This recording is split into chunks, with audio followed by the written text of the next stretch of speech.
would be very difficult. Yeah. Oh, it's me.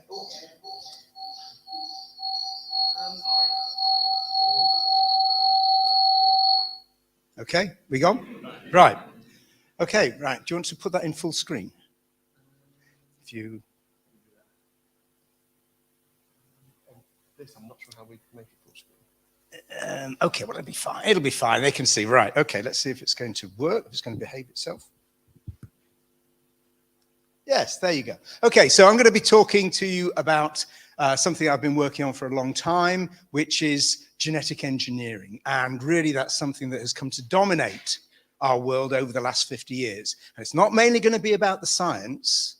I'm going to be talking about the politics, because if you just think about all the debates there have been over GM food, designer babies, and so on, then this is an issue that affects all of us. So it's going to be a mixture of science, politics, and how we cope with the world. So what would you say if scientists wanted to introduce DNA from a cancer-causing virus and put it into a bacterium that lived in our guts? What would you say if scientists wanted to swap DNA between any two species, mixing up genes without any idea of what might happen?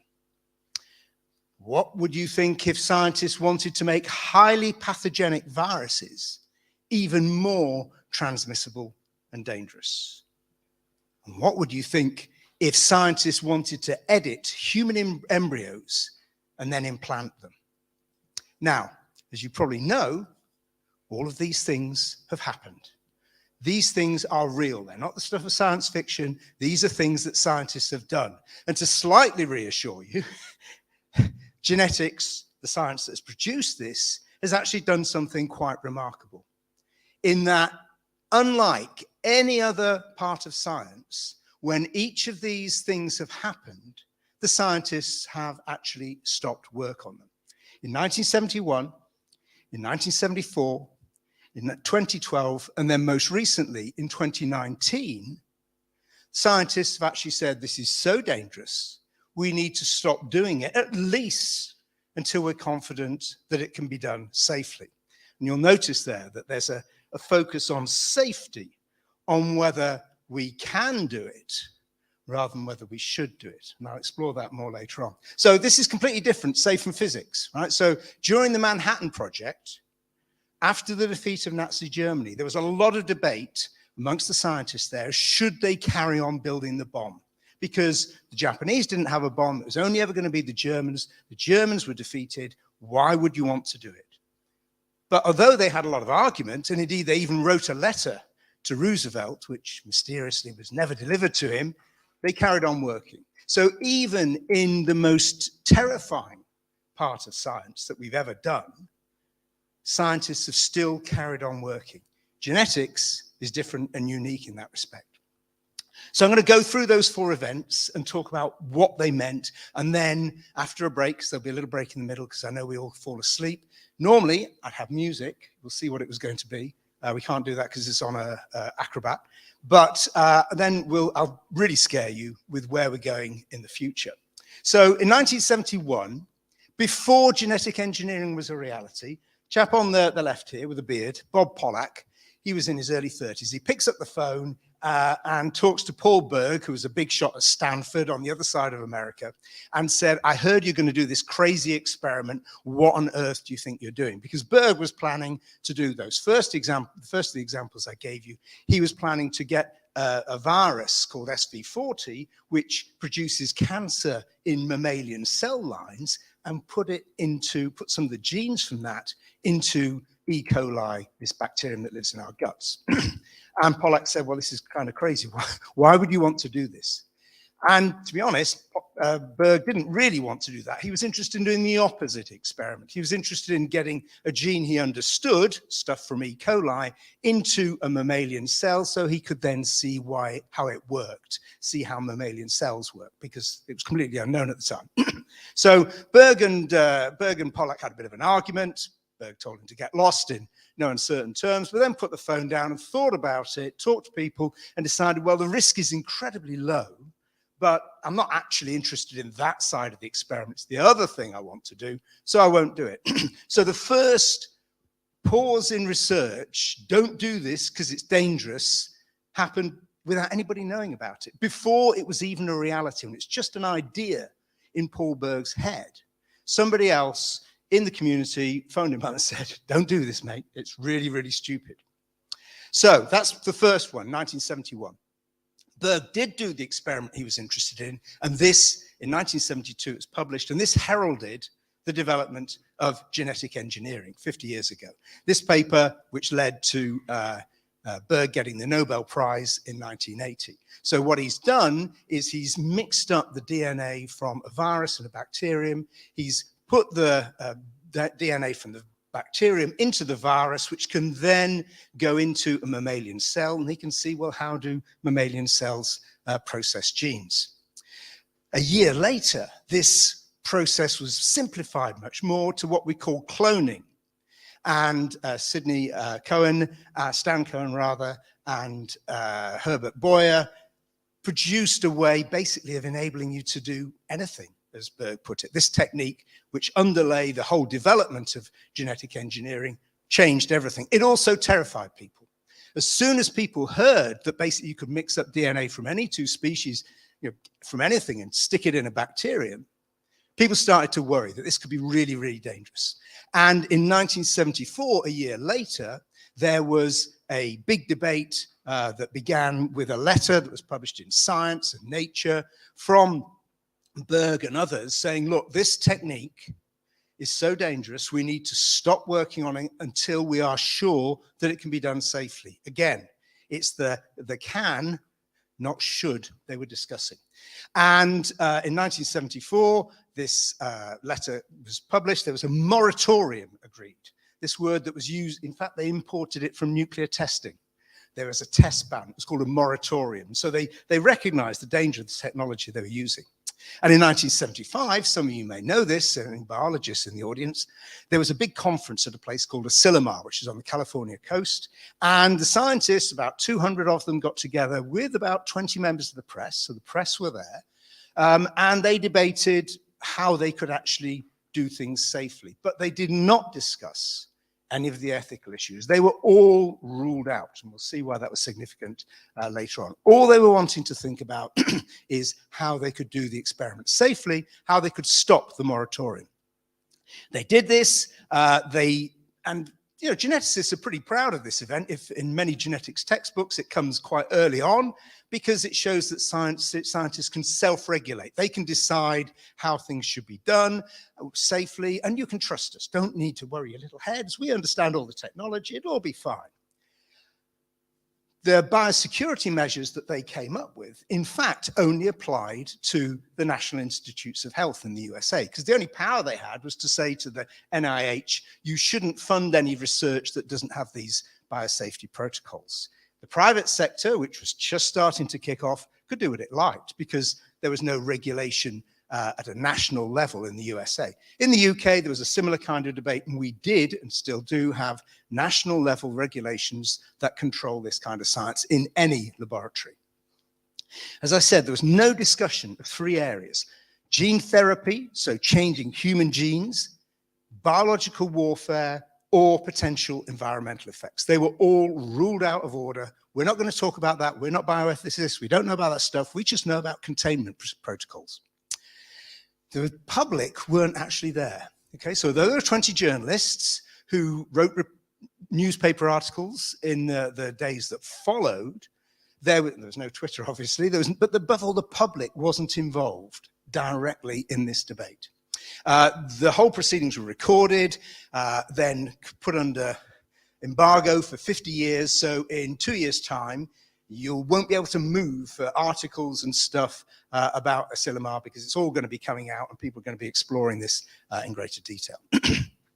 But what this did do was to open a new phase of technology and science, and allowed for the development of startups. Genentech, one of the most successful, was founded the same week in the same place that Apple was founded. So it's part of that whole American, Californian, we're going to go ahead and we're going to disrupt, they want to disrupt things, change the world. And indeed, they are actually able to do this. I'm going to show you 3 ways in which it was incredibly successful.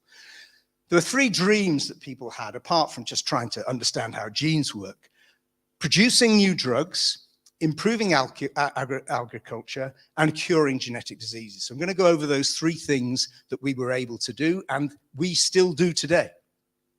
So first, in 1978, there was the development, Genentech, the startup developed by Herb Boyer, was able to produce insulin in a microbe using genetic engineering.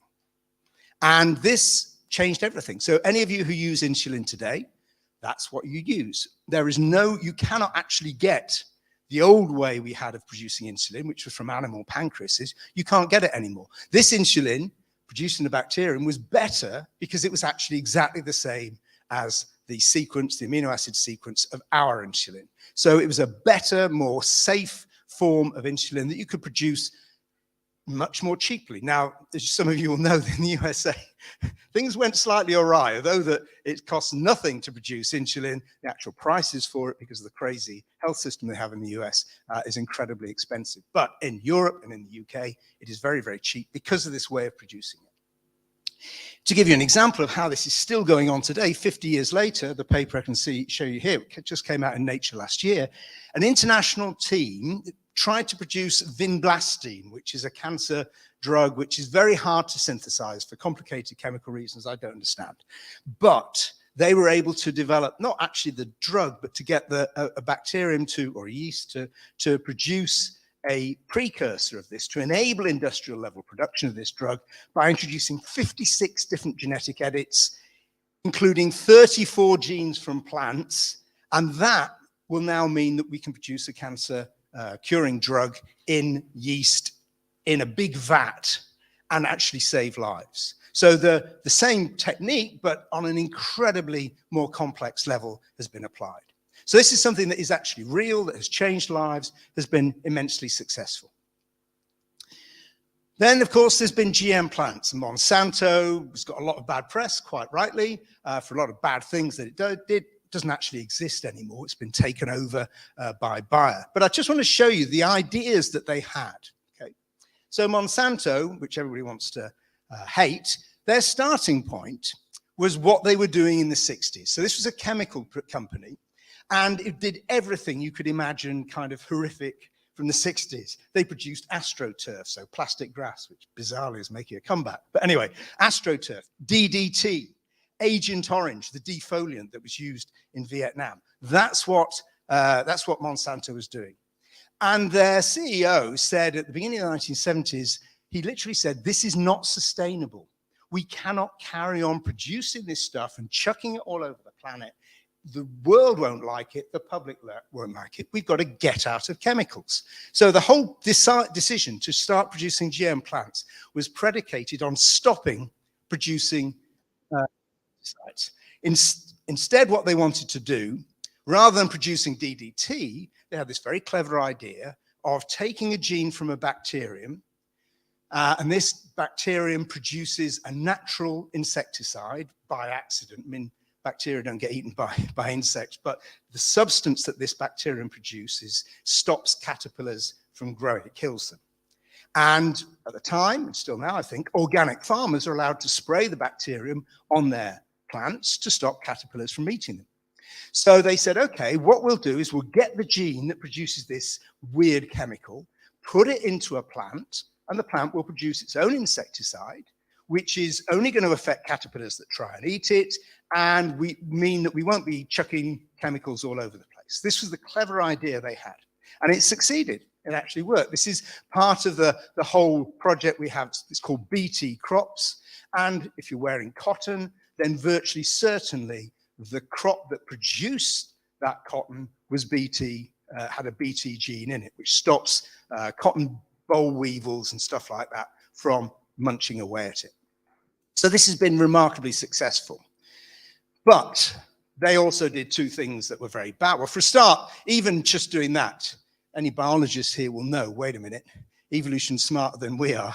What's going to happen? We're going to end up with resistant strains of caterpillars because you're putting huge selection pressure on the caterpillars, and inevitably you're going to start getting resistant strains, which is what's happened. They also started to produce what they thought was a very clever way of enabling more herbicide to be sprayed about. So they developed crops that would resist herbicide. So you can then spray, this is Roundup, you can spray, or glyphosate, you can spray this stuff everywhere, kills the weeds, your plants resist it, hey presto, fantastic. You can now, don't need to go in and weed because you can just spray stuff. So rather than getting out of chemicals, they were now getting into them in a big way, spraying them around the world and so on. They also started prosecuting farmers for holding on to seed, all sorts of very bad practices. And this coincided, those of you old enough to remember, with a food crisis or a food security crisis in the UK, in particular because of mad cow disease and the arrival in human populations of variant CJD, which was almost certainly, but interestingly enough, hasn't actually been proved to come from the prion that produces the mad cow disease. So at the end of the 90s, as GM crops start to come on stream in Europe and in the UK and in the US, we're also terrified of the food that we're eating. And what this led to is things like this is a Greenpeace demonstration in Oxfordshire. This is a trial of a perfectly innocuous GM crop, and people were very, very worried about it. And I'm sure, as I say, those of you who are old enough will remember that my kids, we grew up in France, they grew up in France, and we stopped them eating beef. So they grew up thinking that we were Hindu or something. We had some feeling about cows, whereas it's just we didn't trust anybody. You know, I wasn't going to give my kids beef because I had no idea where it had come from, and I wasn't confident that this was going to be safe. And indeed, we dodged a bullet there, because around about only, in inverted commas, around about 200 people died from variant CJD from eating beef. But it was a horrible, horrible disease. So plenty of reasons to be very suspicious of the man, of companies, of governments, and food. And this relationship we have with eating things is particularly kind of telling, because people are still worried about this, and yet taking GM insulin isn't a problem. So I'm not sure where this comes from. We can discuss that maybe later on in terms of the psychology of how we relate to things. And this was a headline on the Daily Mirror. The prime monster, fury, as Blair says, I eat Frankenstein food and it's safe. There was a massive tabloid campaign against GM crops. And it coincided, if you can remember this, with the World Trade Organization being set up, with riots in Seattle, all over the world, of anti-globalization campaigns.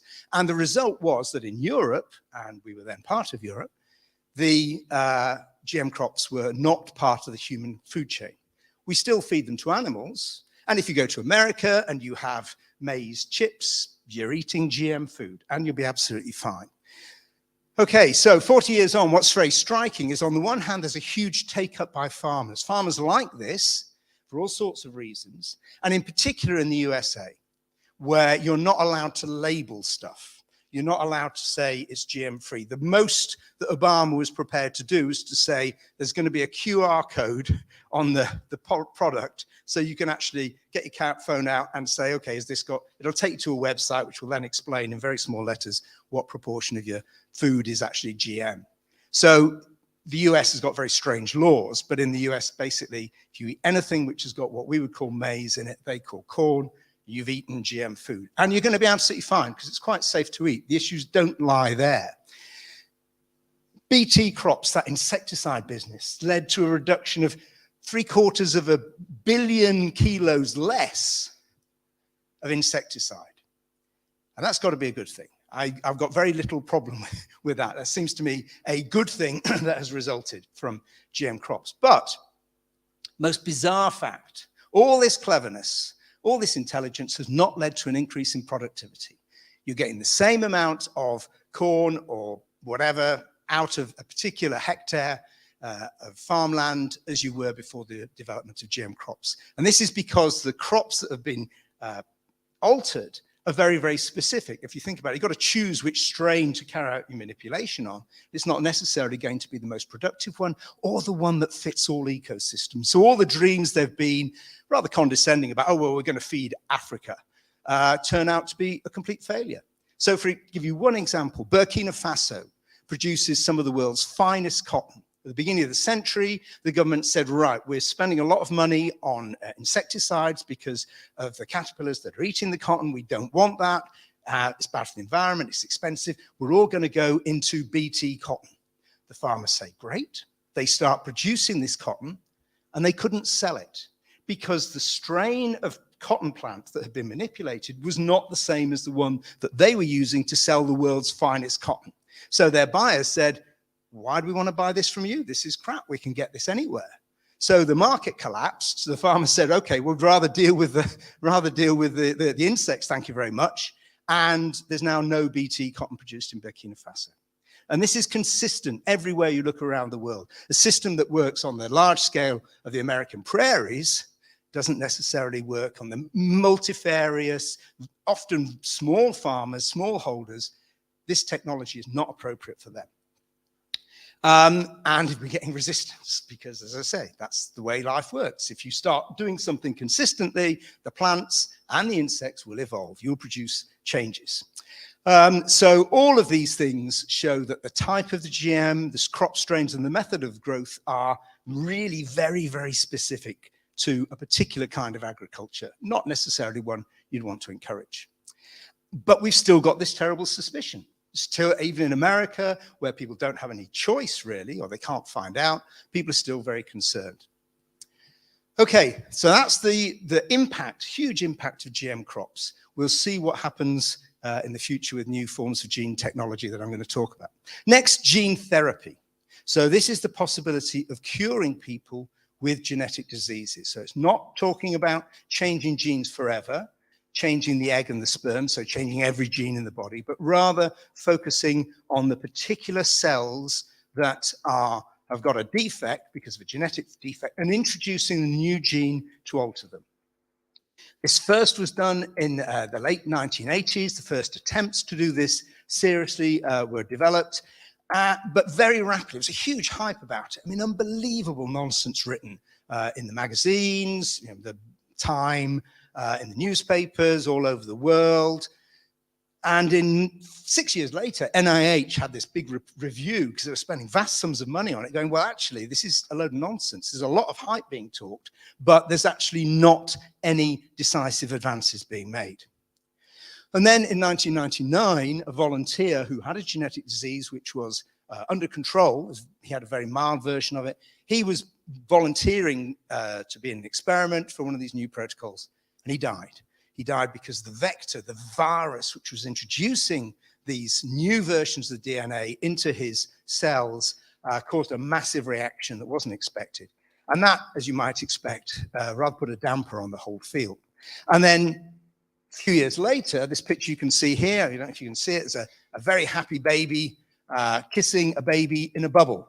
So bubble babies are real. They're children who have severely damaged or non-existent immune systems, and therefore, literally, they have to live in a bubble. Any contact with any pathogen can be fatal to them. And in 2003, Alan Fisher in Paris was able to cure a dozen babies of this particular form of immune deficiency by introducing a new version of the gene into them. And that's what's happened to this little lad here. He's able to kiss his friend through the bubble. But just like in GM crops, you couldn't actually control where this new gene went. And the viruses that we use aren't just kind of random jump in anywhere. Viruses like to go to particular places in the genome. They have hotspots. And it turned out that some of the hotspots where these viruses would insert their payload were genes that were involved in leukemia. And 2 children actually developed leukemia and died from it.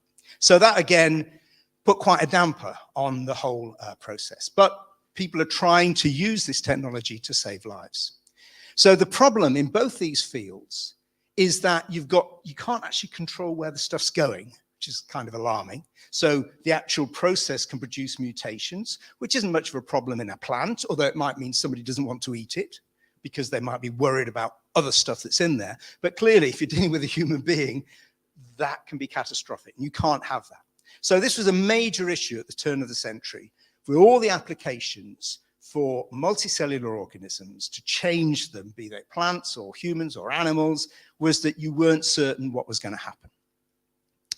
So this is the moment that science goes from having GM crops and GMOs to what we now call gene editing. There are a series of steps to this, which were very, very complicated and developed first in the 1990s by something called zinc finger enzymes. So these are enzymes that would recognize a particular sequence of DNA, and you could then mobilize enzymes to then chop up the DNA at that particular point. So it's kind of like targeting the DNA, and then you could use the cell's repair mechanisms to get it, convince it to introduce a new sequence. So rather than lobbing in a piece of DNA at any old place you didn't know where, you can now target it and get the cell, in fact, to change the sequence. So there was no foreign DNA, whatever that might mean. You'd simply change the sequence, and you got the cell to do it itself. So it's quite clever biochemistry involved. And in 2005, Fyodor Urnov, a scientist, started to use the term editing to describe this. And this is part of a series of changing metaphors that science has used to describe this process. And editing sounds kind of nice, simple, homely, quite okay. You know, nothing to worry about. You edit on your phone. You're always editing. Whereas manipulating or modifying or engineering has kind of unpleasant terms. And I've since talked to Fyodor about this, and he says he wishes he'd used another term. We'll see why. In 2009, these zinc finger enzymes were replaced by something called tau effector nucleases, and this appeared in Science. There were 2 papers. This was going to change everything. This was the new way. We can forget that old way. We're going to have these new talons, as they were called, but it didn't happen because 2 years later, CRISPR came along, and you'll all have heard of that, I'm sure, which is basically a really, really simple way of programming enzymes to edit DNA in very, very specific places. It's simple, and above all, it's cheap. So it really has transformed the whole of science. To give you one example of how it's been used, this woman, Victoria Gray, she suffers from sickle cell disease. Sickle cell disease is very prominent in the Afro-Caribbean community in the UK and in African Americans. It's not exclusive to people whose recent origin is in Africa, but it is more prevalent. And it is not, I mean, I grew up learning about calling it sickle cell anemia because that's one of the main features you have. But in fact, that's just one. Debilitating anemia is just one of the symptoms. You have terrible, terrible pain because the shape of the red blood cells means they can't get down the capillaries properly. So it really is a horrible, horrible disease, and it's genetic. You've got it. You've got it for reasons to do with the presence of malaria in certain parts of the world. But in 2019, Victoria Gray was an amazingly brave volunteer. She was in an experiment. This isn't therapy. This is an experiment in which she had her DNA altered so that it would restart a different kind of hemoglobin. When you're a fetus, you have a different kind of hemoglobin than to the one you've got now. And so what they did was to use CRISPR to change the production, to kind of turn it up, if you can imagine that, to get the gene that was silent to start producing fetal hemoglobin. And the edited cells are still working, whatever we are now, nearly 4 years later. She's without pain for the first time in her life. She feels absolutely fine. So this is at least possible, that this technique or other similar approaches to sickle cell disease could technically remove a terrible, terrible scourge from part of the community. But you've only got to think, wait a minute, this isn't going to be cheap. This isn't going to be like statins. So who's going to get access to this? And in particular in the USA, with their interesting healthcare system, and with this primarily affecting the Black community, then you know that this is not going to be equitably distributed. As one of the scientists involved said, we live in a world in which we don't have equal access to spectacles. So how is this going to, these kind of technologies, how are they really going to increase equity and health access around the world? They're actually going to make it more difficult. But there's still, let's not underestimate, there's going to be remarkable possibilities for new treatments. This will change medicine over the next few years. The first clinical trials are currently being finished right now. Okay, so this is the point at which I take a pause, because even in all my public work, including my lectures, started with my lectures, now I do it with the public. After 20 odd minutes, I stop, because nobody can concentrate for much longer than that. I mean, you have lots of activities in your school classes, your classrooms. We just drone on, and you can see the eyes stopping. So I always take a 2-minute break. And normally we'd be listening to genetic engineering by orchestral maneuvers in the dark. So you have to play that in your head if you know it. If you don't, then you can look on your phone. And we'll take a 2-minute break, and you can chat to your neighbors, and then we'll come back.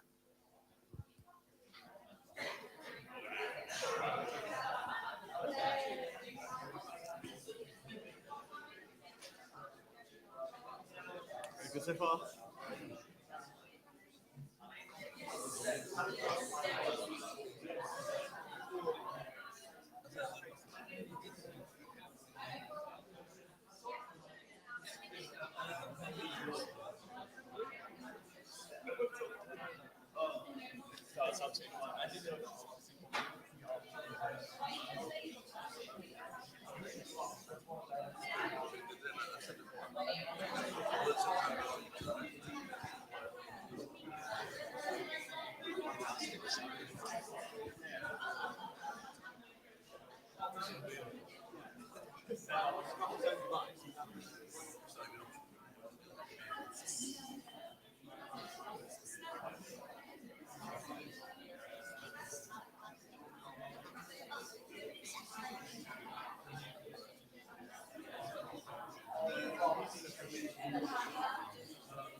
Okay, 2 minutes goes very quickly.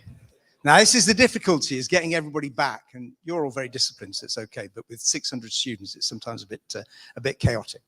Okay, so right, what I'm going to do now is scare you. Okay, so we've talked about where we've come so far. And remember that scientists have been very concerned about this. Nobody in this field is crazy. Seriously, I've talked to a lot of them, and they're not crazy, but some of the things they're doing are rather alarming.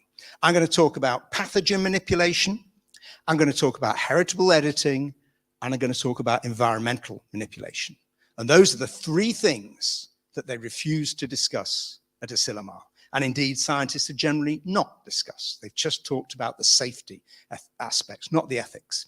Okay, so first, pathogen manipulation. So, Asilomar. Asilomar was this fantastic event. You had 200 people from around the world, and there was a Soviet delegation. And the Soviet delegation was composed of, as you can see, well, you can't see, old geezers, right? People older than me. Members, presidents of the Academy of Sciences, really well-established people. Whereas the US delegation, or the US scientists, were all these thrusting young genetic engineers, all virtual blokes, of course, in their early 40s, late 30s. And they were incredibly scornful about the Russians. They said things like, yeah, they don't understand anything. It's not they're hiding anything. They really just don't get it. They're just these old guys. They've no idea. Oh, really? Because Baev, who's the chap here, 4 years earlier, he had convinced Brezhnev that this new technology, which was going to appear, could be used to develop new biological weapons. And Brezhnev, the Soviet premier, said, okay, lots and lots of money for this field in the Soviet Union. So the guys that the Americans were sneering at were actually carrying out the most dangerous possible experiments. There they are at Asilomar. And one of the things they did, for example, it took them a long time for it to work. So it did kickstart Soviet genetic engineering in general, but all with the aim of developing new bioweapons. 40,000 researchers were scattered across the Soviet Union carrying out this work. For example, one of the things they were able to do was to fuse a toxin against myelin, which is kind of the insulation around your nerves, with a plague bacillus. So you had something ultra infectious, which would then deliver to the body something which would effectively paralyze you. So they developed a a kind of transmissible form of multiple sclerosis, which would clearly cause terrible havoc on the battlefield, and even worse, were it to be delivered on civilian populations. This carried on without the West having any idea at all. So if you've got confidence in the security services, then really they did not know anything until the first defectors came over at the end of the 80s, when it was all kind of revealed, and the West was absolutely horrified. With the collapse of the USSR in 1991, the West was doubly horrified, because those labs which were being agreed to being decommissioned all of a sudden disappeared. The agreements they had with international community for stopping this research was just ignored. And that meant we have no idea of what has happened since. We can have a lot of suspicions. So people then got very worried, and then furthermore, with the development of international crises throughout the 1990s, people got increasingly worried about the possibility of whatever bogeyman you wanted. It always changed. Rogue states, Islamic fundamentalists, all kinds of ideas that these people were going to get hold of genetic engineering, because we were repeatedly told how easy it was, and they could then develop bioweapons. And they were right to be worried about this, because, for example, in 2000, by accident, some Australian researchers who were conservation biologists, who were trying to get rid of placental mammals in Australia, because placental mammals are largely invasive, not all of them, but most of them are invasive, terrible problem. They accidentally made mousepox immune resistant. Now, mousepox, like its name suggests, is bad news for mice. So why was that a problem? Because mousepox is as close as this to smallpox. So they had accidentally discovered a way that they could render completely useless all the vaccines that some of us, the more aged here, had when we were kids, and all the vaccines against smallpox, which we still hold in case there is to be an outbreak. And these vaccines have recently been used because of the monkeypox outbreak. So they were terrified. They didn't know whether they should publish it or not. They discussed with the Australian Defence Ministry and all the rest. In the end, it was published. After 9/11, the US got absolutely terrified of the possibility of bioweapons being used. This was helped by or developed as well. You may remember there was an anthrax scare. A lot of anthrax after 9/11 was sent, in fact, by a crazy scientist, white scientist, but using Islamic rhetoric, which the security services discarded, but the press amped up. A lot of anthrax was sent around, and I think about 5 people died. So there was good reasons for people to be frightened. And the US then started saying, okay, well, we really need to try and understand how pathogens could become very dangerous. They reconstructed the 1918 flu virus, which is far, far worse than COVID. And they kept on saying this is really, really dangerous because anybody can do it. And we now know, after the fall of Al-Qaeda fall of the Taliban in Afghanistan, Western troops found documents written by Al-Qaeda leaders saying, the West says this is a really simple technology to make weapons. We must try it. They didn't succeed. But, I mean, it is in principle simple.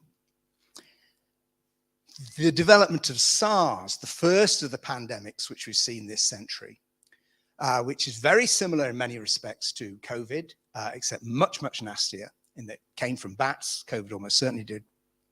This led researchers to start to think about, well, okay, we've got this terrorist business, but there's also a real problem about how we can predict what will happen in future pandemics. How bad could it be? Give me a lot of money and I will see how bad it can be, they said to the American government. They said, yeah, here's money. So loads and loads of researchers with very little training in toxicology, in virology, in microbiology, went into this field because you follow the money. That's where the research money was. So gain of function. They've got the function. It's dangerous. How much can we increase that? That was the idea. And in 2012, a Dutch researcher working with US money admitted to a conference in Malta, I've done something really, really stupid, he said to his colleagues. That's the actual quote.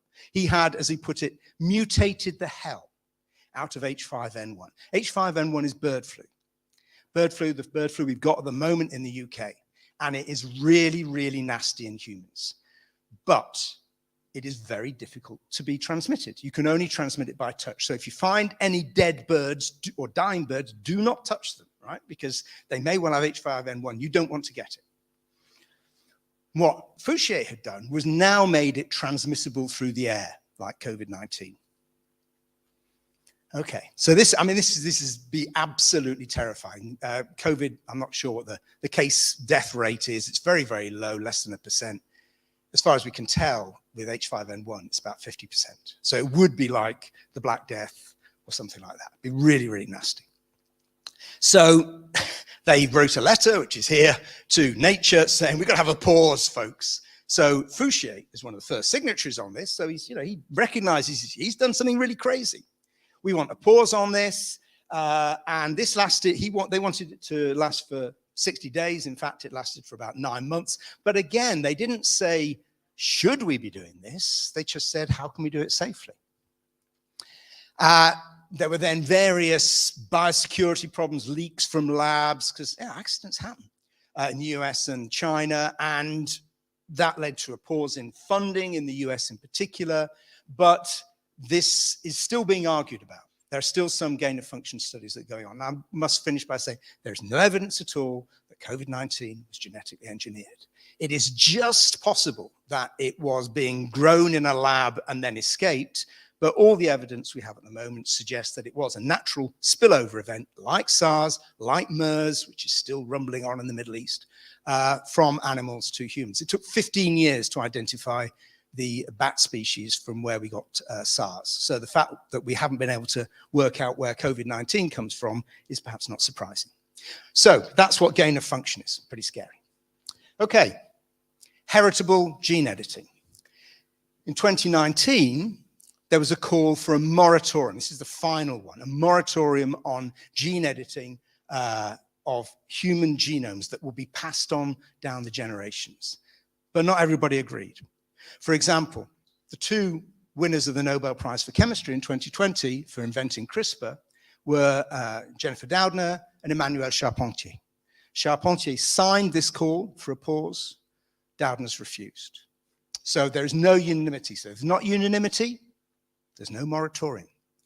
So why was this debate happened? Well, as you may know, in 2018, this gentleman, He Jiankui, who is a Chinese researcher, announced at a conference in November that he had produced 2 baby girls who he had edited their genes.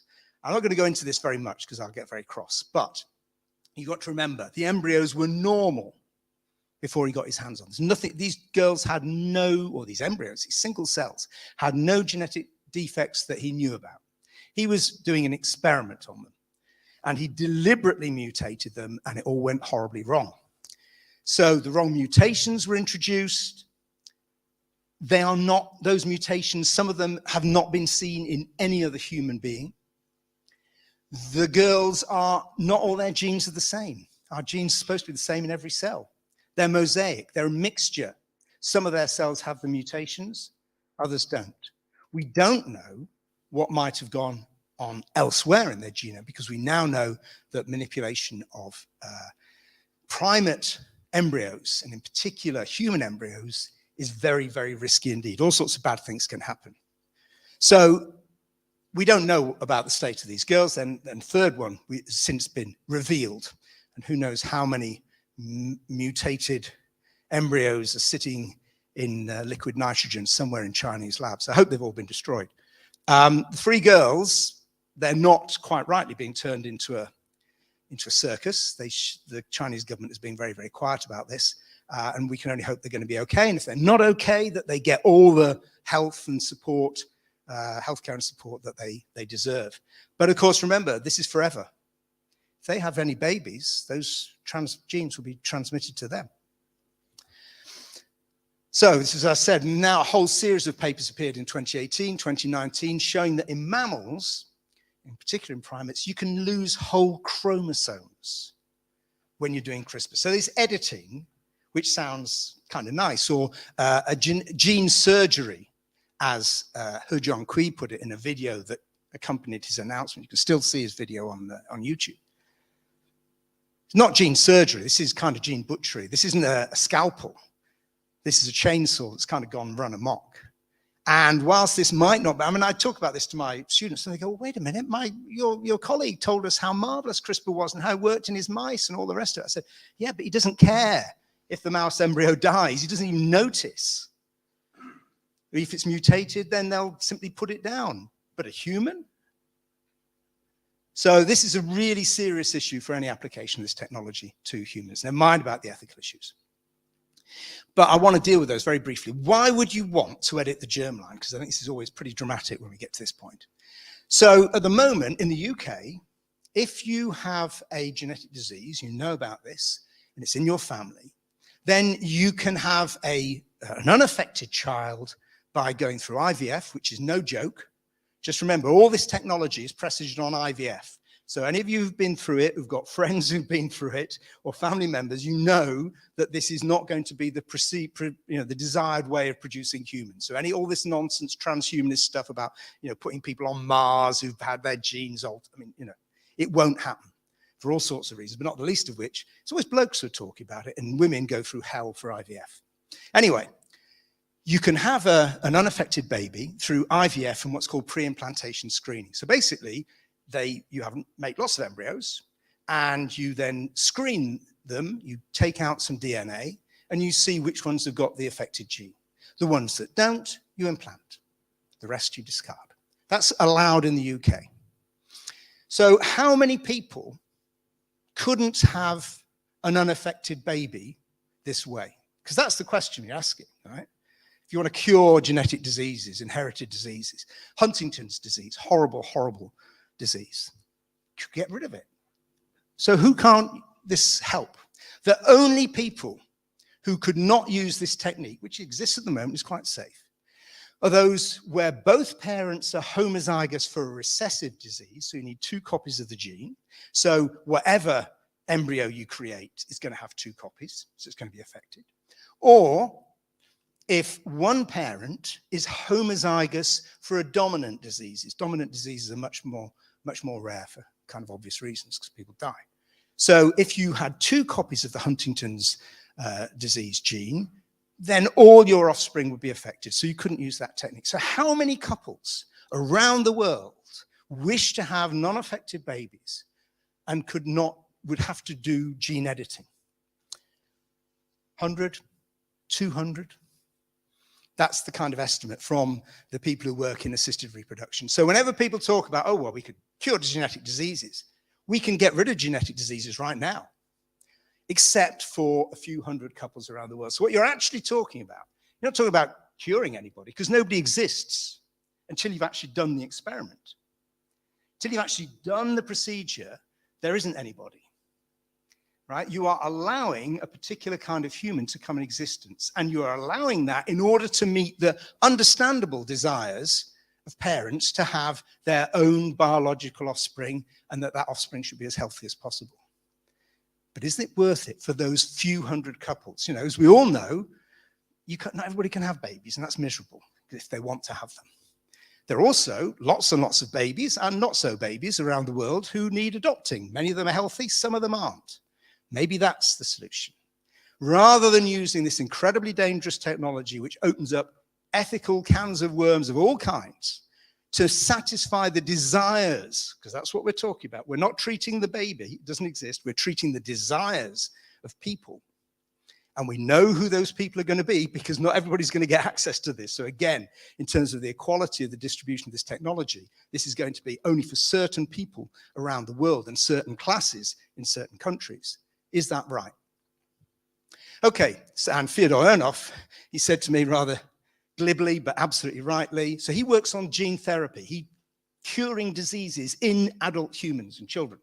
He says human heritable genome editing is a solution in search of a problem. There's no reason to do it. We shouldn't be doing it. Okay, and yet there is no global agreement on a moratorium. It's very disturbing. So we've failed. Genetics, I was bigging us up. Now we've failed. Okay, finally, the really scary one, perhaps. Environmental manipulation. Right, starting point. 600,000 people die every year from malaria. Most of them are children under 5. So that's the starting point. With all the bed nets and the DDT and the other insecticides and all the other stuff we're doing, 600,000 people a year are dying. And as you know, it's transmitted by certain mosquitoes. There's a technology called gene drives, which can change or eliminate wild populations. Okay? So if you create a traditional mutant, let's say we create a mosquito that can't transmit malaria for whatever reason, then it mates with, and you release it. Even if you've produced millions of them, there are millions and millions of more mosquitoes out there. Okay, so it's going to mate with an ordinary mosquito when you release it. So that means that only 1 in 4 of your offspring are going to be affected. In the next generation, it's going to mate almost certainly with another wild mosquito because they're overwhelmingly dominant. So it's now only 1 in 8. Next generation, 1 in 16, and so on. So we can't actually manipulate populations just by releasing a mutation. Unless it's got a strong selective advantage, it will disappear. Right? This is kind of ABC population genetics. But this is what a gene drive does, and it's a little animation, which I can't show you. Never mind. You'll have to imagine. Right, so what the gene drive does is it recognizes its place on the chromosome, in the DNA sequence. So what happens is that as soon as, it mates, it's got 2 copies of this gene, gives 1 chromosome to its offspring, and the other chromosome comes from the other parent, which is unaffected. As soon as fertilization takes place, this particular bit of DNA recognizes where it is, chops the DNA on the other chromosome, and the cell goes, wait a minute, I've got a gap here.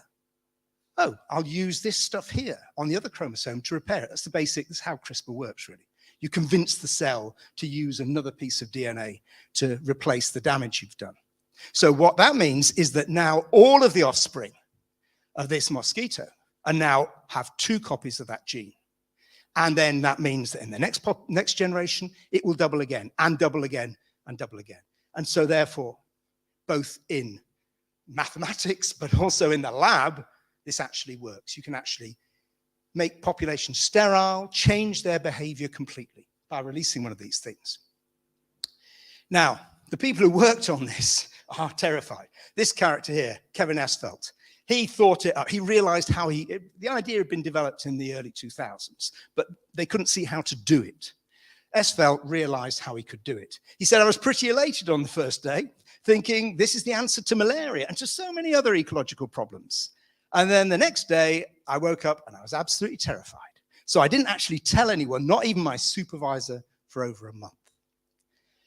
Other researchers, again, kind of accidentally discovered it. They didn't know anything about these arguments that have been going on for a decade. They just wanted some more kinds of fly. They were studying a particular mutation in Drosophila, and they couldn't get enough of the mutants. So one of the students thought, oh, well, maybe I could use some kind of CRISPR thing and convince the cell to copy it, and I'd end up with loads and loads of mutants.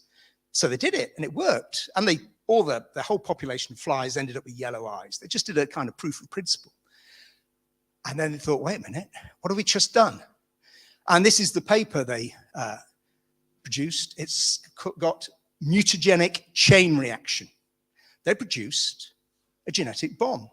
If one of these things got out, there'd be no calling it back. And they said they were worried about, should they even publish it, just like Esfelt. Now, because of all this discussion, because of the potential, but also the very worrying side of this, in 2016, there was a big discussion by the National Academies of Science in the US, and they said there's insufficient evidence at this time to support the release of gene-drive modified organisms into the environment. So they want to stop it. No need to do it at the moment. And maybe it won't be necessary. Maybe my worries about this, because who knows what the ecological consequences are going to be. We have no idea. We know very little about ecology in general, and even less in tropical areas where this is primarily aimed at. Maybe other approaches. You may have seen this last year, a recent trial of a malaria vaccine. It's nowhere near as effective as the COVID vaccine, but it will reduce and in the end stop the transmission of malaria, because of course mosquitoes can only get malaria from people. So if people don't have it, they're much less likely to transmit it. In the end, this will drive down malaria levels. So maybe a good old-fashioned vaccine we'll do it. We don't need to worry about changing the environment or whatever.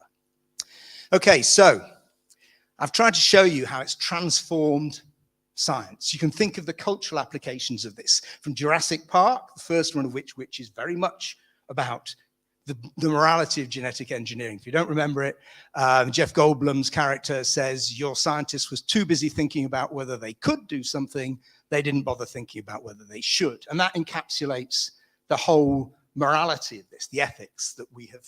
Yes, we've stopped research, but it's always been, how can we do it safely? Not, is this the right thing to do? But there's also been novels, Ishiguro's Never Let Me Go. I'm not going to tell you what that's about if you haven't seen it or read it.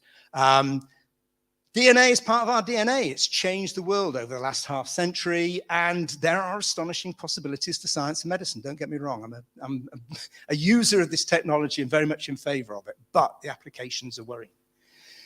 And as I've shown you repeatedly, scientists have been very concerned about this, but this is more than just to do with the scientists. And it's very striking that the public is much less concerned about this than it was 20 years ago when we had the panic over GM crops, for example. People aren't really interested. They don't seem to think it's a problem. Maybe it's not. But I think these three areas show that it could be. And those three areas which were not discussed at Asilomar are now with us and real, and we need to think about how they can be regulated on an international level. That's the only solution. Germline editing, gain-of-function studies, and gene drives, they're all too important to be left to the scientists. So as Spider-Man learns that with great power, there also comes great responsibility. But that responsibility is actually for all of us. It's not just for the scientists, and we all need to understand about this.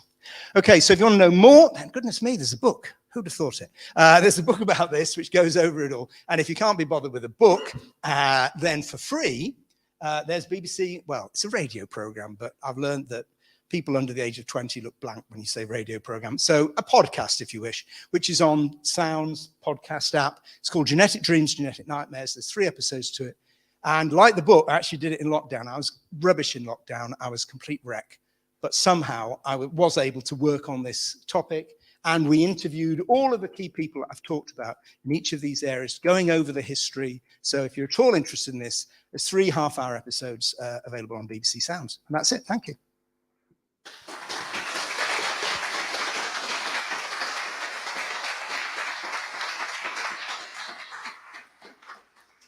So mutagenic chain reactions and human clones and astroturf, all on my list of things I'm afraid of now. Do we have any questions from the room?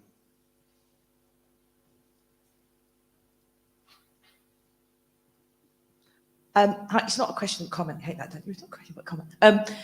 Just as a science teacher, listening to it was really interesting. I'm a chemist, not a biologist, but particularly the very last bit really struck me.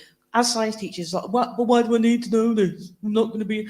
And the idea that we have that teaching science, we want our students to be able to be part of that decision-making process, to have the knowledge, to understand, to be active citizens. To me, that's why that's really important for us as science teachers. Yeah, I mean, you're doing the basic work. You've got to get them. You've got to get that. I mean, it's really hard. I know I've done work in schools, and I know how tricky it is, especially after year 8. If you get them, year 6 or year 7, you've got a chance, but afterwards it's too late. They're too cool for school or whatever. But that is so important. I mean, and it isn't just in terms of genetics, but these are particular, it's climate change as well. They need to be confident, rather than just saying, oh, well, scientists tell me.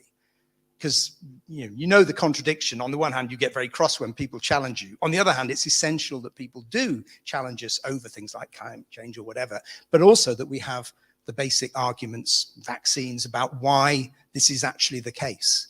So I think, yeah, the work that you're all doing in your different fields is absolutely essential for science literacy, which is going to be so important in the future.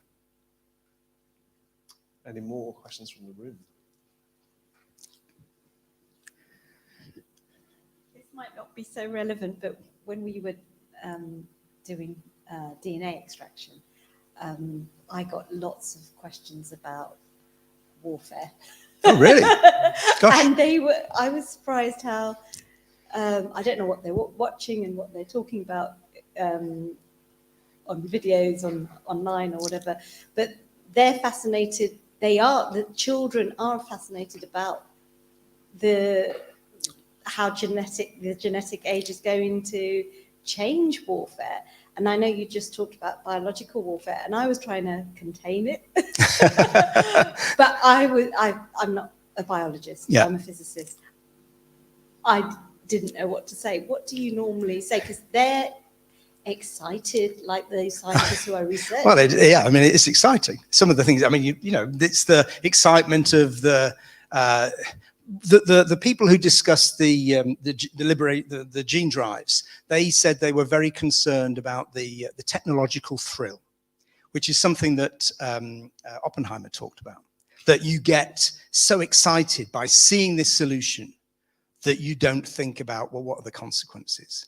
And so the scientists, who are mainly ecologists and entomologists, actually, who did the gene drive report, they said they posed it, they deliberately used terms from the nuclear debates in the 1950s to try and dramatize and warn people about what could happen.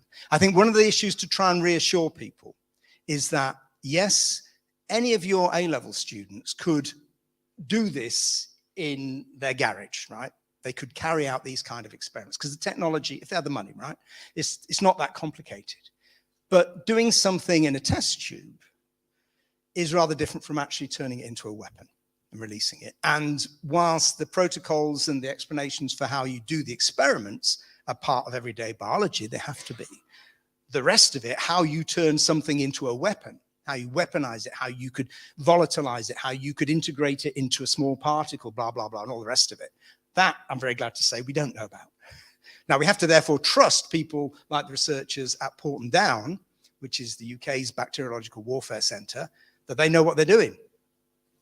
And who knows what's happening? Well, I think we can be fairly certain what's happening inside Putin's Russia and China, indeed. So, interestingly enough, we're trying to get a Chinese translation of my book, and the whole final chapter, which is about about diseases and about biological warfare, they won't publish. They're not. So I'm having a big ethical debate with myself about whether they want, whether this is appropriate, because they're not even allowed to talk about this. They're not allowed to know about it. Because you're not allowed to talk about Tiananmen Square. They've got very, very strict censorship regulations. So yeah, the current debate is whether I'm prepared to have the book kind of amputated of one of the key things in it that's really important. But I think the reassuring thing is it's much more complicated than it looks. You may remember there was something called biohacking about 10 years ago, when some people, another change in term, they talked about synthetic biology, and this was going to be the future, and really it was just kind of souped up genetic engineering, and people were, you still can buy CRISPR kits over the internet, you can do biohacking in your garage, you can make E. coli turn blue, and then not very much. And certainly you can't then make all E. coli turn blue, release it and change everything. So the technology is much harder than it looks. The principles, going back to the first experiments in 1973 to DNA cloning, are easy enough to explain to an A-level student. An A-level student will understand it, and if they were in a lab with sufficient facilities and help and a tradition of making the experiments work, those of you who've done PCR know that it's quite amazing that we managed to do all that testing during COVID, because it's really, really hard, and often it doesn't work. But if you've got a lab that has got the tradition of making a particular experiment work, then you could go in and do this very, very quickly with not much training at all. But the next step, the really, really dangerous one, that is very hard to do. And they don't tell us how, I'm about to say. Probably time for one last question from the room. Hi there. I think a big thing in your talk was about should versus could. How do we have those conversations, and where, is it just going to be on the online spaces? We don't really see it on a day-to-day basis, these discussions. How do you see us really tackling these ethical issues, and by what? Well, it's going to involve governments, and part of the issue we've got there is that, so there are international regulatory bodies. People have been arguing about this the last 10 years, since gene drives in particular became possible, but also finally after the event with regard to human germline editing. And there's a little bit of debate about gain of function, but it's all been hijacked by craziness over COVID. So it's very hard to get any message out of that because of the debate's just so bonkers.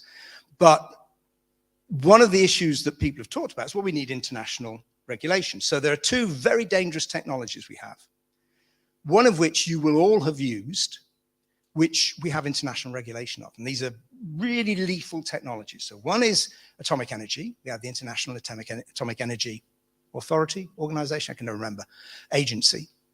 And secondly is civil aviation. You've all been on planes. It's really, really dangerous. You'd be crazy to get in an aluminium tube and just assume you're going to land the other side, but you do because of the International Civil Aviation Authority, which is an organization set up like the Atomic Energy Organization after the Second World War, at a time that the world had an appetite for international regulation.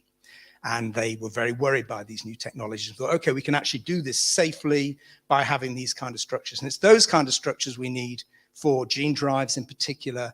And also, I would argue, well, I think we should just ban gain of function study. And they say it will enable us to predict future pandemics. And you just got to see how well, we're not out of it, but how we survived so far, the current pandemic. None of that information was the slightest bit of use at all. So on the one hand, there may be just international bans, like you can't let off a nuclear weapon in the atmosphere anymore. Everybody agrees that's a bad idea. Or there may be international regulation, say, of gene drives. But now we've got a problem. International regulation means everybody's signing up. The USA won't even sign up to the International Criminal Court. So we're not going to get the USA to sign up to anything which will restrict their ability to do whatever they think is right. So there's much bigger issues in a way that have got to be resolved. So I'm not terribly optimistic, but it is, it's a political issue. And the politicians always talk about new technology. It's, I don't know, fusion or, genetic engineering or whatever. And it's a matter of talking to them and getting that debate taking place at quite high levels. And then it needs to involve the public, just like it did in a way in 1999, except that was through the medium of the tabloid press, which perhaps wasn't the best way of doing it. But there was still a public debate, and the response of the government was to say, okay, well, we're not doing this. But the debate was, demonstrations and trashing of fields, rather than perhaps being the kind of more measured debate on the basis of scientific knowledge, which is what we need. But there's going to have to be international regulation, otherwise it could go horribly wrong. Let's say thank you one more time to Professor Matthew Cobb.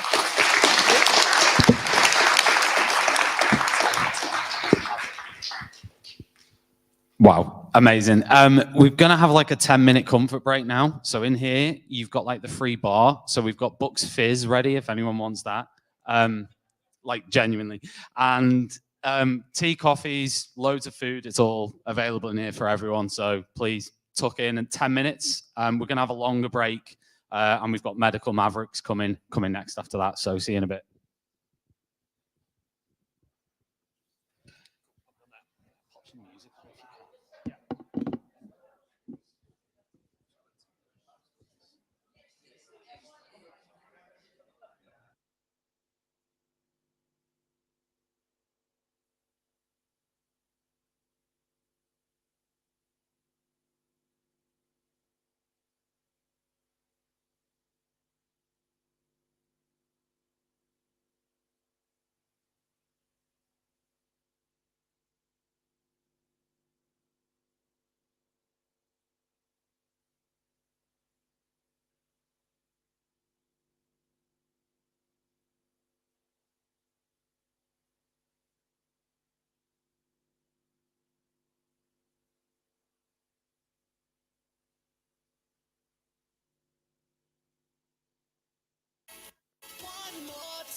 gonna celebrate.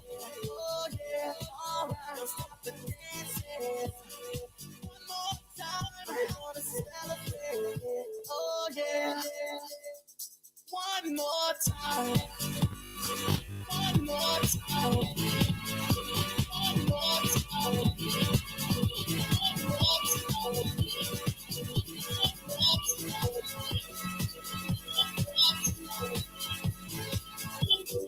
One more time, we're gonna celebrate. Oh yeah, alright. Don't stop the dancing. One more time, we're gonna celebrate.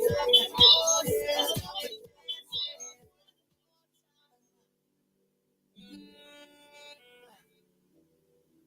I'm just feeling celebration tonight.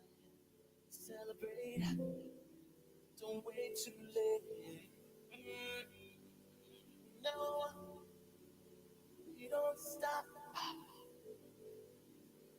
You can't stop. We're gonna celebrate one more time. One more time. One more time. Celebration. No, we're gonna do it right tonight. Hey, just feel it. You just got me feeling the need. Yeah.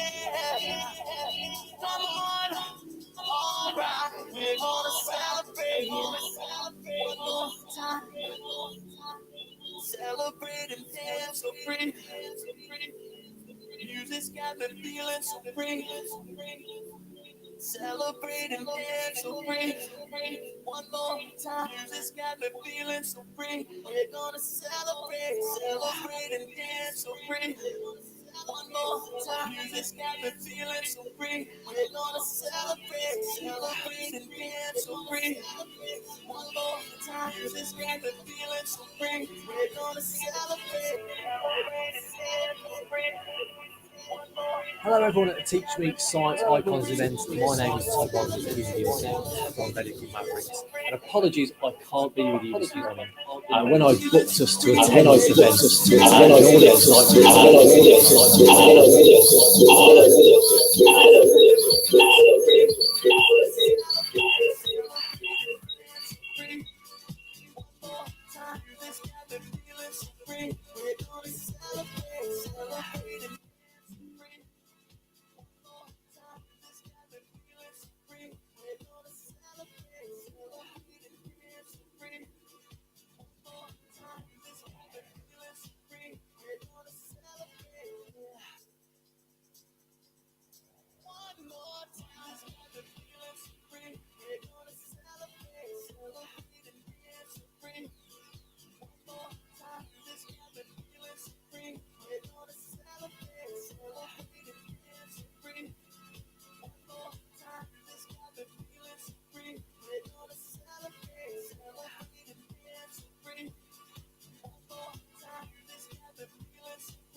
Ladies and gentlemen.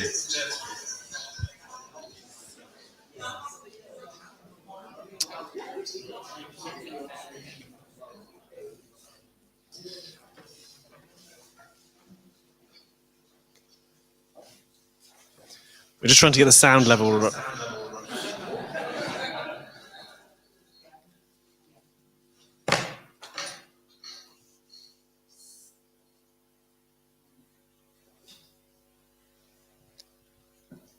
Silence. But we're going to hear from one of our fantastic sponsors now. Stefan, if you'd like to come forward.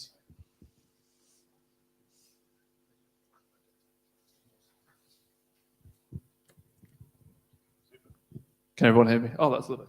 Okay. I am not Tom. For anyone that knows us at Medical Mavericks, they'll know that Tom is the face of the company. Tom, in the video, will explain why he's not here and why he's dumped me in last minute. Standard of Tom behavior. But I'm here. I'm from Medical Mavericks. We do everything STEM careers in health and specifically NHS. We're a very practical company. We come into schools. We do lots of workshops, lots of online content, which we're pushing for Science Week.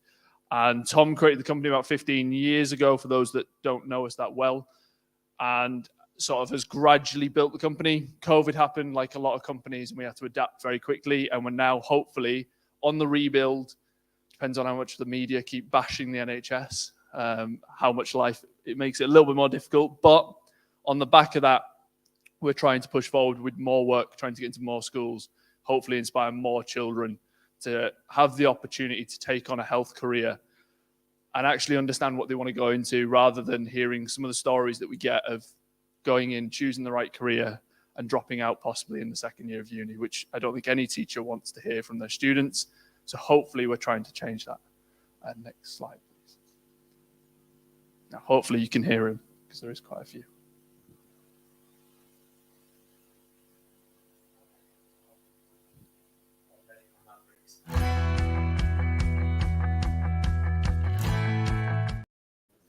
In all the excitement, I did check my calendar, and I also had a family event booked in at the same time, which if I would miss that, the words of my wife, I would be taking. So I'm going to leave you in the capable hands of Stefan, and he's going to take you through what we're all about, and I'm going to talk to you right at the very end.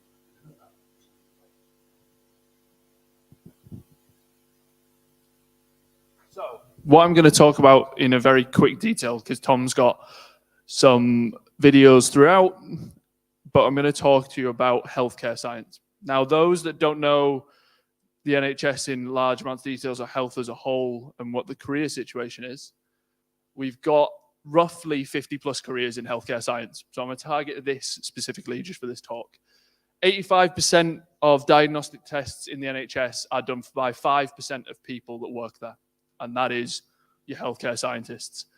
And the practical bit for schools and for kids and students, it's like, okay, if I hear anything that I like the sound of, how does this affect me? How do I become that person or one of those people? 9 to 4s at GCSE. You know, we've all heard the standard, if you get 4s in maths, English, science, doors open. I'm here to tell you it actually does. And that's the biggest point. So if you take anything away, 9 to 4s at GCSE, 1 to 3 A levels of BTEC, depending on the university, will open up so many doors in health. 350 careers to be exact, roughly slightly more with sport, open up that many doors. And healthcare science is a small bubble of that, which we're going to talk about. And inside healthcare science, you've got physiology, lab sciences, medical physics and engineering. They sort of link hand in hand, and they can, a lot of careers within those, because they're a little bit meaner, like to throw the physics into the medical engineering to make your job harder. So that's generally how that works. And then you've got bioinformatics, which is starting to look at everything that the NHS has done over the last few years, the way it's all gone digital, which I know we can all love, and looking into the app and going in from there. So vascular science, medical engineer, it's weird having 2 screens, respiratory, physiology, and ophthalmic science. So what we're going to look at first is, I think, vascular science. Now, when we come into schools, we bring a vast amount of equipment in generally. One of those pieces of kit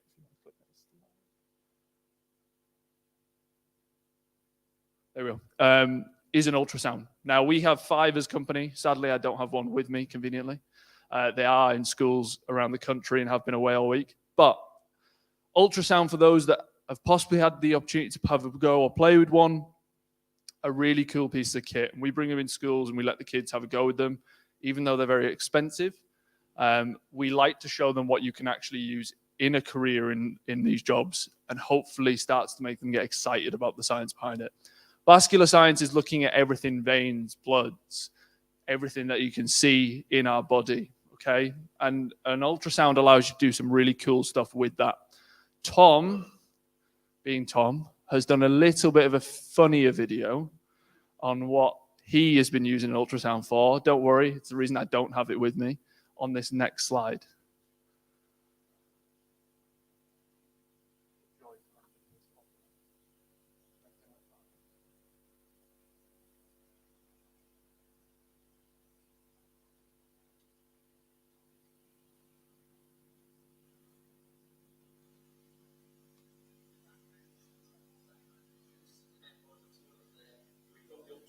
All set up, ready to have a look at my bladder. Okay, we're all set. I've got the probes all gelled up. I'm going to put it on my. I'm going to point it down. There we go. There's my bladder. No one should be enough. So as we can see, bladder's getting smaller as it releases. Smaller. Kids find this as funny as you do, so it's great. That probe has been sterilized. That's the reason I've probably not got one. So yeah, you can do some really cool stuff with ultrasound. I would love to, spend an hour up here showing you how it works and showing you all the cool parts of my body and neck and how blood flows through that. But that's what we get to do in schools. That's what kids get to do. They definitely don't get to do that video. But there is lots of cool things that we get to use and do with it. Medical engineer, probably unheard of as much as it's not the buzzword in the NHS. It's not a doctor, it's not a nurse, but it's still a massive part of what goes on. They create so much pieces of kit. Some of the exciting things in the more extreme side of their job can be working with doctors and other aspects of the NHS to look at MRI machines and ultrasound. Sorry, I'm so used to having a loud voice. Yeah, I know. Looking at medical engineer and how they can look at facial reconstruction using MRI machines, ultrasounds to start to do work like that. But vast majority is fixing and building the vast amounts of equipment that goes on. They have to have extremely good personal skills because you've got high quality pieces of tech and you're trying to figure out how it works and how it constantly is used. Now, medical engineers can create amazing bits of kit like this, which is a vein sight or a vein scanner. The way this works is it provides shines an infrared light into the body. Hemoglobin has a different light sensitivity to what the surface of your skin has. And that allows you, the light's not great, but I'll show you from here over to the table. It allows you to change the color and see where veins are. So I can change the color depending on what I'm using, and I can black it out.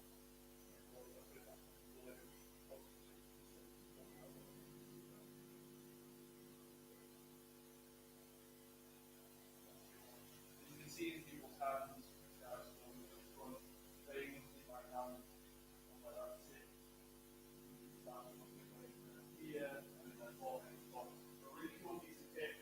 Again, magic is have, and one of those that medical engineers have built and get to use and really helpful with vascular science. Next slide. Ophthalmic science, another bit of kit that we bring into schools. This is an ophthalmoscope. This allows you to look into the back of the eye. So this would get placed on here, and the bracket is created by a medical engineer as well, and the battery charge that fits in that. This then gets placed on your eye, and it allows you to look into the back of your eye. And what you're looking for is the optic disc and the blood vessels that go into that. And we can show kids how that works and starting to look at ophthalmic science through there. and how that links to careers and starting to look at the back of the eye. Next slide. So this is what it looks like. I don't know if this is a video. I don't think it is. It is. Oh, he's done another. There's quite a few of these.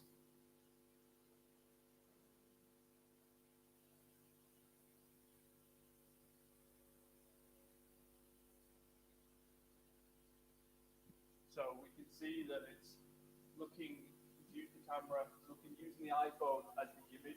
And now this is his daughter's back of her eye, starting to look at the optic. Looking at the optic disc, and this is the nerve ending, the blood vessels coming into the center. This we can do with every single kid in school. Teachers always get involved as well. And then you're basically taking a picture of their eye, which is a really cool thing. And we can then start to link that to the careers. Respiratory physiology, lungs, everything inside our body. Now, this video is a little bit longer, the one that's coming up next. Sorry. And it is, Tom likes to put himself he calls himself the human guinea pig, likes to put himself through lots of experiments. For education purposes, to give students and the rest of us an understanding of what these different people do. And there's not just a doctor in the hospital as such. Not that we have anything against doctors, we just know there's so many more many amazing careers about, and we want to expose them as well. This is about 3 minutes-ish, and I'll explain it as we go on. So I'll use my louder voice. And as the video starts to play, you will see that he's going to start looking in his lungs and what that looks like and how that works.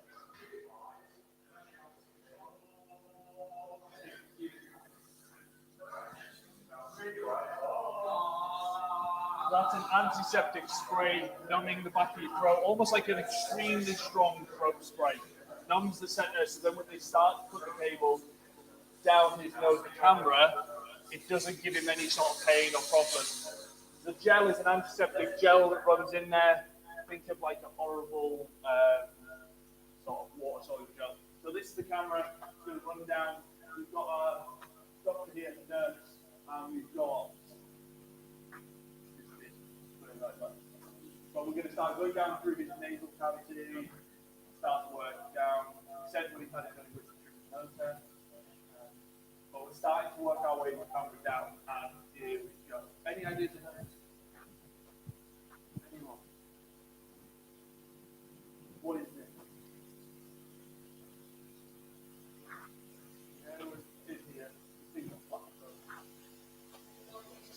Who said it? Someone said it. Epiglottis, yes. Okay. But yeah, larynx as well. Both don't know what that voice box is here as well. Now, I think we're going to see what happens when you actually get to the core and how that changes. So your epiglottis here, that shuts over every time.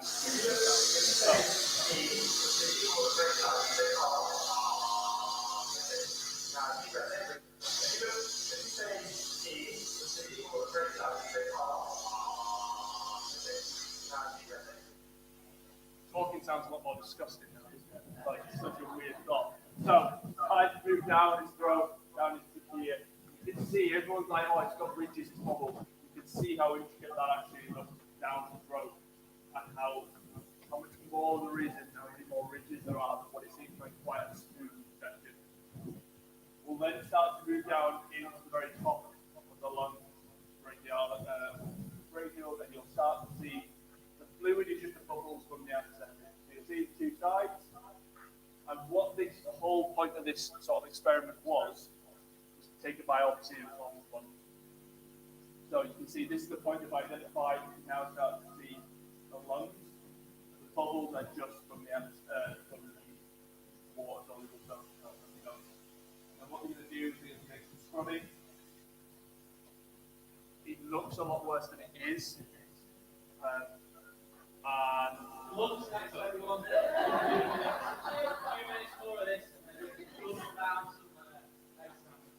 What we're going to do is we're going to take a biopsy. And he had a lot of tests done. Tom has slightly smaller lungs than he should be, how tall he is. They did loads of tests around his lungs, looking sort of the sports science side of it as well. VO2 max and things like that. So we're taking a biopsy. then start to get a profile of what his lung capacity, etc., and the profile of his lung capacity. And we'll stop it there and move on. There's not much after that. So, there's one more video after this. Most painful presentation ever.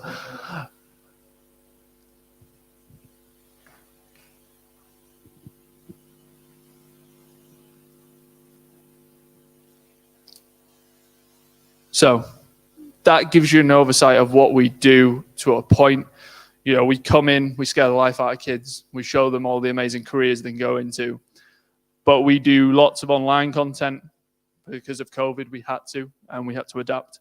And we are now back in schools pretty much full time, as many as we could do, 2, 3 a day at some points, and 5, 6 over the summer. With that, we've got 2 amazing books, and for all the teachers that are here, I think Tom will say it in his next video. We've got sign up and we'll give you a pack that's got everything that we're doing and everything we're doing related to Science Week as well. I'm going to leave the last little bit video to Tom and he'll talk from there. But thank you very much for listening, and come and chat to us over the sort of the course of the day. And if you want to know more about us, that was very much a whistle-stop tour of what we do. My name's been Stefan, so thank you very much. And I'll leave the last little bit to Tom.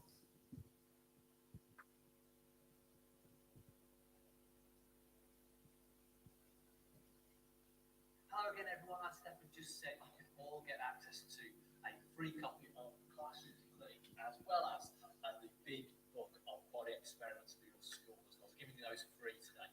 But one of the things we wanted to talk to you about today was the Medical Mavericks Academy Pass, which is what we put together for Careers Week, Science Week, and the whole of the March. So what is it all about? Well, in your packs, you're going to today with books, is this flyer brochure. Tells you all about it, tells you why we're doing it, and it's got loads of information on the back. So the Medical Mavericks Academy Pass is basically a whole lot of live stream shows, resources, physical resources, and videos that you can access. So what does that tell me? I've been on my list so long that I cannot remember my list off the top of my head, even though I've written one. Okay, so in Careers Week, week 1 of March, I'm going to be performing the Human Guinea Show as a live stream 3 times a day in Careers Week. Okay. In Science Week, I'm on the Human Guinea Pig Show once every day as a live stream. Okay. And then on top of that, in Science Week, I'm also going to perform the Senses Show twice a day in Science Week. So basically, each day in Careers Week and Science Week, is going to be 3 live stream shows. Careers Week is just a Human Guinea Pig Show every single day. In Science Week, Senses Show twice a day. If you can't make any of the live stream times, do not worry. You can watch pre-recorded versions at any time from the 1st of March to the 31st of March. Okay, it's a pre-recorded kind of video on our system in March as well. Okay. In addition to that, okay, in Science Week, every morning at about 5 past 9, I'm going to do a live stream assembly. About 10 minutes on a different medical topic. A little brochure telling you what all the topics are. Okay, and then at 2:30 every single day in Science Week, I'm going to do a science quiz that you can take part in. Okay, and it's going to be a mix of medical images, scans, and also medical knowledge of physiology and biological knowledge. Now, if you can't watch any of those live, you can watch them as like a catch-up. We're going to record them all, and they're going to be available about 10 to 15 minutes after going live, and you can watch them throughout the whole of March as well. Okay. Now, on top of that, what else have we got? We are going to we're actually going to send you some real medical kit components. We're going to send you 5 stethoscopes, we're going to send you 5 pen torches, and 5 reflex hammers to use in class. It's a bit of a practical work in there, with the science about some practical. And there's going to be some videos that show you how to use those bits of kits, and also some tips and tricks that you can try out in your classes too. On top of that, we're going to have 15 brand new episodes of Medical Mavericks TV, looking at different diseases, looking at how we look inside the body, and looking at my top 5 medical careers as well. Okay. On top of all that kind of medical kit we send you, we're going to send you an inspiration pack in the post as well. We're going to send you 5 A4 posters, a little bit like this. Won't be to send you 100 copies of these little career fortune tellers. Like, it's the equivalent of we'll send you 100 to make. Okay, we're going to make them. You've got to make them for your students. And then we're going to send you an A1 sized poster on basically a career map. So students can follow the map and find a career that suits their own characteristics. That's what we send you as well. And you're also going to get a free copy of my third book, which I'm currently writing called The Big Book of Brilliant Podcasts, which goes through different parts, all the different qualities of the body, showing you loads of different amazing facts, as well as how all those organs work. So that's everything you're going to get in that little map.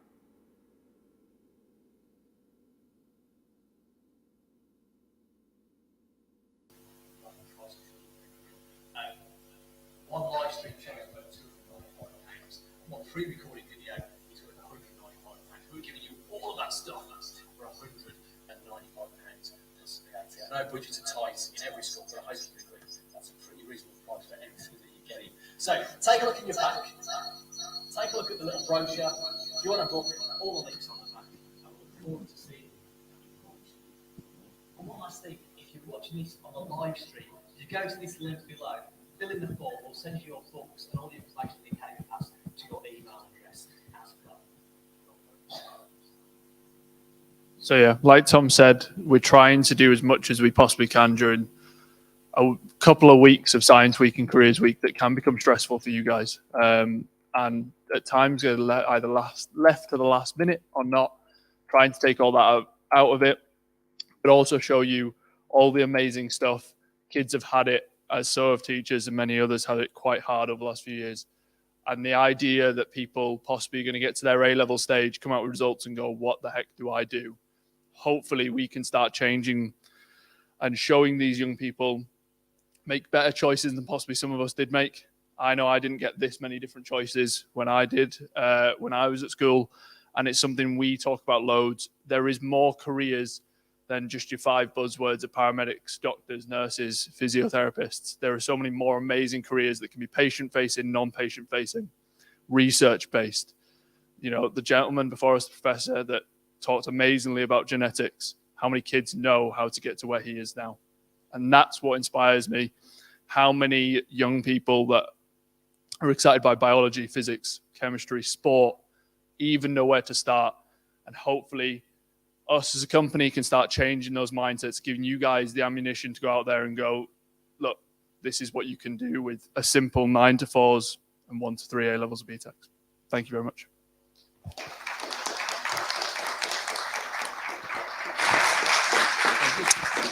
Thank you. Lewis, we're going to have you next if you want to come on up.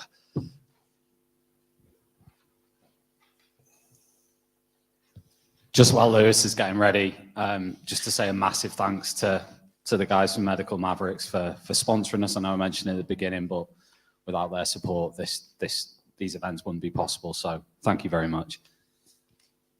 And now Lewis. Well, yeah, we'll cut that. We'll go straight into.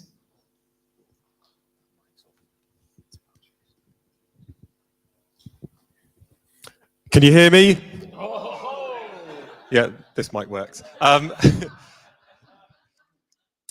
So yeah, I'm Lewis. A few years ago when I was teaching, I made a model like this of the nucleus of an atom. I copied the idea from Queen Mary University. They had some really good resources with Lego physics. I kind of used that. I then got a bit more Lego for my classroom. It then developed into maybe a little bit of an obsession. And then since then, when I started making videos about physics when I was teaching, I used Lego to try and bring things to life and actually explain some really difficult things.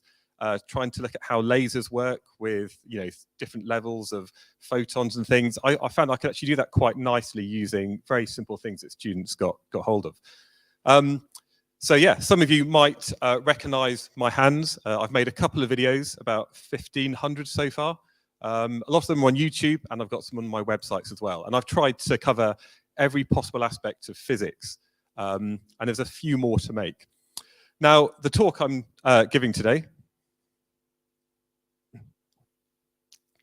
is all about nuclear habits. I've completely stolen this from this book here. Some of you might have read it before. It's called Atomic Habits. I think about 10 million copies have been sold. And the idea being that if you did something quite small every day, maybe you were 1% better at doing something, over time, those very small changes could have a cumulative effect and have big results in a few years' time. So, for example, if you were to get up tomorrow morning and do 10 press-ups, that probably wouldn't be a big effect on you. If you did 10 press-ups every day for the next month, you might start to realize you start to get a little bit more toned up, and then those 10 press-ups become easier to do. And if you did that for 2 years, you'd all be machines. But the thing is, with students, they don't tend to do the work that we want them to do, even though they've got a fixed deadline, often a couple of years ahead, if that's GCSEs or A-levels, and they leave everything till the last minute. It's like somebody trying to get ready for a marathon by the day beforehand, going and doing a big run and thinking, yeah, I'm ready. Next slide, please. I like saying that.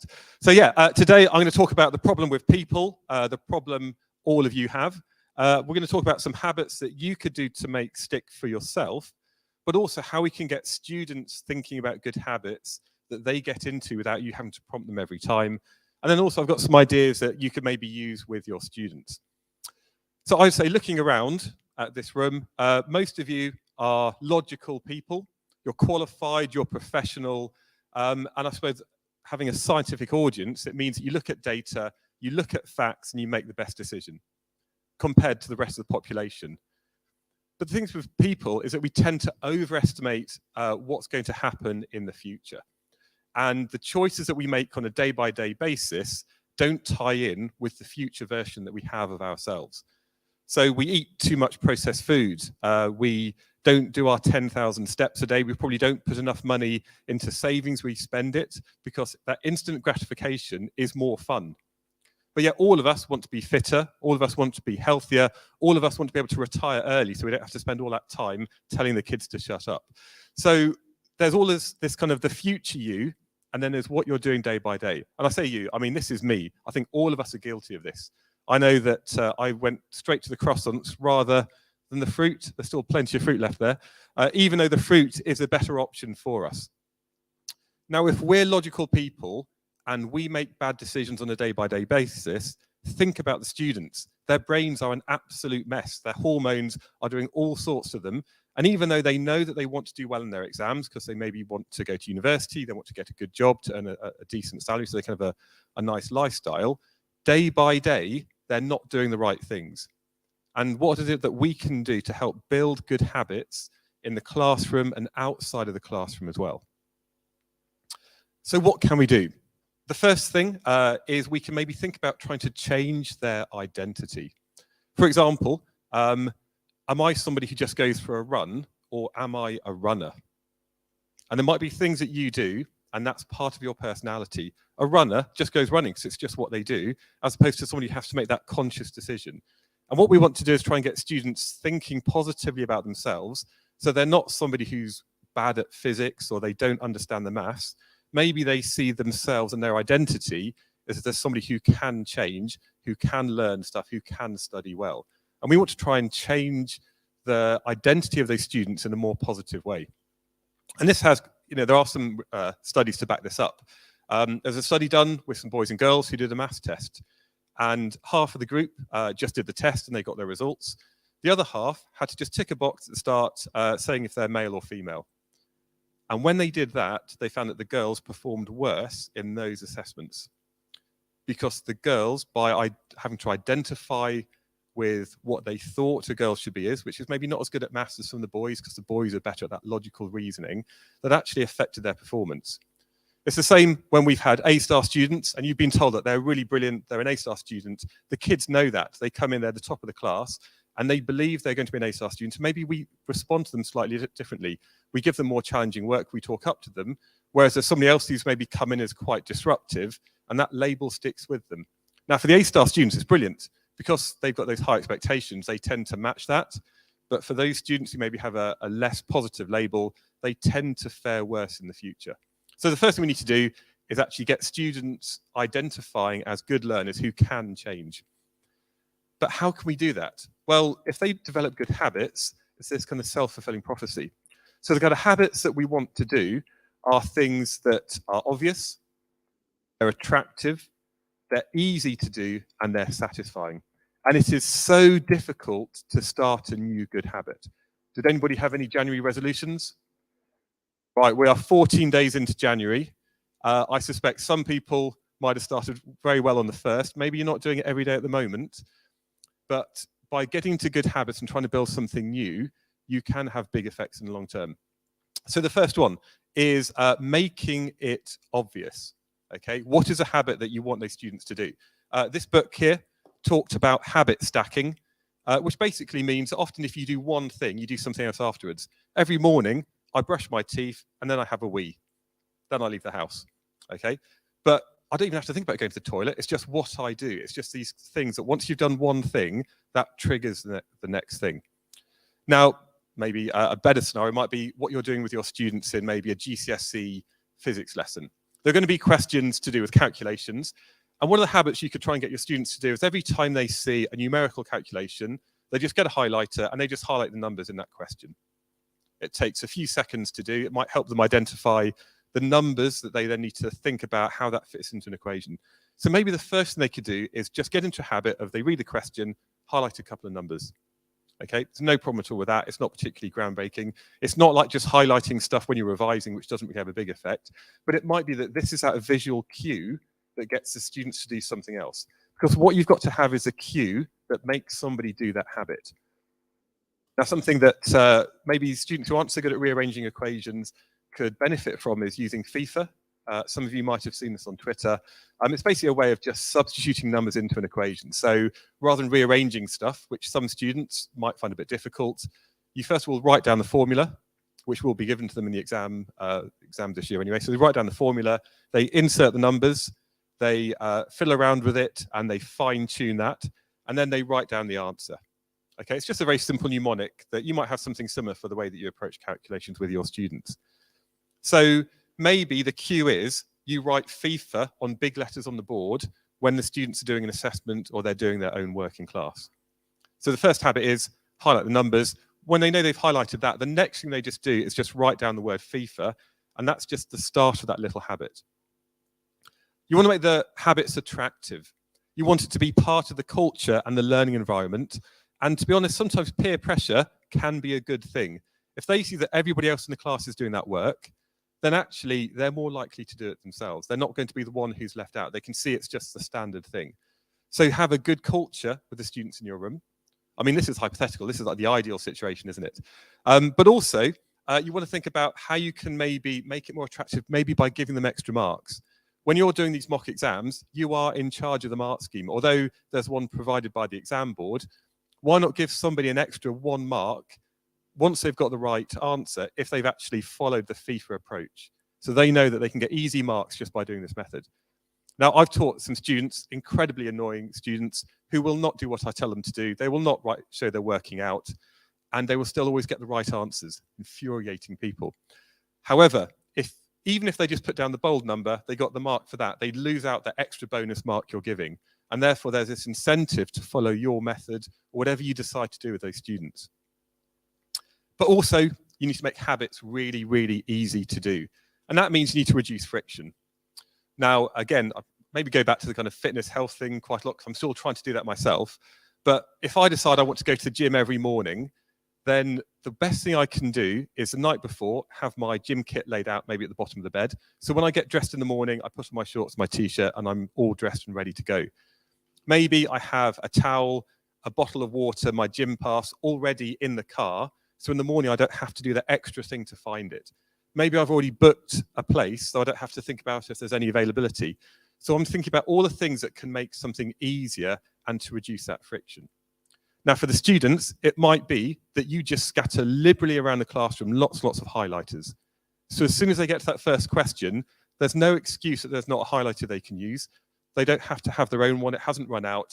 You've just got a whole load of them that you've managed to steal from some stationery cupboard. You keep specially locked away in your classroom, but your students know that there's no limitation in the stationery that they're using. And that means you've eased them into it, so it's not a hard thing to do.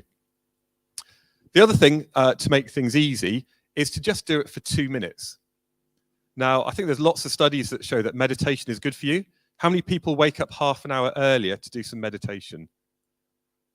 Okay, yeah, just like me, I don't do it either. But if I was to start meditating, I'd go, do you know what, I'm just going to do it for 2 minutes that day. And then you start to build a habit where maybe every morning you get up, you meditate for 2 minutes. And if you do that every single day, it's an easily achievable thing to do. And those 2 minutes, maybe rather than scrolling through Twitter or absent-mindedly looking at random stuff on your phone, those 2 minutes would have a bigger impact on your day. And once you've got into the routine, you can go from 2 minutes to 3 minutes to 4 minutes and so on.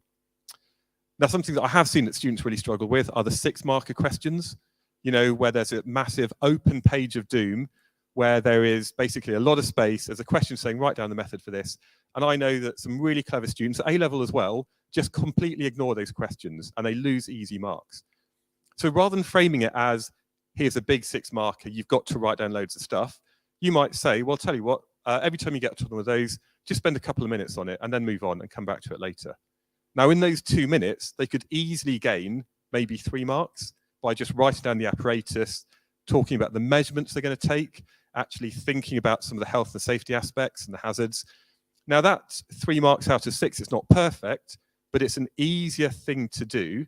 And the student, after doing that for 2 minutes, might be like, oh, actually, I can just keep going just a little bit longer. So break it down from a big task into something smaller.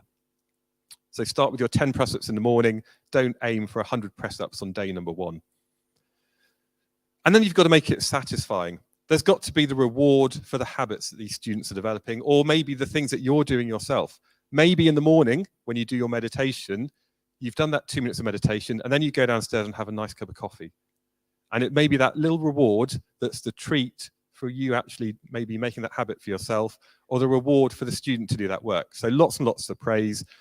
And also try and get into the habit of not missing out on something a couple of times.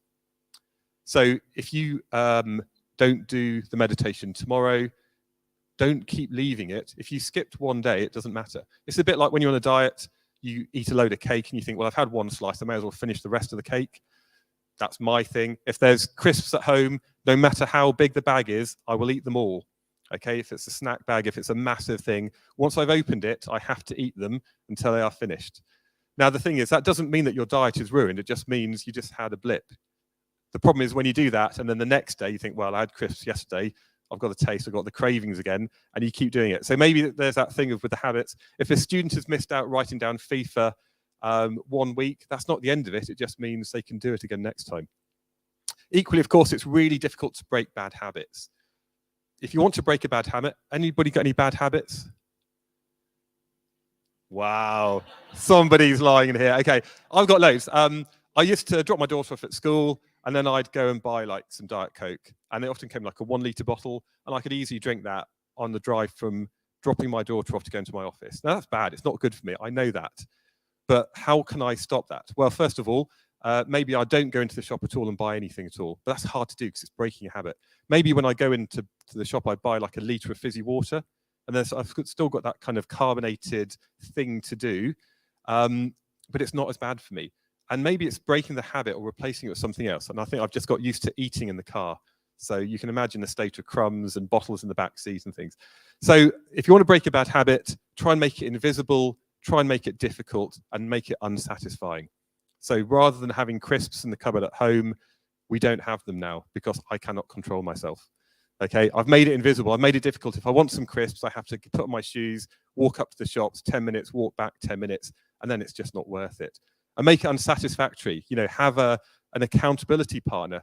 Maybe you say to your partner, if I'm eating crisps, then you know, I've got to pay you £5, or there's something that means that you're accountable to somebody else. And you want to try and get the students to do the same. When they're working at home, get their phone, put it in a Tupperware box outside of their room. And that stops them checking for that addictive rush that you get when you see you've got a new notification. So what am I doing? What am I doing to try and help your students? Well, I think with students, they do need guidance. They're often quite young, they're quite immature. Even the logical ones don't make great decisions. And what I did when I was a teacher was we had this massive stack of past exam paper questions. It was a massive booklet. Everybody got one. So there was peer pressure to do it because everybody else was doing it. They were accountable. They had this kind of grid they filled in on the front. But it was a bit daunting just having this massive stack of stuff. So what I've been doing is putting physics questions, and this is specific to A-level physics, but I've got questions for every day of the A-level physics course, or I will do when I finish it. On the table, I've got books 1 and 2. Can we have the next slide? Thank you. And what I've tried to do is every single day have a different few questions. A student could do it in 5 minutes. You know, it's not a big task, but if they did 5 minutes of extra physics every day for 2 years, by the time they get to year 13 in their exams, they should feel a lot more confident about what they're doing. Today, the question is actually about A4 paper. This is something that maybe you lot appreciate. I appreciate the geekiness of this. So A0 paper has an area of exactly 1 square meter. A1 is half a square meter, and that's why this paper is this size. The other thing about it, if you look at the ratio of the width to the height, there's a 1 to square root of 2. Yeah, square root of 2 ratio. And that's because if you're halving the area, then that means the dimensions for the length and the width, because they're multiplied together to make the area, they have to go down by a factor of root 2. And that's why if you're photocopying something, this is more interesting to me, I feel. If you're photocopying something, it says increase the size by 141%. When you double the size, but it's because it's the length and the width both increased by 141%, which is the same as root 2, 1.41. Okay, anyway, I liked it. But the point is, this question here, it's very simple. A student could get up in the morning, they could do that. They could fit time in maybe once they've got ready in the morning and they're waiting to get on the bus. It could be something they just do as soon as they get back from school. It's not a big task, but we're chipping away at trying to build this good habit. Now, I've got the questions there, and I put a date on it, so it's not an endless thing that they have to do. They know that today they've done this question, it'll take them less than 5 minutes, and then they're done. They can rest easy. They're not having this thing in the back of the mind that they could have done that a little bit more. The idea being, of course, if you've got lots of peer pressure amongst their friends who are all doing the book, the fact that as a teacher you could guide them through it, maybe once every couple of weeks you have a look at the books to see how much they've done, that might kind of incentivize them to do it. And even if they've got something else happening that day, like they're ill, it's the weekend, they're on a school trip, even if they just spent a minute doing a question, even if they just read through it and answered it in their head, or at least become familiar with it, it's better than not doing it at all. And the idea with habits, though, is that once you build one good habit, it can build many other good habits from that. So if I was, in an ideal world, to go to the gym every morning, I'd probably drink more water because I'm thinking about my hydration rather than just having endless coffee. I'd probably be thinking I'm going to have the healthy option at lunch rather than just a load of carbs followed by a whole pack of biscuits in the afternoon. And that means probably my blood sugar would be better throughout the day. If you've been to the gym or you've had that time to yourself, which is difficult, I completely appreciate that as teachers, is you then have this sense of accomplishment. You've had this time to reflect on what you're doing. You come in more energized, and maybe at night time you sleep better because you are physically tired. Now, all of that comes from maybe just trying to do one habit, which is go to the gym every day, but it has unintended consequences. With this, if a student's doing this, they might think, oh, that's easy. I'll do the same for physics, or sorry, they'll do the same for biology or chemistry. By the way, if anybody wants lots of sleepless nights, you could do the same for biology, chemistry, or maths. Nobody's done it yet in this format. Even Primrose Kitten, who's done quite a lot of work with that lot, I think she's sick of writing books now because she's done so many. And she's like, I'm not doing that. It's just a massive job. So if anybody wants to take that on, there is a possibility. But yeah, I think if students do this, it might mean that they're more confident in lessons. They're more willing to realize that actually they are good independent learners. And that means ultimately they will do better in their exams without that big stressful period at the very end. Could we have another slide, please? And of course, because I make videos now, everything in this book is supported with fully downloadable work solutions and also video support. So if a student has a go and they get stuck, hopefully they can unstick themselves and only come to you as a physics teacher once they've at least done the basics. Next slide, please. Of course, what I do spend most of my time doing, apart from stressing about writing a book, which is the most amazing thing and the most time-consuming, stressful thing to do. So, has anybody written books before? Okay, don't write a book. But once you've done it, do write a book. Even though I've had help from loads of other people who submitted questions, I thought it'd be an easy thing to do. It just took over my life. And it's going to take over my life for the next year because I've got another 3 or 4 books to publish. But what I spend a lot of my time doing is making videos and other resources for students. This is an email I got the other day, actually completely out of the blue, from a parent whose daughter, like probably lots of students, did their mock exams, had a massive crisis of confidence. And even though she had good teachers, the fact that she could have a look at videos about any bit of the course, whenever she wanted, she could replay it, she could do questions. This really helped that one student. And what I've got now is, I think 600 or 700 videos on my GCSE website that cover everything for GCSE physics. Anybody here teach physics? Yeah, you're all physics teachers. And that means your students are looking to you. So this is an extra thing that I want to try and ease your workload. If you need you know that time when you forget you've got the lesson, you haven't planned it, you forgot to order anything from the technicians the week beforehand, I've got worksheets. You can print one off. There we go. The lesson is sorted. You can play a video if you want to, or at the very least, you can direct students to look at the videos about things they're not so confident about. I've got the same for A-level as well, if we could go to the next thing. Snappily titled these things here. If you just type in GCSE physics, I think I'm just below AQA in terms of the order. And I've got loads more videos for A-level physics as well. So if you would like to help support your students, you can order a school subscription, which gets you access to even more videos. And that allows me to keep doing what I'm doing. Ultimately, this is now my job, and I've got big plans to dominate the world of online physics and have every possible practical experiment filmed. And then also I see you do a few more on Twitter. I think, I haven't done that. That's a really obvious thing to do. But I'd love to kind of get more people involved if that's going out to schools to meet people, if it's going to universities to find out what the people at the universities are maybe reading the personal statement are actually looking for. Anything to support students, maybe when they don't have access to that stuff in school.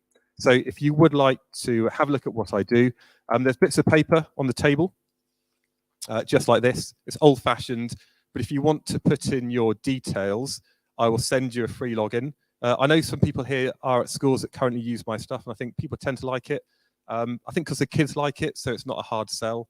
I've had stuff before as a head of science where I'd buy a big package and I would force the kids to use it, and they disliked it. The only thing that really worked with was Eyes at Physics, which I just forced down their throats until they became addicted. So yeah, Eyes at Physics, brilliant free project for physics if you haven't already seen it already. But lots of other things that I paid for is very hard to get the students to actually use. I think the stuff that I've done has become quite successful sort of by word of mouth. It's because students like it, they tell their teachers about it. And also teachers, you can use it as well to help your own subject knowledge. There's no way off the top of my head I can remember how to derive the equation for centripetal acceleration. So I will look at my own video to work out what I used to do. And I'm sure if you're teaching something for the first time in a while, maybe you're teaching the other side of A-level physics, if you're showing the classes, there's lots there that can help you out. Does anybody have any questions? Sorry, you should be asking that, shouldn't you? Sorry. Are these books based on AQA or? Oh, good question. I thought I want to make something which is suitable for everybody. Although most people do AQA, there's a couple of people who do OCRB and a few people who do EduCAS, and I try to make them non-exam board specific, which is really difficult, trying to get a common language in physics. You know, what symbols do we use? Is it the Young modulus or Young's modulus? How do you spell the word caliper?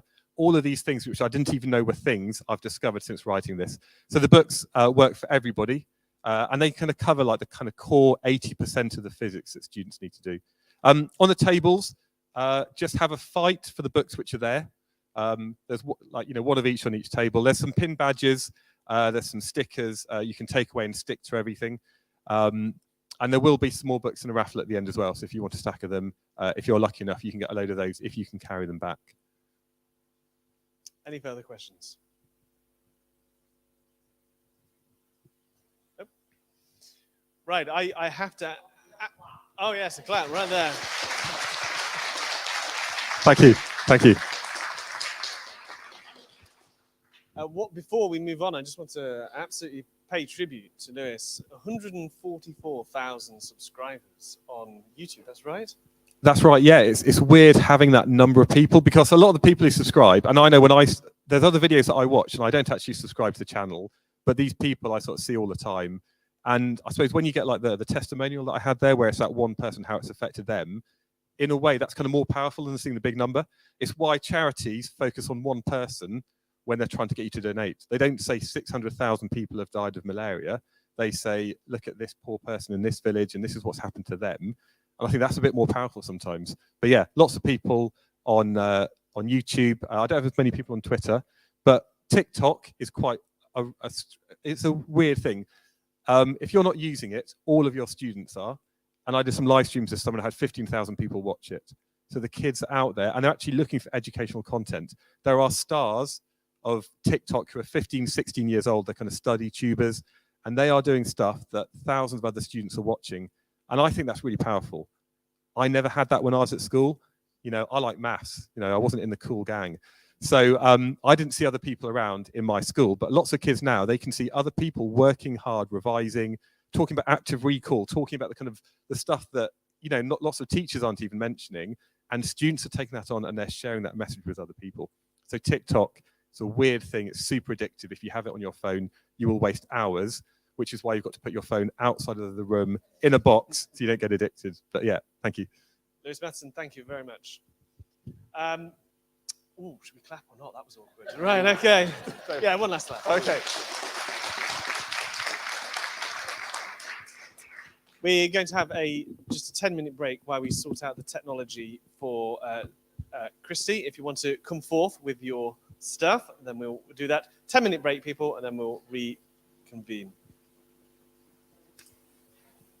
Thank you.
because it means that I'm getting old. And what having this hybrid job does is it allows me to think really deeply about particular aspects of chemistry education.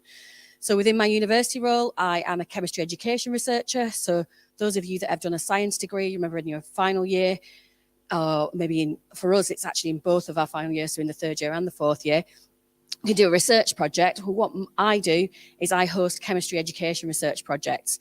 So in a bulge year, we can have 240 chemistry undergraduates at Manchester. They cannot all become chemists. If they did, there would be no jobs for anybody else. And actually, many of them do find that their interests have changed. Some of them are coming to university in a very utilitarian view. They're coming because they know they need a degree, and either chemistry was their favourite subject or their least worst subject, and they decided to take that forward. And so that means maybe they actually haven't got a burning desire to become a chemist. And by doing chemistry education projects, they can develop those kind of transferable skills that are really, really desirable in the graduate market. So we have between 10 and 20 students a year who are doing a project that isn't in a lab or isn't computational. So I'm going to talk to you about balancing chemical equations, a subject which we all love and we've all really enjoyed teaching it. The small person there's really sick of hearing about this. She's like, why do you always talk about balancing chemical equations? But here's what I talk about. Can you find the cursor to move that on? If you would like to see the slides and join in my little quiz that I've got in a minute, if you go to menti.com and type in 6215-8212, you can compete against the other people in the room in my very short quiz on balancing chemical equations. One of them is asking you to balance a chemical equation. The other ones are just quite nice topics, I think. I'm quite glad I took the history of science bit out because that would have kind of stolen some of it of Matthew's stuff. He was a fabulous speaker, wasn't he? Right, so let's get going. Why is the slide thing not come up? Aha, there we go. Oh, it's doing it. Right. On the bottom there, you'll see I've worked with lots and lots of different people who are really, really helpful in helping me with my research for the stuff that I can and can't do. Will that move on now? Oh, the computer's scaring me. I did this at the ASE last week and it worked really well. Well, there we go. Quiz time. Right. So, right. It's right, apparently. Right. Okay. Here is question 1. Oh, look at all these people that have joined me with their really exciting icons. I'm going to start a countdown now. You'll get a question. If you get this right, you can have maximum points. It gets a bit harder later on. So who is attributed with writing the first documented chemical equation? If you've heard me speak before, you've got an advantage on this because I do talk about this a bit. Let's see. 6, 5, 4, 3, 2,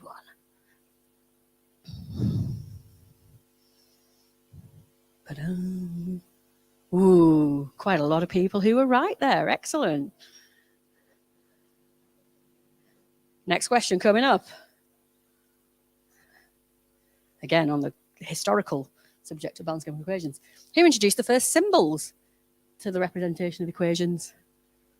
That looks a little bit like some of the things we draw for our students, doesn't it?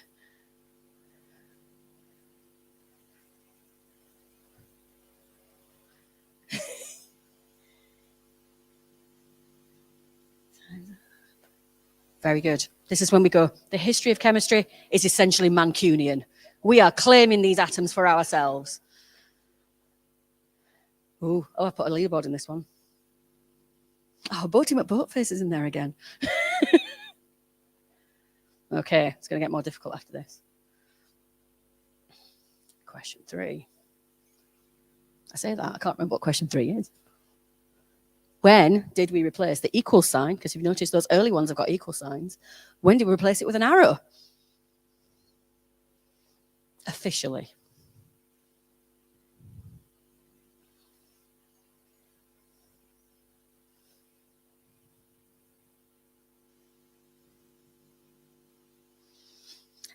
Officially, it was around the 1900s. You will still see them today, actually, especially in publishing from the global majority, in areas where publishing is not so sophisticated.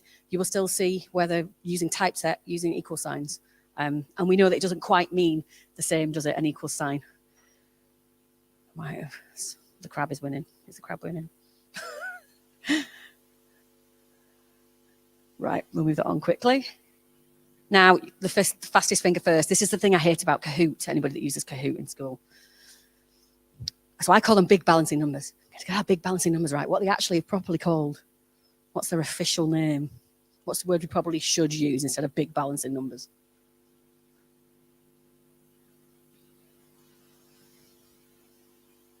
Excellent for the people who said coefficients. This is what we like. This is how we get people involved in the presentation. So now we're on fastest finger first. There'll be a bit of variety in how everybody's come out of this. Ooh, is Sebastian in here? Oh, there we go. Could have been someone on the live stream. Okay. Final question. Fastest finger first. You're going to have to balance an equation. I'm warning you now.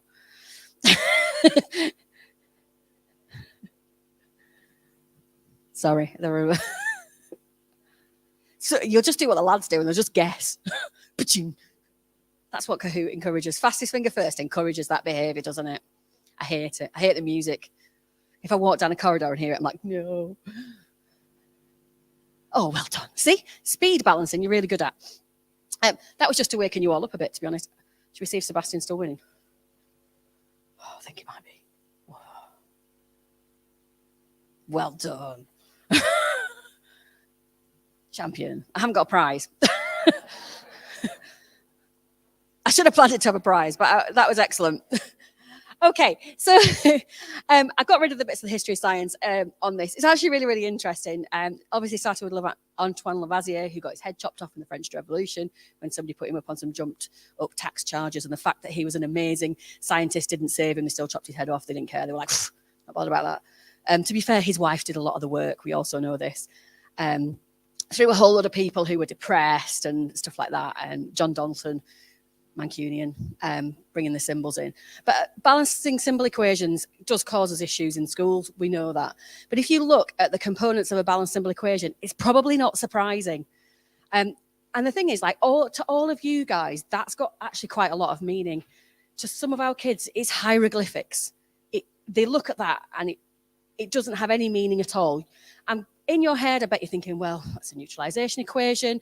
I can name all of those things. That's not the same for your students at all. So we've got the coefficients, multipliers, whatever you call them. We've got atom symbols. They're a bit annoying. Sometimes they're a single capital letter. Sometimes they're a capital letter and a lowercase letter. So that's all a bit complicated as well. There are numbers inside brackets, numbers outside brackets. There's the arrow, and sometimes that arrow's different, especially as they start to advance. It's not always just a straightforward arrow. It can be an equilibrium arrow or a reversible reaction arrow. So actually they are really, really complicated. And that sometimes there can be a mismatch, really, because to many teachers, they're quite simple. So it can be very frustrating when you find that your learners can't do it. And the mismatch between how hard a teacher thinks something is compared to how hard a student thinks it is does cause an issue in terms of understanding. Right, I'm going to show you a little bit of the literature, and that's on the basis that I've done this literature review. It took me, I think I counted up, in total, about 35 hours to do the literature review on this. So you don't have to do it, because I've done it. And it is all sitting in little pieces of paper on my desk at the university as well. There is quite a lot of literature on balancing chemical equations. Much of it is done with college students in the USA, because if any of you know the kind of curriculum in the USA, it does overlap with the top end of those. We specialise really early compared to other education systems. So lots of it is done with introductory level college students in the US. You also find a lot of it's done with teacher trainees as well. The first one I also always find the most controversial. Like, how they got these college students to agree to have their developmental level measured and then be put against a test. They basically found that some of the college level students were at the developmental level of primary school students. And then they made them balance equations. And then, yeah, funnily enough, they found they couldn't do it. But they did say, actually, there wasn't a great deal of correlation between the developmental level and balancing. If it was a simple-ish equation, when it got more complex, then there were some real issues there. But I was just thinking that the alarm bells with the ethics on that one is just crazy. Yarrick has a really, really long, almost like a thesis on this. And he basically said that you might think your students can balance an equation because they successfully get the tick on the GCSE. It doesn't mean they actually understand what it means. And that's what I think that's what we start to find as they get higher up. We start to see this fall apart a little bit. And again, down at the bottom, the Narod paper is basically asked them to interpret what they felt it meant, but they didn't really understand that it was a statement of proportionality. They almost see it as a mathematical equation. I do this, I put the numbers in, what it means doesn't matter. Right, approaches to, this is what I get asked all the time. What's the best way to do this? What's the best way to do this? There is no magic formula, I'm afraid. Most of the literature that you find does focus on different ways of balancing equations. There are hundreds of papers on this. The earliest reference is in 1922. So if you are getting frustrated with teaching this, 100 years teachers have been talking about this and not sorted it out. So really, really do not worry, okay? So this guy was talking about an algebraic approach. There are some people who are really obsessed with using algebra for this. So in terms of these methods, you end up with two branches. You get the informal stuff. This is what you guys talk about. So you're in the science staff room, if you've got one, if you're lucky, or a staff room, if you've got one of those, and you talk to your colleagues, and you're like, it's really annoying. This class, they can't do this. I don't know what's, and they say, oh, try this way of doing it. Get the mollymods out, or the Skittles, or something like that, or maybe do that ringing method, get the mini whiteboards out. Those informal things are never really reported in the literature, but we all talk about them, and some of those are the richest sources of inspiration for when you've got a difficult class. And then you've got the formal peer-reviewed literature where people in maths departments tell you how you should balance a chemical equation, as I've mostly found. So these are your kind of informal ones. So they mostly form into modelling and grouping. So we all know that students like hands-on exercises. We don't believe in learning styles, but it does give us some variety to our classrooms. So you'll see that poker chips one from David Patterson, that was widely reported. Tendency to use mollymods. I don't use them, they roll too much. Fall off desks and that sound, that plastic ping as they go across my classroom. So I don't like those. Although years and years ago, this is showing my age, the RSC sent them things called chemical jigsaws, which are like flat mollymods, and they were awesome. Sweets as well, you know, everybody bleaches. I'm sure everybody bleaches the desk before and afterwards when they use those. But modelling, it is engaging, and that concrete to abstract is really helpful. The other ways are these grouping methods, and I've seen these reported a lot. The video on the left was from Ian Taylor, where it's like, expand the formula, protect it, keep that together. Similarly, the one on the right was reported by the Chemistry Educational Techniques group at the RSC. And all of those will work, and they're all fine. In terms of the formal stuff that actually does make it into peer-reviewed literature, you end up with the algebra one. Nobody that I know does this, except my friend Martin, who did it on that piece of paper for me. I was like, yeah, it's amazing. I was like, you're a computational chemist. That's why you can do that. And then there's like matrix and computational stuff. Actually, I have started to get a little bit interested in this because I think I might try and put that in our first year lab as a way of helping students to learn Python, because it's something that they're quite familiar with, balancing chemical equations, and they're not familiar with coding, so I can add the coding onto it. But nobody is doing that in their classroom. You're not getting kids to code or anything like that. Inspection, which is what we probably are mostly familiar with, people talk about that. It's a really nice guy that talks about, calls it the ping pong method, because your head kind of does this when you do it, and mine does. And then looking at oxidation numbers as well. So there's lots of papers on this. So within those, you also fall into two ways of looking at it. There's the algorithmic approach, which is I tell you a method and you just use it. Inspection wouldn't be in that. So if I tell you that you take that formula, you expand it, you group it, and then you can do this, that's an algorithmic method. You're not thinking about any of the chemistry that is happening there. All you are doing is a procedure that's set down to you. And it will make students successful. Lots of students will be able to successfully get marks doing that. However, when things get more difficult, and these questions do appear on A-level, balance this equation, it's quite complicated, they start to fall down. Because often what you're doing by doing that is adding another layer of cognitive load, because you're giving them something else to do in addition to looking at the equation. And then also, they've only got that one way of doing it. And if that doesn't work or they mess it up, they're stuck. And then there's the reasoning approach, which kind of takes longer, but it means that they end up in the situation you're in, where that equation has some meaning for you. And you've got a lot of different ways of approaching an equation. You're able to make a decision about whether you're going to start with the oxygens or you're going to start with the hydrogens, for example.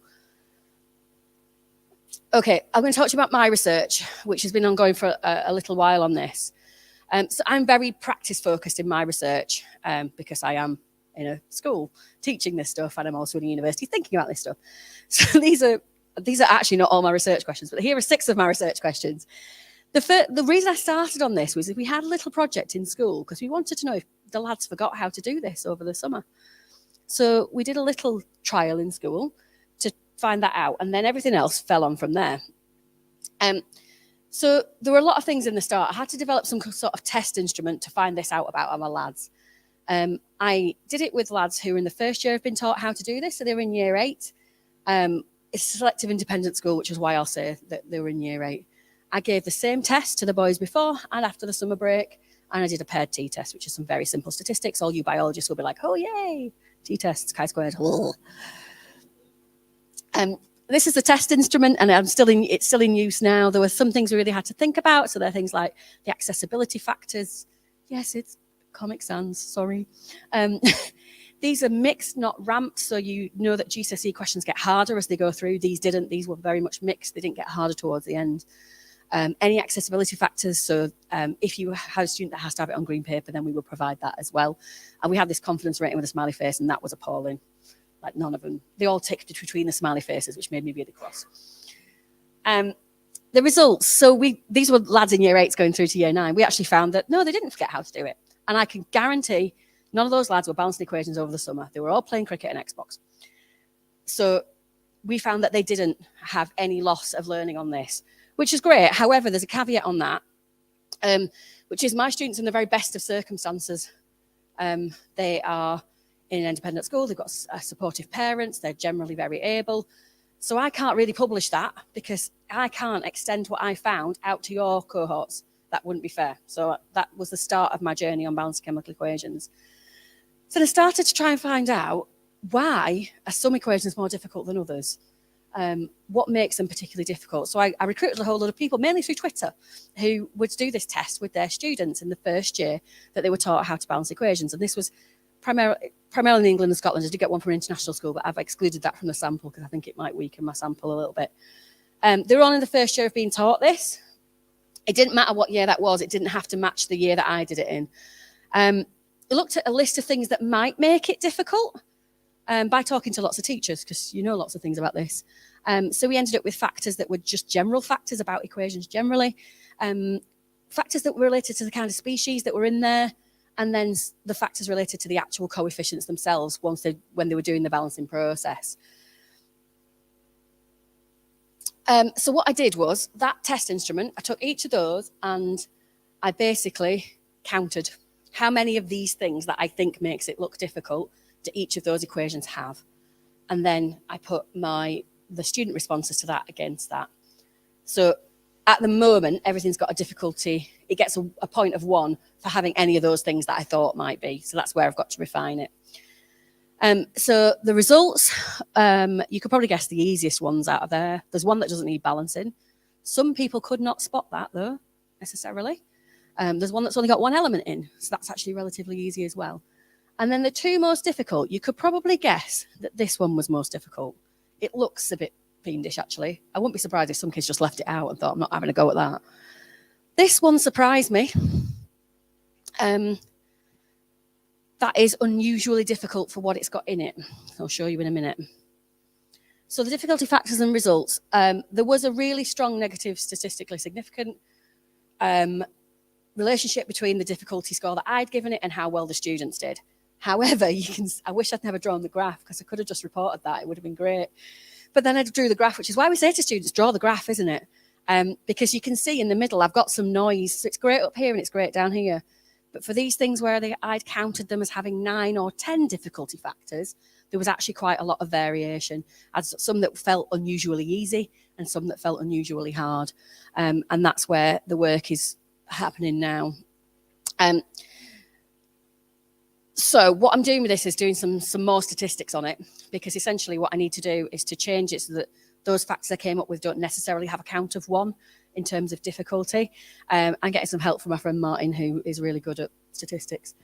One thing that came from this, though, was that the students in Scotland were better at this than the students in England.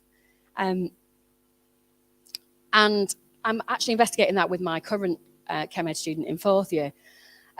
But the students in Scotland are older when we teach this. There's a really common thing in English education that the earlier we teach it them, they can practice it a lot and they'll get better at it. And this essentially shows that that is probably not the case. I've got a longitudinal study going on as well, which was research question 3, which tracks the same group of students through. And all I've mapped it against at the moment is their MIDGES scores. I don't use MIDGES or CATS. So an average student is 100. We don't actually have very many students who are, in fact, I think that year I only had one who was under 100. So my whole cohort was 100 to 150. And what I could see was that there was a bunch of students who were from CAT or MIDGES score of 100 to about 112 who couldn't do it in year 8 and then continue not to be able to do it. The other ones mostly will push up. You know, if they got 6 the first year, they get 7 and 8 and get a little bit better. But this core of students who, to be honest, are our average students in every other school, couldn't do it in year 8, couldn't do it in year 9. Basically, they were stuck. So this idea we have in our head that this is easy and students should be able to do it is disadvantaging some pretty average students who should be able to do it. And in Scotland, they can. They don't learn it till they're 15. They only do word equations up to that. They do some particle diagrams and stuff, but they do so much better than ours do. So that's what I'm investigating at the moment, like what reasons behind that. And we think it is about reasoning. They just know more chemistry. That equation has more meaning for them. I'm going to give you a little bit of an intermission. So I'm what they call a discipline-specific education researcher. So all of my work is reliant on collaboration with teachers in schools. You can help with that by volunteering to do things. That might be an interview. It might be trying something out with your students. But if you're interested in this kind of things, do try to keep in touch with people around you in local universities that are doing this kind of thing. And if you're particularly keen, they will include you in papers if you want to do a little bit of extra work on that. What I would say about that is that allows your voices to be in the published literature, because I see a divide in the published literature where you've got all these people sitting in universities thinking that they know best about how we should teach something. And then on the other hand, I've got a load of teachers who are actually doing it. And those voices are not getting in published literature. And published literature gets cited and it gets moved on further. So that's why those voices need to be there in the historic record for what we're doing. So in terms of science education research, university education departments, yes, but also increasingly subject-specific departments. If you're still in contact with your lecturers from when you were at university, they probably have a colleague who is a teaching-focused colleague that can help you access this. Right, summary. We've got a massive history to this. Your methods are going to be algorithmic or reasoning-based. I would, if you have to use the algorithmic, I would try inspection first and ping-ponging. If they still can't do it and you just need them to get through the exam, go for algorithmic. But later on, you'll give them issues if you give them that straight away. Because I've had students come through to A-level that are so wedded to doing that. And you're like, it's going to take you 10 minutes to balance that A-level equation if you do it that way, but they'll still insist on doing it that way. Most of the literature does not really have your voices in it. It has people sitting in university departments who think that they know better. There is a mismatch between how hard you think it is and how hard the students think it is, and that being a real learning barrier. Sometimes it's good to put yourself in the situation of a student and get yourself out of your comfort zone. So do something that you find hard. I don't know, take up playing the trombone or something, so that you realize that the first time you meet something, it is hard. When students can't do this, it can persist for a long time. I've read a lot of papers about teacher trainees, especially teacher trainees teaching out of specialism, that actually there are many teacher trainees that find this difficult. So they never grasped it properly in school. They continued because maybe they took a different specialism and then they come back and they're having to teach it. So what I'm doing is trying to expand the literature through practice-focused studies. My current studies at the moment, I'm still doing equations. Sick of equations in our house, aren't we? She's sick of equations. So I'm doing the Scotland and England trial. That's about to start when Matthew finishes his exams, which start on Monday. I've got another piece on organic reaction mechanisms where we have examined the curriculum, we've examined the textbooks, we've done a survey, we've just got a few teacher interviews to finish off. And actually was really nicely approached by a colleague in electrochemistry this summer who had been at a workshop with a whole load of other nerdy electrochemists who were all researchers, who sat there over lunch and realised they had no idea what electrochemistry education looked like across the country, in high schools, in universities. So he was like, can we have a look at this? So I've got 2 groups who are looking at that at the moment. I'm particularly interested in when you can speak any other languages, because reading the curriculum from other countries is really hard. I'm happy to take any questions. Those are my contact details. I am on Twitter. Happy to chat to anybody about it. I'm not sure how much time we've got left for questions because I talk too much. Thank you very much.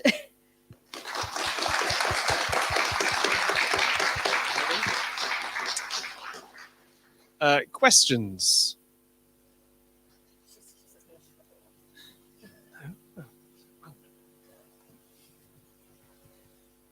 So you touched upon the Scotland versus England thing. Would you therefore also recommend that we maybe calm down in teaching it until a little bit later on? It doesn't need to be the very, very first thing you do in GCSE, because I feel like some of our specifications have balancing equations at the very, very beginning of topic 1.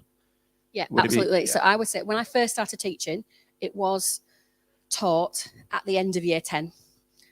Now I see it creeping down. Some of the teachers that I've spoken to are doing it in year 7. I was shocked when I got to the school that I'm teaching now that they were doing it in year 8, to be honest. I do think we just need to calm down a bit and examine. You don't have to teach the GCSE spec in the order it's written. Find the best way for your students. It's a specification. It's not a curriculum.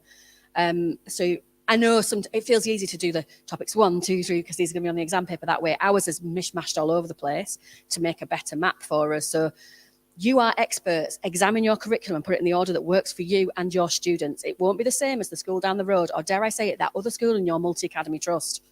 You need to design the right one for your students. So yeah, I think we need to just calm down a bit and not be like, oh yeah, they can do this, they can do this. There's a lady over there.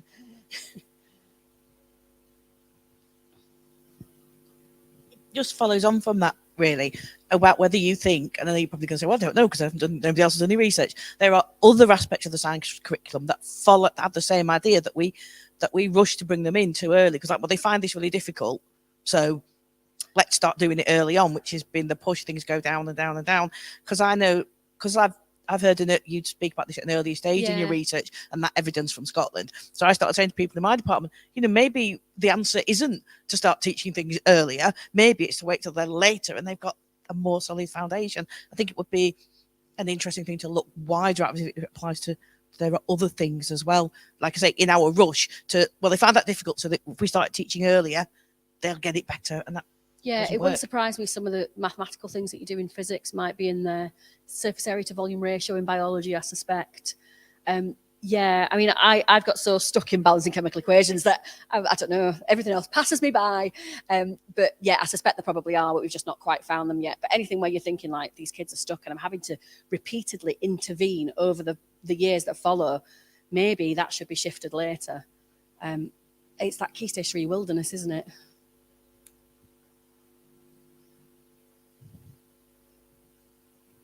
Do you think there's any curriculum hinge points in like the maths curriculum that is leading to like Scotland teach it later? Like for example, ratio or number relationship that they come into like later on in the curriculum in Scotland, and then they teach it later on in. It could be. I used to think initially, oh, well, this shouldn't be an issue because it's just multiplication tables, which it is on the surface of it. If you just take it's just like, well, if they know their times tables, if they've left primary school, they should be able to do all of this. But now increasingly I'm thinking actually, if we're going to go for a deeper understanding, they need to understand ratio. And the ratio they do in primary school is limited. And it takes a while for them to get their head round. So yeah, I mean, maybe they've just thought about it a bit more in Scotland, and but then I don't think it's necessarily a decision that we've made actively here. It's almost like it's been passed on through folklore that we're going to do this and they're going to get better because they'll practice it more, or they'll just be unsuccessful at it many, many more times. I'm going to ask a question. Oh, God. Well, I think a lot about formula triangles because... I saw my maths department. My maths department used them once and nearly killed them. There's something you said that really resonated. That they, in this balancing equations, that they can get a tick in an exam without understanding what's happening, or without understanding how and why, and that disadvantages them later on. So, do you think that we should be embedding the sort of conceptual models at the very, very beginning, before the point where we teach them any procedure? Yeah, I think we should probably be doing a lot more particle diagrams. I think we skim over the particle model because they do it in primary school. And I know this, having got to the end of primary school now, that like they do the particle model. So then we do solids, liquids and gases and things like that. We do them dead quick because they come with a bit of knowledge of it. So I think they should be spending more time with that. In fact, I'd love to influence assessment so that the assessment of this wasn't just a tick in a box for balancing an equation, that actually maybe it was. There used to be that really nice SATs question where it was methane burning and they had to tick which equation it was and things. So it's been there in the past and then it's kind of gone because it's dead easy. You can put that to a non-specialist marker, a tick in a box for putting a 2, 1, 2 in an equation. So yeah, I think, and that's the problem, is that until we influence the assessment to dig deeper, then it's not necessarily going to be prioritised in schools as well. So we've got time for 2 quick questions over here. Where was it? You have quite an interesting sort of job setup, so I was just wondering how you got into doing both the teaching and the university stuff at the same time. So in 2011, I think it was 2011. No, you were born in 2011, so it was 2011. So the Royal Society of Chemistry used to have a scheme called the RSE School Teacher Fellowship, which took teachers out of schools for a year and put them in universities to do particular projects. I did that in 2011, 2012. So I left the school where I was actually in a management post, and I spent a year at the University of Manchester, and I really enjoyed it. I then went back to just teaching. I hate that phrase. And, you know, I enjoyed that. To be fair, I'd got a small baby. It was fine. But then I got a little bit bored. I taught the A-level curriculum a number of times through. And so I designed my own job. I basically took a risk. And if you've ever sent, I don't know if you've ever sent an email where you don't look at it and you go like that. That's what I did. I sent it to my headmaster and the head of the School of Chemistry at Manchester at the time. My headmaster got back to me fairly quickly, but not as quick as the head of the School of Chemistry, who 20 minutes later was like, yeah, come in and talk to us. So essentially I'm on a long-term secondment. The university pays 3/5 of my pay for 3/5 of my time. And that preserves my terms and conditions and make things easier. It is a risk on my school's part, but thankfully my headmaster trusts me not to do something ridiculous, like tell him I want to come back 2 weeks before the end of the summer term or something. Yeah, some of it's luck, some of it's judgment, some of it's taking a risk. So if any of you do that 10% braver thing, that was my time, was like, I just need to try this. I'd really love to do this, and somebody needs to do it first. I had in my head that within 5 years, somebody else would be doing it. 7 years in, they're not. However, because of the crisis we've got in teacher training at the moment and retention, it is starting to get a lot more interest in actually how do we retain teachers long term? How do you keep a teacher of physics, of chemistry, of biology who doesn't want to be a head of science or an assistant head? Because let's face it, that's data crunching and HR and horrible stuff like that. It's not, none of us went into teaching to do that. But there aren't enough creative routes for what to do with those people who want to really get into their subject, and this could be a way. So I'm basically keep banging on the door of the RSC that they need to resurrect the old school teacher fellow scheme, but change it to something similar to what we have at Manchester. And every year I just get an email from Manchester that says, you still in the budget? Do you still want to stay here? And I was like, yeah. There's one more question down here somewhere. Or is it just... So you've shared that you've got the different studies in terms of year 10 might be a better time to introduce the equations. Scotland do it a bit later. With some of your more longitudinal studies, have you got the outcomes? So is it possible to look at someone who got it introduced, say at Bolton Boys in year 8, what they got at GCSE, what they got at A-level? That's sort of more outcome-based or impact-based. I mean, I do have that data. So I've got, because it's my lads that I use for longitudinal, I can track them. Obviously, they won't all have taken A-level. All I've done at the moment is kept them versus their mid-years. That data set is huge, and it's going to take me a bit of a while. But yeah, I could do with pulling down what their GCSE score was, what their A-level score was, because I think that would be interesting. And again, would add a bit of value to the people that are reading it. I'm quite passionate, again, about getting stuff published in places that people can actually read it, because that's what another of the issues is, that you can publish stuff in education journals, but you haven't all got access to them. So even if it is something that's behind a paywall, I always sneakily put a 1-slide summary out that you can either download from the university, or I always put it out on socials as well, because I don't think it's fair that you're all locked out of this stuff. There's some brilliant stuff in the Journal of Chemical Education, but you can't read it, which is a shame. Is that it? I'll stop talking now, shall I? Right. Massive round of applause for that.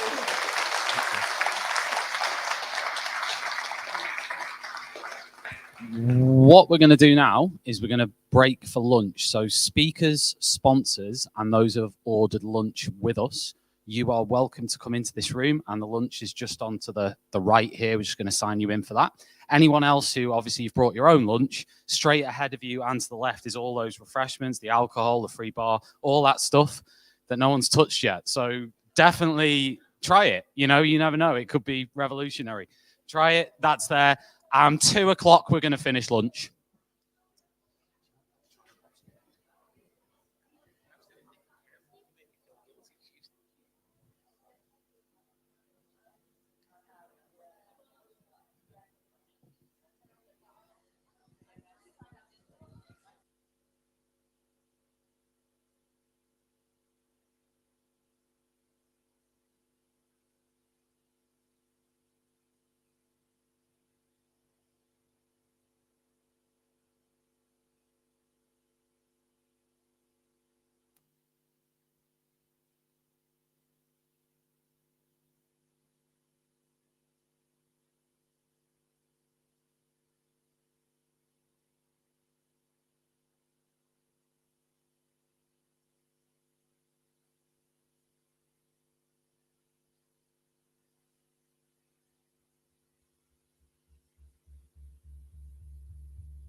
It's been 24.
Right, it's my very great pleasure to introduce Alex from Oxford University Press, one of our very generous sponsors of this event today.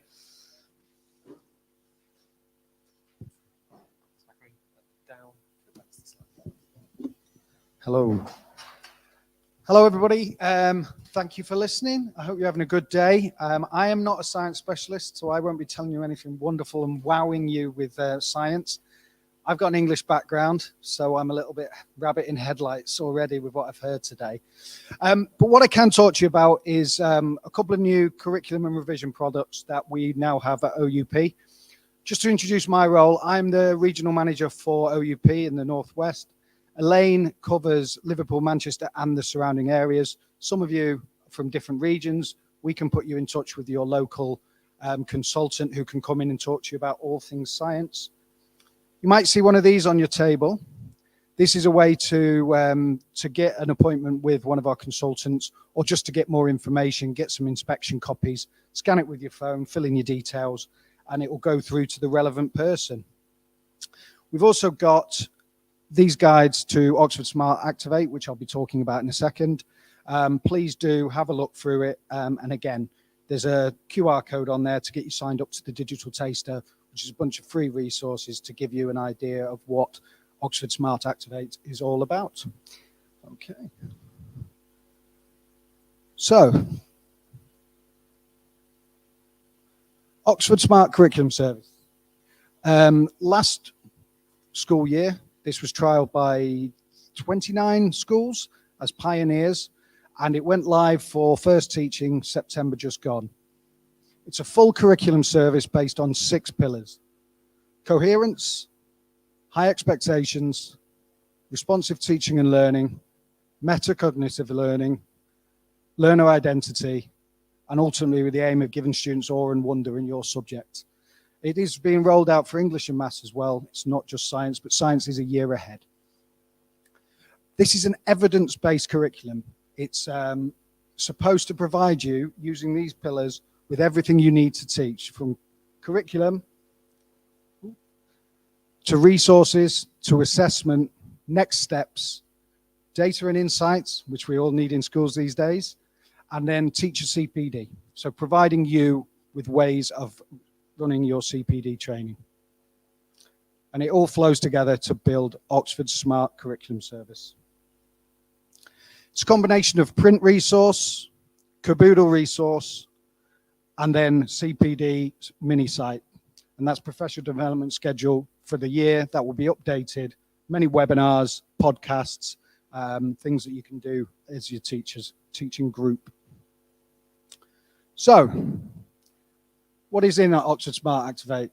The new things above and beyond the curriculum are what we call personalized next steps.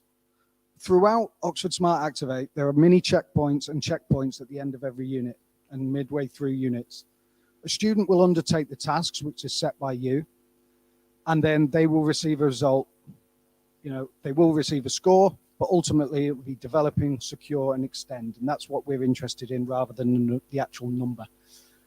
After taking the test, they receive a selection of leveling up questions, which will aim to take them from developing to secure, or from secure to extending. And each student will be personalized what they receive based on the results they got within the checkpoint. They'll get short videos to give them extra teaching before taking these level ups, so that they are embedding that knowledge as soon as they've taken the test. They'll also then receive more personalized learning, spaced learning through reactivates. So after completing the tasks, depending on how a student performs, they will then be presented with what we call reactivates, which are questions that just come back to them depending on how they performed the amount of time. A student that's done very well, it might be 6 days to 14 days before they receive that reactivate to embed that learning. Other students that haven't performed so well on the topic may get one within 24 hours. And then if they're successful, they will then not get one for 6 days or 14 days. So this is a personalized way of embedding knowledge for each individual student. There's also data and insights, which we produce through knowledge and task reports. So this gives you consistent data across classes, year groups, whole school, and individual students. You'll get the marks they receive for each question, you'll get topic-based data, and you will get visual graphs about how your students are performing. This can all be exported, so you're able to use it for whatever purpose you need to. The next thing I want to talk about is our Oxford Revise service. This has been going for about 18 months now and is very successful. So successful that we're rolling it across on all other subjects. We've got Oxford Revise books which are based around the concepts of knowledge, retrieval, and practice. They follow the course that we have, Activate course for science, and the topics follow in a coherent fashion.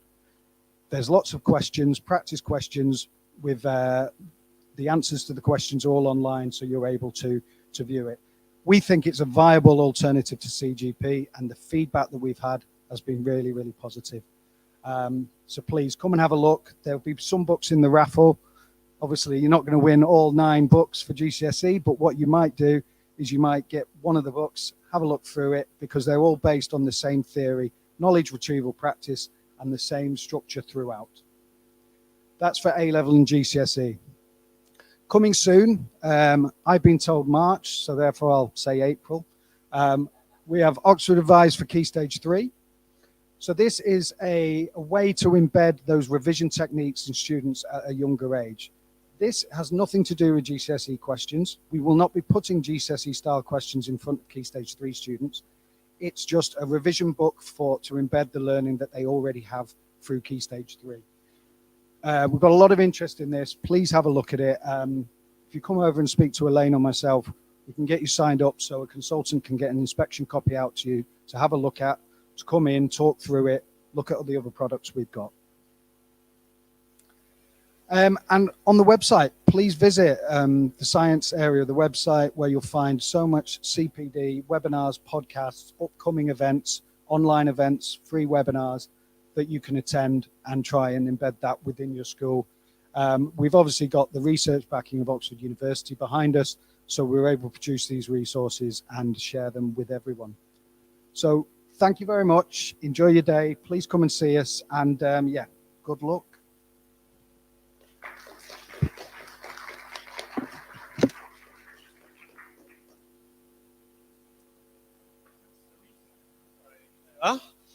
So we have Sarita Sharma is now going to start us off into this next section this afternoon. So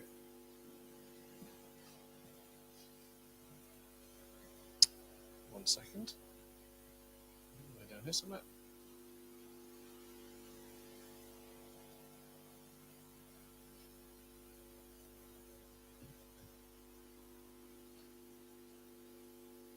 So in true Teachmeet style, these afternoon sessions will run strictly to time. Your time starts now. Hi guys, I'm working as a lead practitioner in an East London school, and I have also worked as a Key Stage 4 coordinator. So working in both these capacities, I've realized there's one common issue which some of my schools face, that some of our high achieving students, they are not achieving the grades they should be, right? So what, after so many department reviews, lesson observations, learning walks and everything, there was one common issue we noticed, that some of our most high achievers, they were not challenged enough in the class. And I think some of you might be having the same issues. The most high attaining students, they are getting good grades, but they are not getting the grade they should be getting. So from there, I started to think, as a department or in the school, what can we do to promote this? And the most common answer that came into our mind was, okay, we just give students some of the extension questions. For GCSE, we give them, okay, a diluted version of the AS questions. And to challenge the A-level students, we are going to give them some, say, maybe PAT questions or physical Olympiad questions.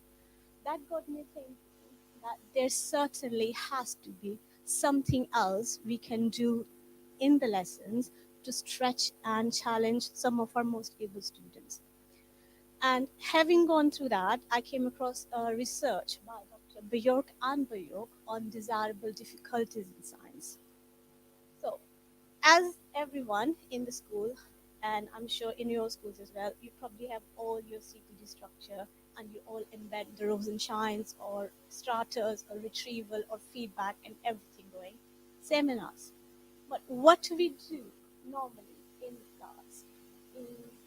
Instead of measuring learning, we sometimes are at a risk of measuring performance of the students.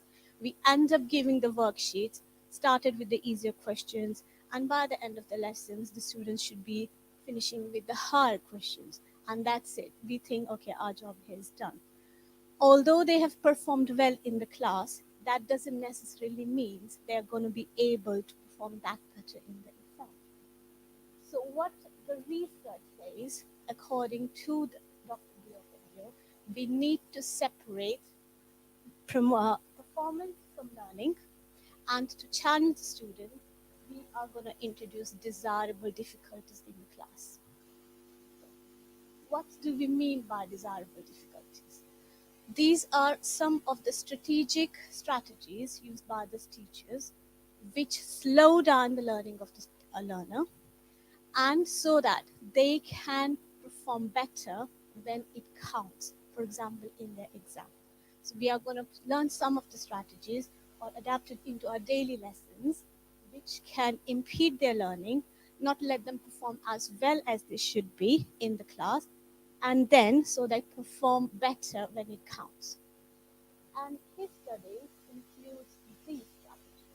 So we have got varying conditions, generation, interleaving, spacing, delayed feedback, and so on. Quite a few of you might have heard about these before. And when I was going through the research, and I think, okay, varying conditions, generation, they all sound really good in theory, but how are we going to bring them into the classroom? So that was our biggest challenge, right? How can we vary conditions in a classroom when you are supposed to teach in the same class as the science teachers? Fair enough, we can do practical one day or anything, but how are we going to change the conditions? So I will be focusing on the first three, some of the strategies I have been using in the class, and I hope you found some of these useful. So first one. So main thing before the strategies we discuss is desirable difficulties, the strategies which I'm going to be discussed, they should be posed in the lesson strategically. And these things, the questions we are trying to make hard for the students, they should be pitched in a right way. And the students should have some of the background understanding, they should have the background knowledge to handle them. Otherwise, they are going to become undesirable difficulties. So, first one, we are talking about varying conditions. So study says, according to Bjork, we can teach students in different classrooms for the same thing. We can change font or the size of the text we are presenting to students, or we can change the voice tone. So how are we going to vary the conditions in the classroom so that the students can have better learning process? What I thought of some of the strategies could work. Instead of giving worked examples to students, we give erroneous examples. Instead of giving the full information to the students, we remove information from some of the questions. And then we talk about giving explanations rather than telling them to write the answer. So I'm going to discuss all of these one by one. So here's my first example, right? So I'm a physics teacher, so most of my examples are physics, but you can adapt. So rather than giving, it's a question on specific heat capacity. Rather than giving the students the model answer where they figure out, I have given them two different questions, two working outs. And that I'm telling them to do, could you find the error in this? So rather than telling them how to do the question, I'm asking them to do, where is the error in the question? Can you spot anyone? Where is the error in the first one? Right? So here, the problem is the student hasn't rearranged the equation properly, right? And in the second one, the issue is the student hasn't converted the unit properly. So again, this strategy could work because students then have to think about not only applying the equations, they have to think about what are the things they need to keep in mind as well. And I remind again, if the student doesn't have a background knowledge of how to convert the units or how to rearrange the equations, they will not be able to access this. So it will become undesirable difficulties. Another example, this is something we do at GCSE, domestic electricity, where the students have to calculate power or energy. The normal question will be looking like this at the top, where you have got 3 bits of information. To challenge some of my students, I'll get rid of some of the information in the middle and only give them 1 number to work with. So they have to think about there is only 1 variable given to you, and how can I find the other thing? That lets them to thinking. They need to work out, they need to remember that the household electricity 230 volt is the given one. So that makes it another thing difficult for them because they have to recall another example. But similar thing can be done at A level as well. We remove the information from the question, added the questions a little bit. In this case, the students then have to make a link that we have got radio waves, they are electromagnetic waves, and they travel at the speed of 3 times 10 raised to the power 8, and so on. So we are removing information to make it difficult for the students. Another example, we can say, again, that's an A-level example here. So in A-level, the long answer questions we have structured where they have given graph, diagram, and they have got a sequence of steps to follow. What we can do is get rid of all the questions in the middle, just give them 1 thing to do so they don't have any idea what to do in the middle. So that is also stretching or extending our students. The next one is giving students explanation. Now, I've taken a chemistry example here. We are looking at 4-mark explanations for a GCSE question, right? So instead of giving the answer, asking the students to write the answer, what I will give them is some statements, right? They are all correct. There's no wrong statement in them, but then the students have to figure out which of them is the best statement or which of them is the backtrack that's more likely to give them mark in this question. So what one do you think would be the most likely to be giving them the mark here? Because often we find when the students write explanation, they write way too much extra information, which is not required. So this is a way for letting them think which is the most relevant explanation, which will give them mark in this situation. So we have got this, these, and these, right? So the only 4 points which will give them mark are these. All the rest of the information is extra, which is not required. This can be used in conjunction with the examiner reports. You can get all the information from examiner reports. That can be used to address any misconceptions as well. So that works really well in the class. Next one, generation. Right. The study says instead of giving the information to students, why don't we let them generate information themselves? So then again, let's look into how can we let students generate information because science is such a factual subject. So some of the examples which I have come up with, generating patterns, generating explanations, and predictions. Right, again, chemistry example. We do so many of PEN, proton, electron, and neutrons. Then we give this table for the students to complete. Why not we give them a filled up table first, give them some prompts, let them figure out what's going on, and then tell them this is now you complete yourself. That's another way of generating information. Then chain reactions as well. After I've finished teaching about the nuclear fission, we can give them this diagram. They have to explain what's happening, why this is a problem, rather than me telling them, okay, chain reaction can cause explosion. Right, same thing when we have finished teaching about the 3 types of blood vessels, rather than moving on to straight away to the stents and all that, we can give them these questions. Why this is a problem, rather than we telling them the answer. So we can check if they have understood what 3 different blood vessels are, what their functions are, and then that's also a challenge for them. Okay. And same again, predictions, give them the diagram, let them fiddle around with it, they can write their predictions down. Okay, and interleaving, right, which this topic I think is the most hard to bring into the science. We can make cross-curricular links with other subjects, or if we try to teach electricity and forces and everything all together, sometimes it may lead to cognitive overload. That's what sometimes I feel. So in science, interleaving is harder to do. So what we can do, instead of interleaving the different topics, we interleave the skills together. So I designed some of my worksheets like this, where at the first, you simply have the numbers students have to put in, they have to rearrange. The second row will have rearrangement and the unit conversion with them. The third row is then now building up literacy, where they have to get the information out of the question. And the third one is now using other skills like graph interpretations, gradients, and taking manipulation here. So now instead of interleaving different topics, we have interleaved different skills in them.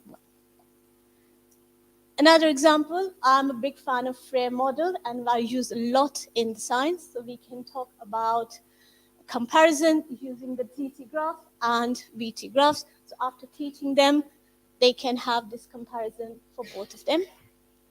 And then this is something I did with my year 13 students, where they made comparison. And another one is making links between topics. So if we have got different, similar, different again, how can they make links different topics? That's also interleaving there.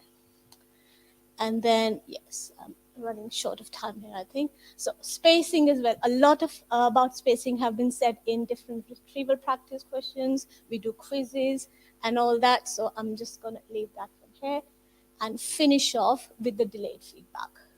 Okay. So feedback on all of these tasks could be corrective, right? Where you're telling the students if they're making a mistake, how can they correct it, or if there is a misconception. Evaluative feedback is when we are giving them how to improve upon their work. As a teacher, it will depend upon the type of the task. And as a teacher, it will depend upon the students in front of you and how you respond to them. Okay? And I'll just leave it there again. I'll leave it with this thought. If the students from us, they do not have the basic knowledge, they will not be able to assess their difficulties, and they become undesirable difficulties. Okay. So if any of the strategies you use, please do share with me. Thank you.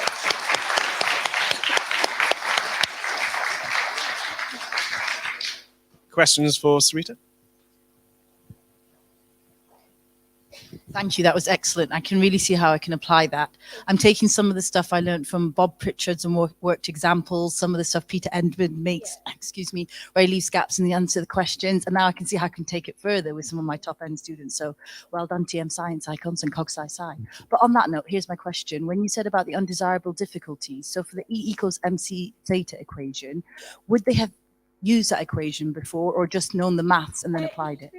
It will depend. So if you think the students, if you're teaching to a top-end student, they will be familiar with how you can plug in the numbers into this equation. In that way, that will be just a simple new equation for them.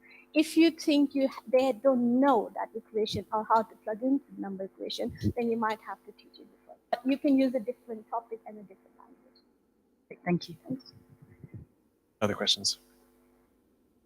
Well, thank Sarita one more time. Our next speaker, Tommy Folaranmi. Come on up.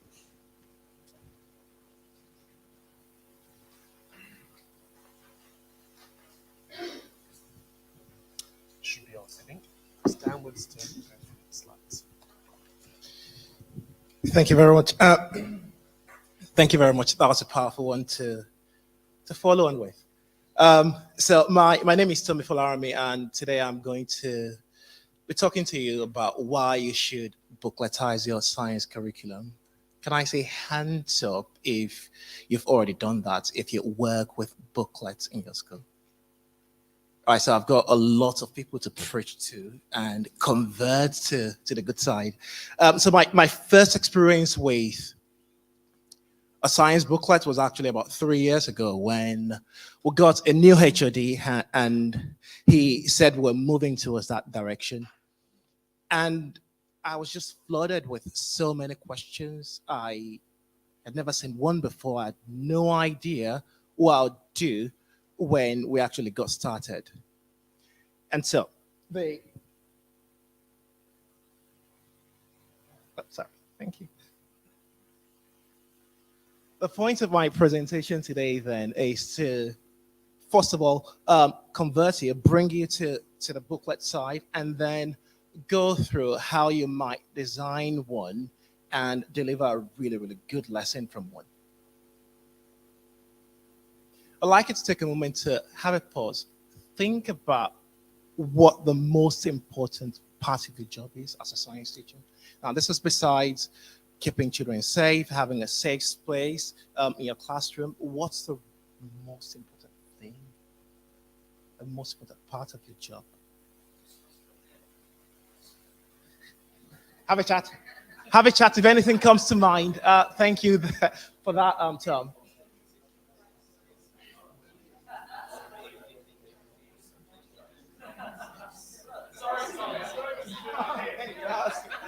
Okay, and if I can bring everyone back in. I was going to count down from 3. Okay, would anyone like to share? Just to impart that awe and wonder for them to take their place in society. And as science teachers, how exactly do we go about that?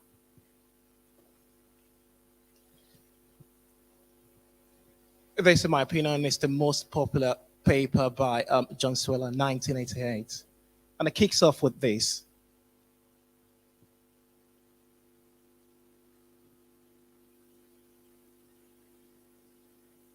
And it's the idea that the difference between an expert and a novice person is actually how much domain-specific knowledge they have.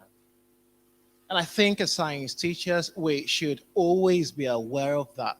And we should always be thinking, well, what's your schema like? And what can I add to that? How can I make the pupils in front of me into experts?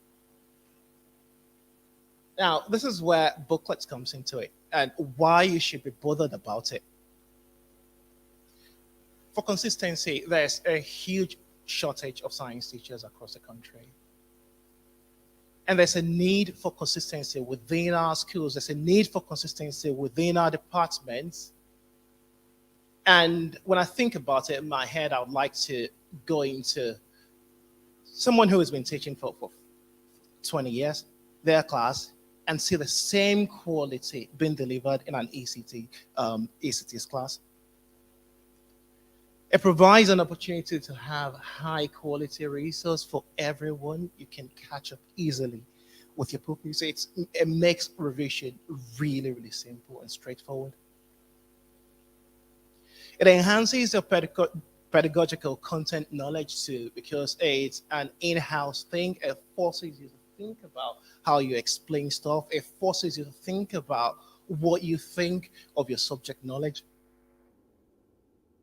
And then it saves you a lot of planning time. Once you've bookletized your curriculum, the planning is done for you. As an expert, what's next then is to prepare for your lesson. It's things like, well, what will be the means of participation? Who do I ask my question? Who do I ask this high order question to in this top tier class? How do I frame this question differently in a different class? The planning is done. The preparation is now what needs to be done by you, the expert. So what does it look like? To make a really good science booklet, to make a good booklet that's going to help build that schema. What exactly does it look like? Am I going the other way around again?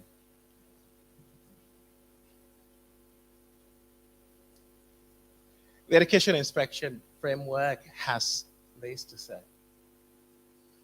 This is under the implementation part of it.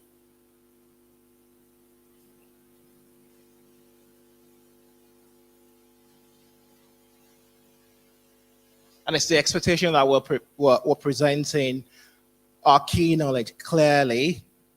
We're providing lots of opportunities to check for understanding. We're looking for ways to identify misconceptions and address them within our lessons. What I'm about to go into is really, really practical, and I'd like it to work with me.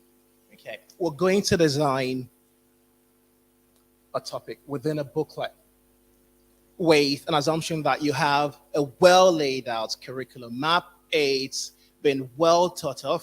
You have thought about the basic things and what to add on top of that. This is just planning a lesson within that.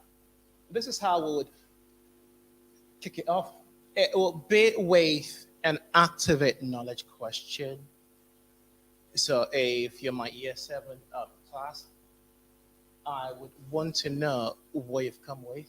And I would want to know that the foundation is secure for me to add the new bit of information onto. So this is where we think about fundamentally important questions. What key questions should I be asking before providing the new bit of knowledge? How exactly can I stimulate you to activate a domain knowledge now? Really, really important to tack on the new knowledge I'm going to be going on to. And it also provides me an opportunity to assess what you've come with. And here's an example of what this would look like for adaptations of the leaf, for instance. Now, this is not a perfect example, and that's because there should be a two-way thing. Not a question on that. If I'm going to be teaching you about the adaptations of the leaf, then I'd want to know that you can tell me what the function of the leaf is as an organ. If you were to deliver that topic, that lesson, what other things would you like to know? What key piece of knowledge would be really, really important for this lesson? Have a think. Good one. Even better. Thank you. Would anyone else like to share? What are the subcellular structures in a plant cell, found in a plant cell? It comes up a bit later. Thank you for that. Absolutely.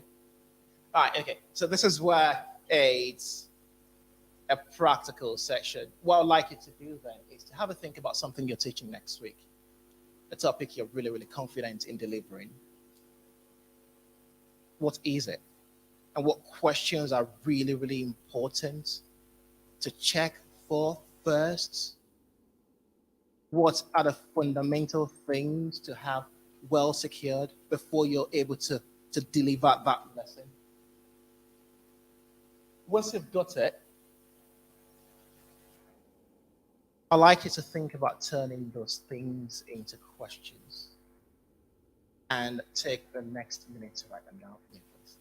Thank you. I did say it was going to be a practical session.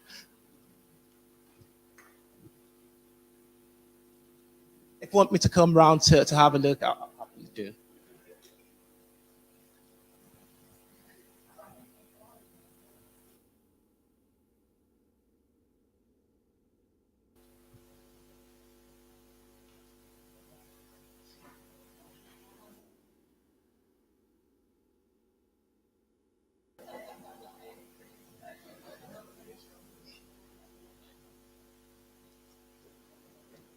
Okay, and if I can have everyone back here, please. Again, I was going to count down from 3, 2. Everyone tracking to me, please. Thank you. It's a habit. Bear with me. All right, and 1. Would anyone like to share, please? Would anyone like to share? What are you teaching next week? And what key questions will be really, really important to assess what your kids will have?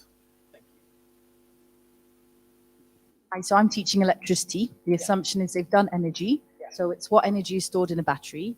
And then what is transferred along the wires rather than what energy is transferred because of the pathways confusion. And then look at this diagram, what is wrong with it? Because in primary school, they would know that a circuit has to be complete.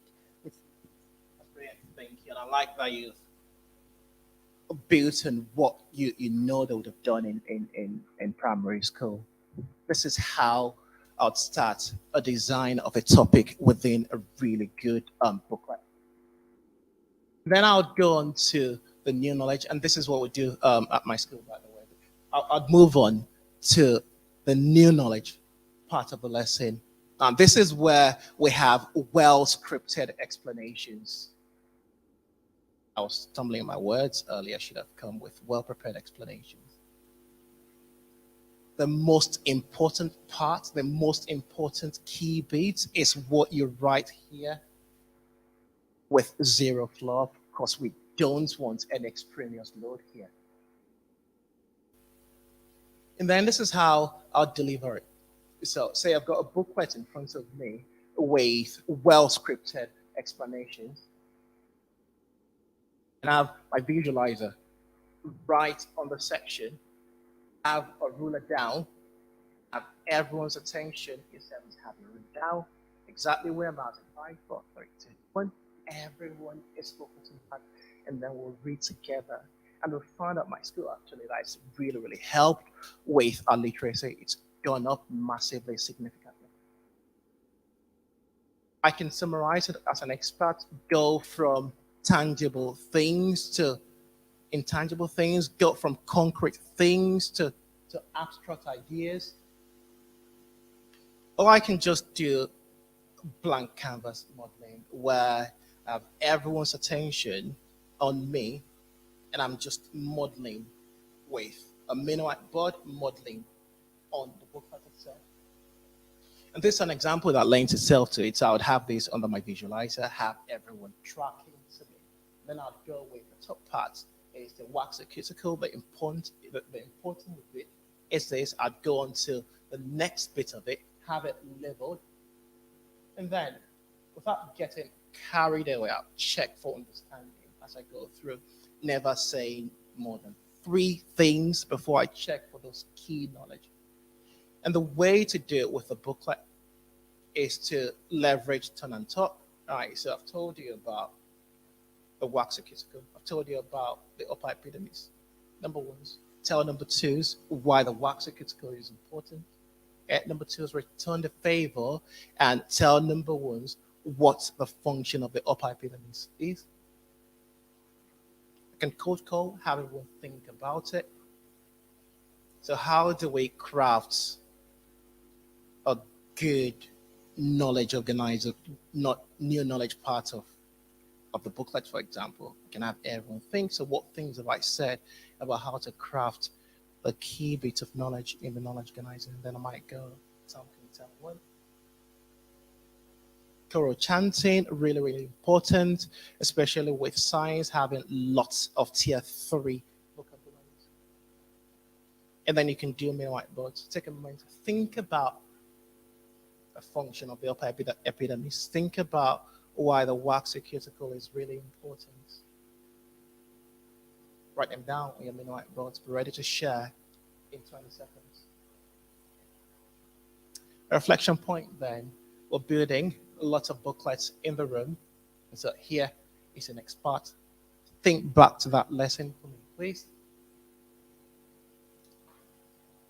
What are the success criteria for your lesson next week?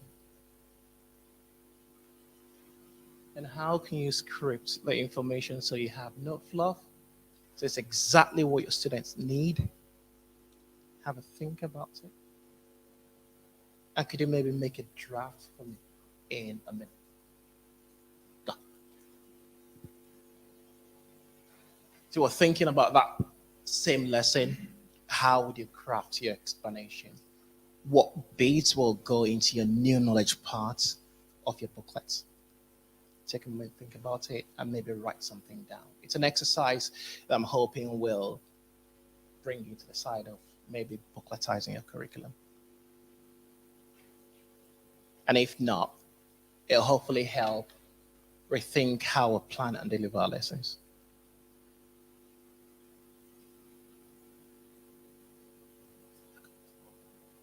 Right, okay.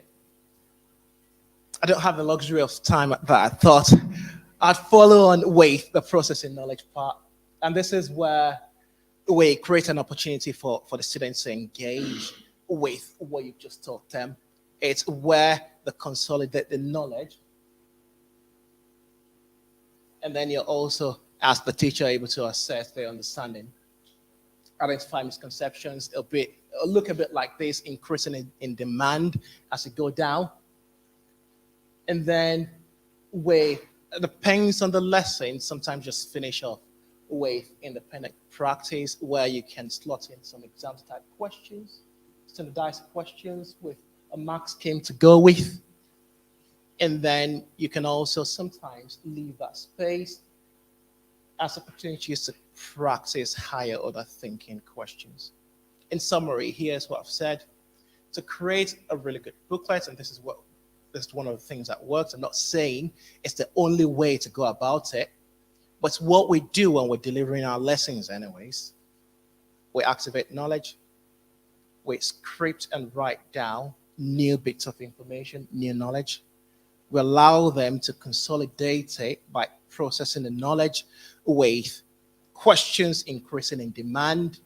And then depending on the topic, we have independent praxis, which is where we have exam style questions, and it can't be as easy as that. Thank you.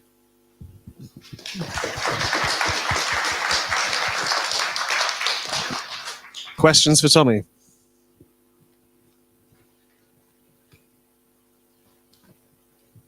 Hi, obviously this looks really, really good. In terms of thinking of a department as a whole, obviously you've got lots of different teachers who will teach in different ways, and the aim of this is consistency. But how do you get buy-in from the other members of your team to move to this way of working? The best thing I've found is working in a department where everyone buys into the same mental model.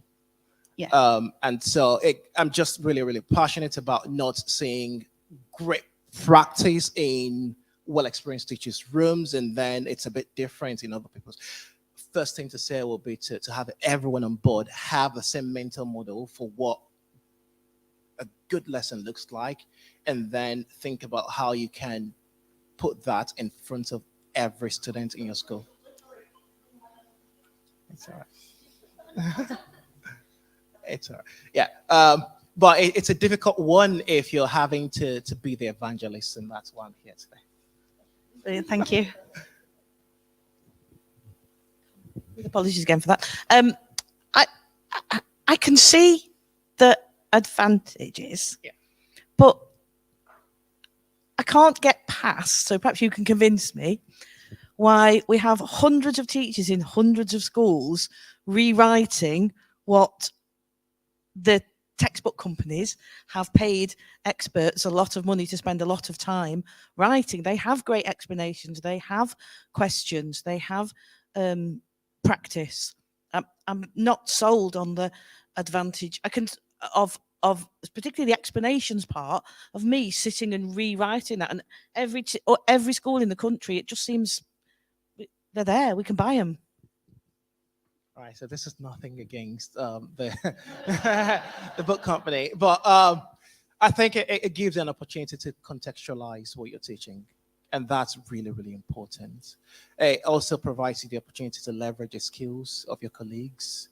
It provides you that opportunity to cut all fluff. So it's not about putting colorful pictures. For example, I wouldn't put an image with labels on. You can't have that with a textbook. And it's all about leveraging cognitive science. It's all about controlling everyone's attention and just having everyone focus on one thing at a time. There are a lot of benefits to that, I would say. Textbooks are less accessible in that regard, in my opinion, as a teaching resource within a lesson. Just a couple of things. Firstly, what are, you said the students are reading. What are they reading with you? Is that right? when you've got or are they also writing things? Are they what exactly are they doing like during your explanation? And yeah, that kind of thing. How do you make sure they're focused and also your explanations, are they written down there and then, or are they somewhere else where you're sort of, as I said, blankly putting it in from scratch? How do you stop them like reading ahead? How do you stop them sort of that kind of thing? So if you're reading with a ruler, for instance, it's all about making compliance visible. I would literally say to have your ruler down on the first line, and then I would make sure you're all there. I wouldn't read more than 2 lines before questioning you. So it's not like, if you have a chunk of text now and you're just reading through, because you're going to have them switch off. And that's why you code call. That's why you chant if it's a word like photosynthesis. That's why you use turn and talk to allow them to process the new information you're passing across. But it's why I said earlier that it provides an opportunity to have a well-planned lesson, but you still need to do the job of preparing your lesson and thinking about the means of participation. I hope that's answered your question. They're tracking to you, they're listening to you. They're practicing, they're engaging with the new knowledge. The writing part of it comes when you set them off to process the knowledge. And of course, you can have like mini whiteboard task, so you can take a pause after three lines, for instance, and ask them, well, what have I said about? Think about it, write it down. Let's thank Tommy one more time. Imogen. Thank you very much.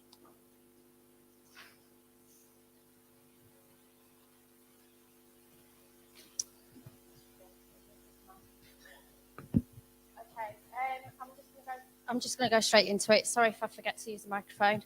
I'm not used to using one.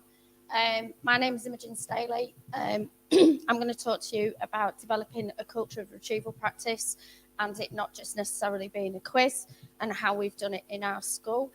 So for a little bit of context, I'm at Allison Grange School in Leeds. I've been there for about 6 years. I have had experience being a head of department and lead practitioner, but I'm currently the research lead and a teacher of physics and chemistry. In our department, it's the biggest department in the school. There are about 14 teachers altogether, along with support staff. And we have, because it's so big, we have our overall head of science, and then we have a head of each of the 3 disciplines. And as I said, I teach both chemistry and physics. So some of my examples that I've got mainly are those, but I've sneaked in a couple of biology as well. The other thing, sorry, I just missed that. As part of the school and being the research lead, we are the school is really behind using research, and we have to do an inquiry question. We have instructional coaching where each term we focus on something different. So there is retrieval, modelling and questioning. So that swaps for teachers every term. And then we have our own discussions within departmental meetings. So when we were looking as a department about retrieval, the whole reason for doing that was about finding a way of bridging the gaps that COVID created. And we did lots of research. We've looked at powerful teaching, and Kate Jones is all over Twitter. Lots of things there. So we did a lot of reading, and we decided that a really good starting point would be to do with quizzes. If you look at powerful teaching, what they say about retrieval practice is there. I will give you a minute to just have a read.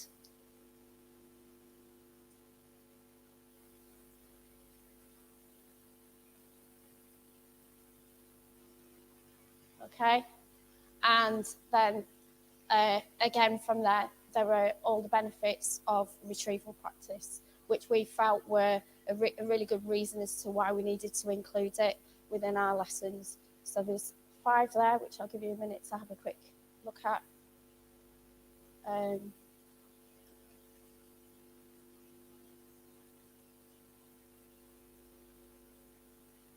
So the big one there is identifying the students' gaps in knowledge, providing formative assessment for teachers and students.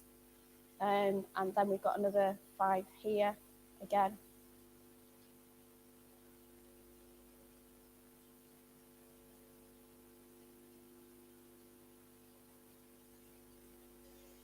We also wanted to use it as a way of encouraging students to use these skills that we were teaching them at home, because when we asked all the children what they did at home, it was, well, we read over our notes.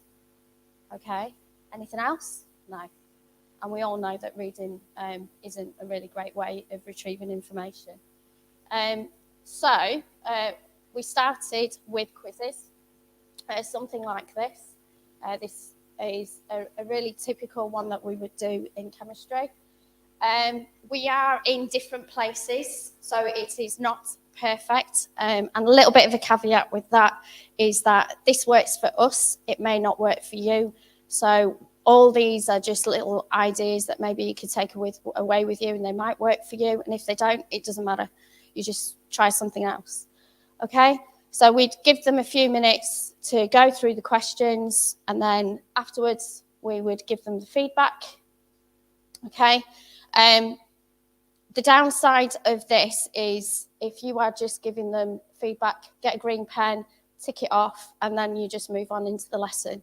So to make it more effective, we need to make sure that that feedback, we're talking, not just giving them the answers, but we're talking through them and questioning them, and we're adding more retrieval by questioning. Okay, so this is a very simple way of doing it, and then just some real kind of, this is what the kids have produced. There is absolutely, it's low stakes. We tell the kids that, you know, we're not going to look at how many marks they've got. We don't go around and asking for them. We don't go around checking whether they've attempted everything. But what we do is, if you come into my class, every child will be able to explain to you what retrieval practice is and why we do it. Because one of the things that we found to start with was they kept all going and looking in at the back behind the book. So once they realised the why, they stopped looking and they attempted it. We also have a bit of a culture within the classroom where mistakes are great. If you make a mistake, it's not a problem. That's what a green pen is for. It is okay. And if you got it perfect every time, I'd be out of a job. So we build the culture that it is okay to make those mistakes. This one, really good, managed to get them all right. Okay, then we decided that questioning is great, but if we keep doing that, you know, is it actually really effective? And Kate Jones brought out, not that long ago on Twitter, you've probably seen it all, the 7 myths of retrieval.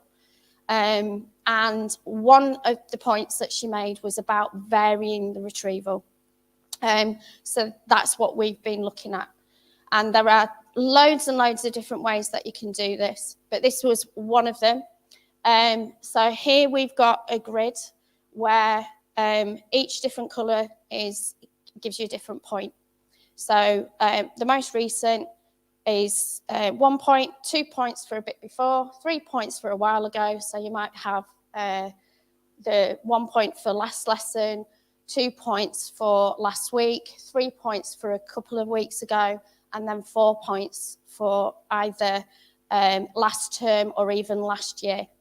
And then when they attempt this, it is literally get as many points as you can. And they can choose which questions that they answer. And again, it's not about going around and finding out how many they got. It's just a case of do what you can. And it was really great because they're really engaged with it. Some of them would start with the really hard ones and have a go at those because they were the bigger numbers. And some of them would start with the really, really simple ones because they were like, we know this, it's great. It worked all round. Again, it's giving them the feedback straight away. So, and again, you can add more retrieval by the questioning. Another example, this is a physics one. And this is where you've got the pyramid. So as you're going up, everything is getting a little bit harder. So we've got 1 point for units and recalling equations. Second point was for units for specific heat capacity because it's a bit harder. And then being able to do simple calculations. 3 points, harder calculations, maybe looking at rearranging calculations, certainly for those top end kids. And then 4 points is where you've got an explanation. So again, it's you do what you want, have a go, give them the feedback. There we go. And again, questioning to make sure that they've really got it. This is a year 7 thing that I tried with them, and they really enjoyed it. They absolutely loved it. And it was really good because they had the 1 point, 2 points, 3 points for the different vocabulary, but there were minus points for things that we didn't want them to have. So it's particularly with year 7 when they keep using words like I and we, and we don't want them to use those, we put those in there. When we're trying to get them to learn that instead of using voltage, we want them to use potential difference, then it's making sure that you put in the vocab that you know that they use regularly, but we don't really want them to use because we're trying to encourage them to use scientific words. So again, then they write their paragraph and then they tick off at the end what they've included, and we discuss it so that they can make an informed decision as to whether they've actually done that correctly. And then maybe later on, when they've handed in the books, I'll double check them and make sure that they're okay, so that I can check for any misconceptions. I've also got a timer on there as well. I wanted to show this because this is sometimes we complicate things, and sometimes you just want something really, really simple. And here we've just got a picture. I did this last week with my year 8s, and I got Miss, is there only one product? And it was really good because it really did make them think that it isn't just about how many, you don't necessarily have to have 2 reactants reacting together to get 2 products or anything like that, which is how the equations are quite often set out. So that was quite good. Can be something simple as a diagram. So this is one of the biology ones that I managed to get in. Again, feedback there. And an example of another biology one. Bit of a big up for my daughter here because this is actually her work, and I promised her that because I've abandoned her, I'd give her a little bit of a shout out. This one, another example of a diagram that you could use, and then adding questions as well to try and increase the difficulty. And then this is an example of the actual one. This was done with year 10. They are meant to tick them off with green pen, but it's fine. At the end of the day, it's about them being absolutely confident in that they can do it. Another example, this was just simply a question. So it was something that we'd done previously, and then it was just simply a question that they were asked to have a go at. So it was an exam style question that they were given, and then they're asked to make sure that they highlight anything in there that's really important, like keywords, and then what's next, because it isn't just about having a quiz or having a diagram, but making sure that that retrieval is effective.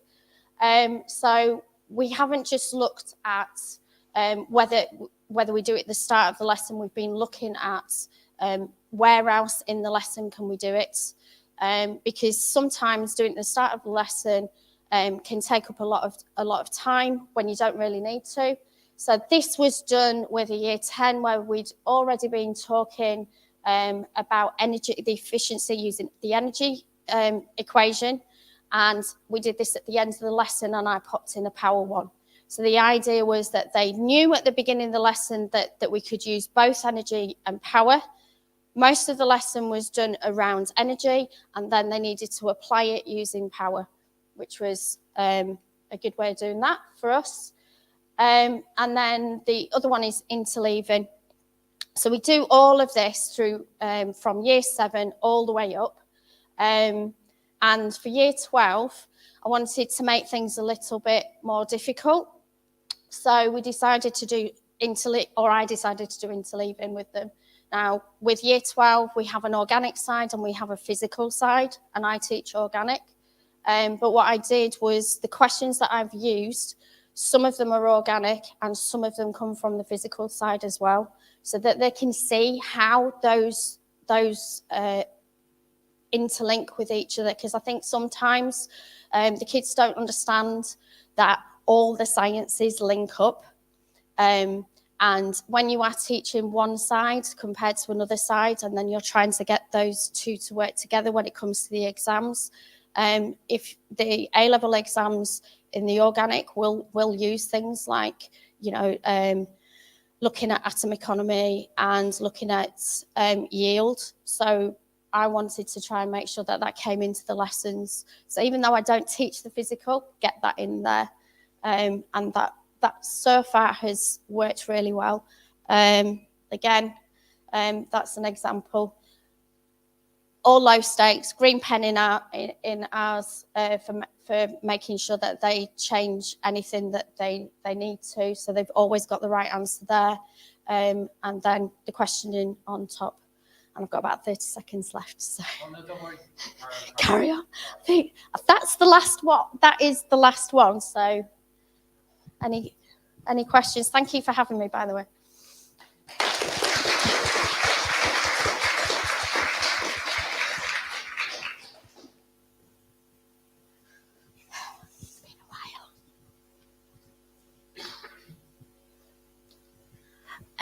Just your thoughts on this, really, because I'm having arguments with my senior leaders about this at the moment.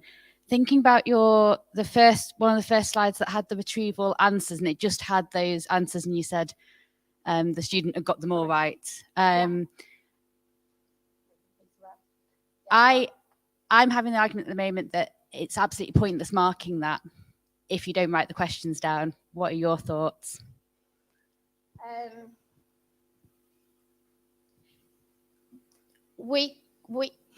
We don't mark anything. No, the students mark they it. mark it for their own. Yeah, I get what you mean. There are times where I will say write the question and then they mark their answer with that way. With this, it is just to get them into the lesson and the recall, and because it's about stuff that they've done before, it's just a check, and it's also trying to get them to understand that they can actually do it and it's okay. So we don't get them to write the questions. What we do is we can print those questions off for them. So some people do print the questions off and other people don't. I think having the questions there would be good. Because at the end of the day, their books are meant to be for revision just as much as anything else. And if they can't link that answer to a question, then in terms of revision, that's not going to be any use at all. But that's how we get around it. We just print off the questions and go, off you go. Yeah. It's not a question. How we get around that is we get them to write in full sentences. So if the retrieval question is what is the pH of an acid, they would write the pH of acids are 1 to 6. So it's a statement that because we use booklets, and we don't attach the booklets to the exercise books. So my question to you would be, what is your favorite color? No, just in general. That's not the right answer. My favourite colour is mustard.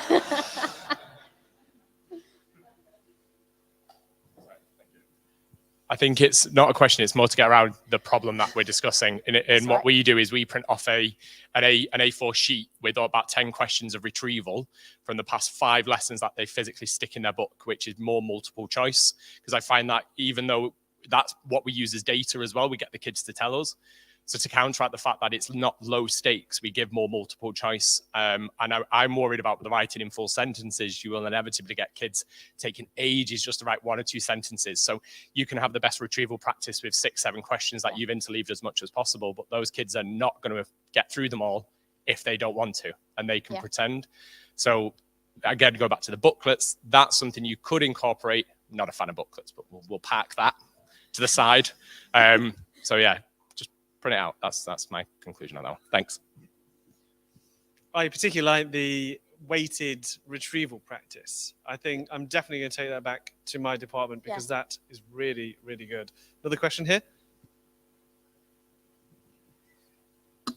I'm currently locked in a debate about prior knowledge, prerequisite knowledge in retrieval practice. And I just wanted to know your thoughts on that. Right, so I am in a bit of a debate with my own. So the chemistry department goes one way, and the physics department goes another way. Okay, so the boss with chemistry has basically set up. You know, there's loads of question banks available. There's carousel and that, but he made his own, which is fine. And then he was like, well, go. He wants us to give the kids the questions first, go away, learn them, and then test them on that. But that's not retrieval. Yeah. So, and I'm having an argument with him about that because it's like, that's not retrieval. Whereas with physics, we've taught it, we've gone over it, we've learnt it, and we go back over, and it's practice, it's repeated, you know, and I much prefer how physics do it than how chemistry do it. So I'm fighting really, really hard.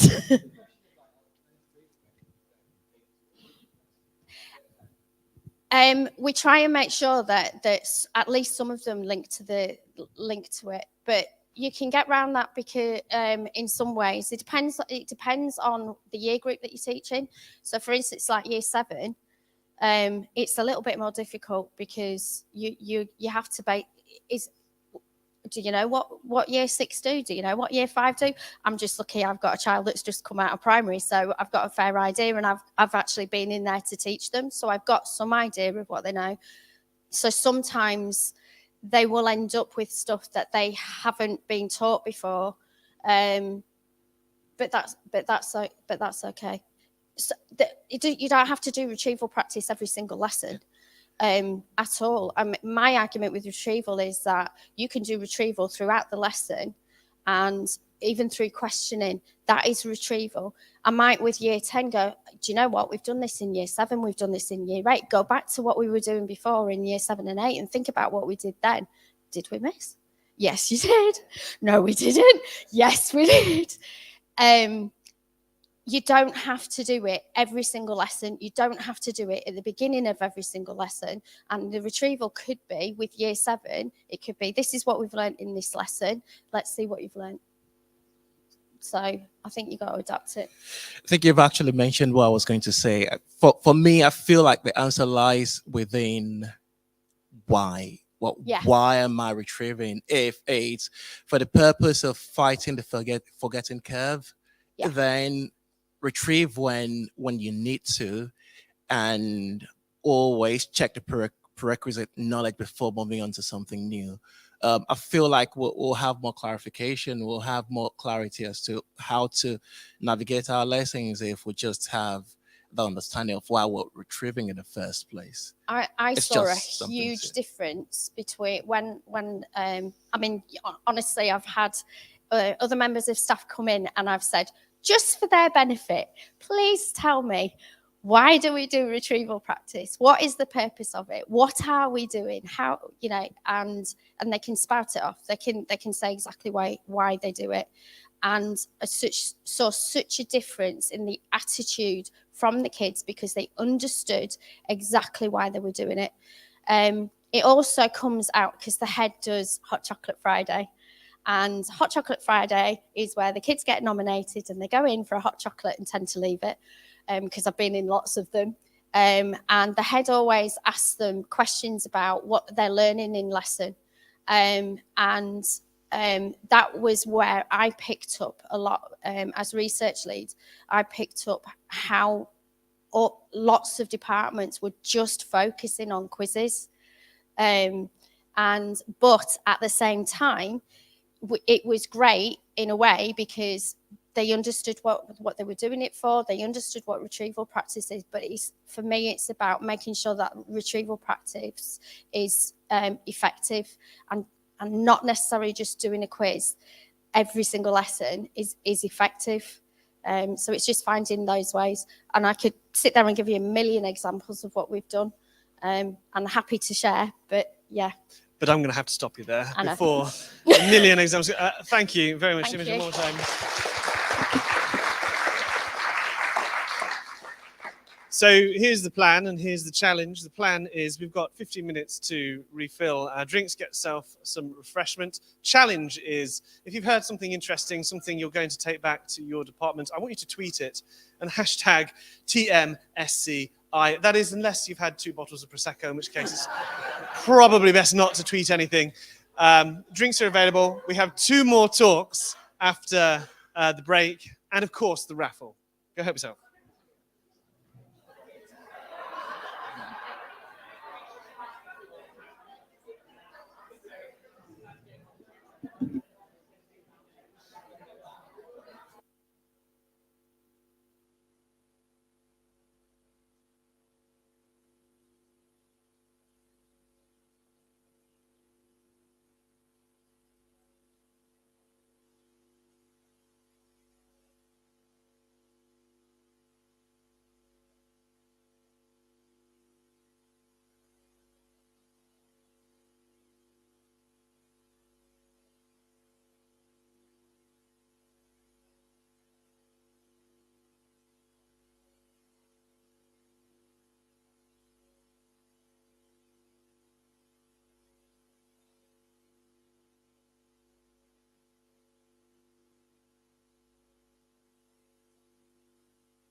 do though, a little bit about myself. So,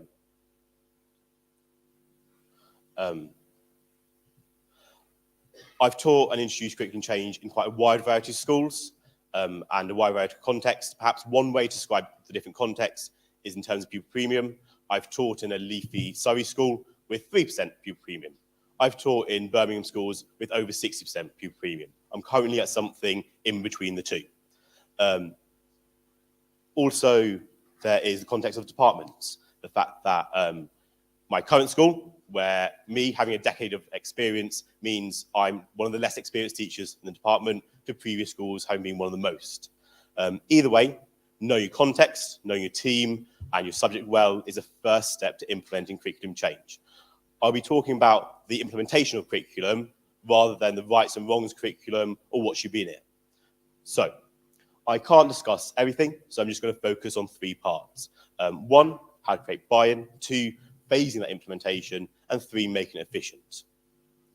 So, firstly, creating buy-in. Ways to create buy-in include having conversations. The curriculum change is something to be done with the department, not to a department. Giving autonomy to individuals, having clear communication, and working together to develop things together and achieve a goal. The first step is always to review. One of my favorite phrases is perception is reality, mostly because I hate it.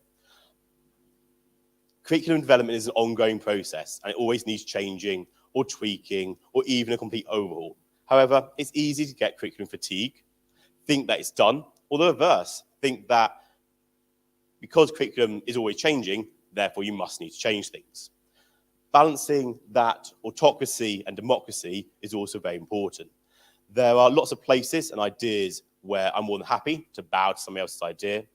Even more so, it's important. You have to show that other people's ideas are valued, that perception is reality. If I don't say, I really like Jerry's idea and Kevin agrees with it, then they'll probably just be annoyed at me that I stole their idea. It also creates a huge amount of buy-in. So if one of the ideas is there and is part of a wider change, they'd be more likely to accept all the other changes too. So, as I said, the first step is always to review and to be open and honest about it. We're going to review the curriculum, and then based on our review, we're going to make changes. And that's what I did. Before going any further, the purpose of review isn't just solely to find out what's going wrong. You may already have a good idea of what's going wrong. You may even be right. However, making assumptions is always a bad idea. And the challenge may be much more than anticipated. Having lots of one-to-one conversation always allows you to see where there is consensus and also allows you to build consensus where there isn't. In addition, it prevents the loudest voices from being the only ones which are heard. Further, it doesn't have to be you doing the review. Set the parameters and give the questions and allow for another TLR holder to go and do the review. And then you can discuss your actions together. Involving people in the process is very important. It allows that buy-in again. So following a review, you'll find out what will be easy to change, what might be very challenging to change, and it allows you to prioritize. For example, my current team were very eager to overhaul their Key Stage 3 curriculum, but many did not want or see the necessity to overhaul their Key Stage 4 curriculum, even though each had their own problems. Therefore, I took what I see as a conventional route for Key Stage 3 and a more unconventional route for Key Stage 4, both of which I'll talk to you about. I am lucky enough to lead an experienced department, and they had a lot of good ideas. The main problem was coherence between members of the team. We needed to develop the ideas together, to write them down, to review, to accept where we need consistency or coherence, and where individuals have autonomy. Fortunately, they are the type of team where if I make a good enough argument, they'll do it. If I say something stupid, they'll tell me, which is quite good because it stops me doing stupid things. So the second part, phasing implementation. So there are lots of parts to curriculum. Here's some of the bits which are often written down. The schemes of work, the knowledge organisers, assessments, methods, resources. How we build up these parts to create a whole curriculum can happen in a few ways. One of the major challenges of changing curriculum in science, which may not be as much of a problem in other subjects, is the breadth of our content. Our Key Stage 3 national curriculum has 156 statements and is 10 pages long. Geography, in comparison, has 10 statements and is a page and a half long. So one way, so we often need to phase in a new curriculum, beginning year 7, then year 8, then year 9. So firstly, this is the sequential model, which I probably need a better name for. I found this to be one of the most common approaches to introducing a new curriculum. And this is what I did with my current Key Stage 3. So the advantages and disadvantages. Advantages can be ensuring that the intended taught assessed curriculum are all closely aligned and those different parts of curriculum match one another. Another advantage is a slower implementation.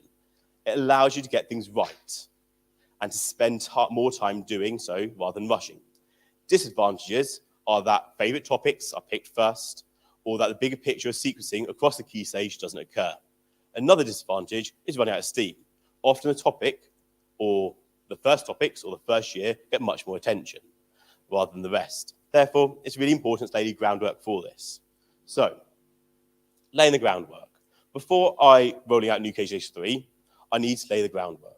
I did the following things. I took a pre-existing suite of resources, I broke it down to pieces. I took the topic summaries, I broke them down into 150 different files. I took the corresponding assessments, which matched up, and broke them down into another 150 files. I took the glossaries and broke it down again. I took the blank schemes of work with just the learning objectives in, and I broke them down again. Each part I saved with a little code next to it, so it could easily be matched up to see how they mirror one another. It took me about a day. It was incredibly boring, incredibly monotonous, but I did it. I then split up the topic summaries into biology, chemistry, physics. I gave them to the relevant teachers. I'm lucky enough to work with specialists and have a rough balance of all specialists. This is all very much luck rather than design. And I gave it to them. I said, how do you put this back together?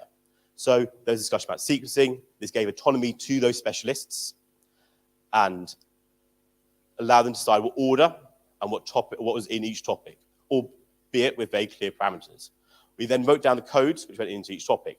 I then used a magical button in Word, which is text to file.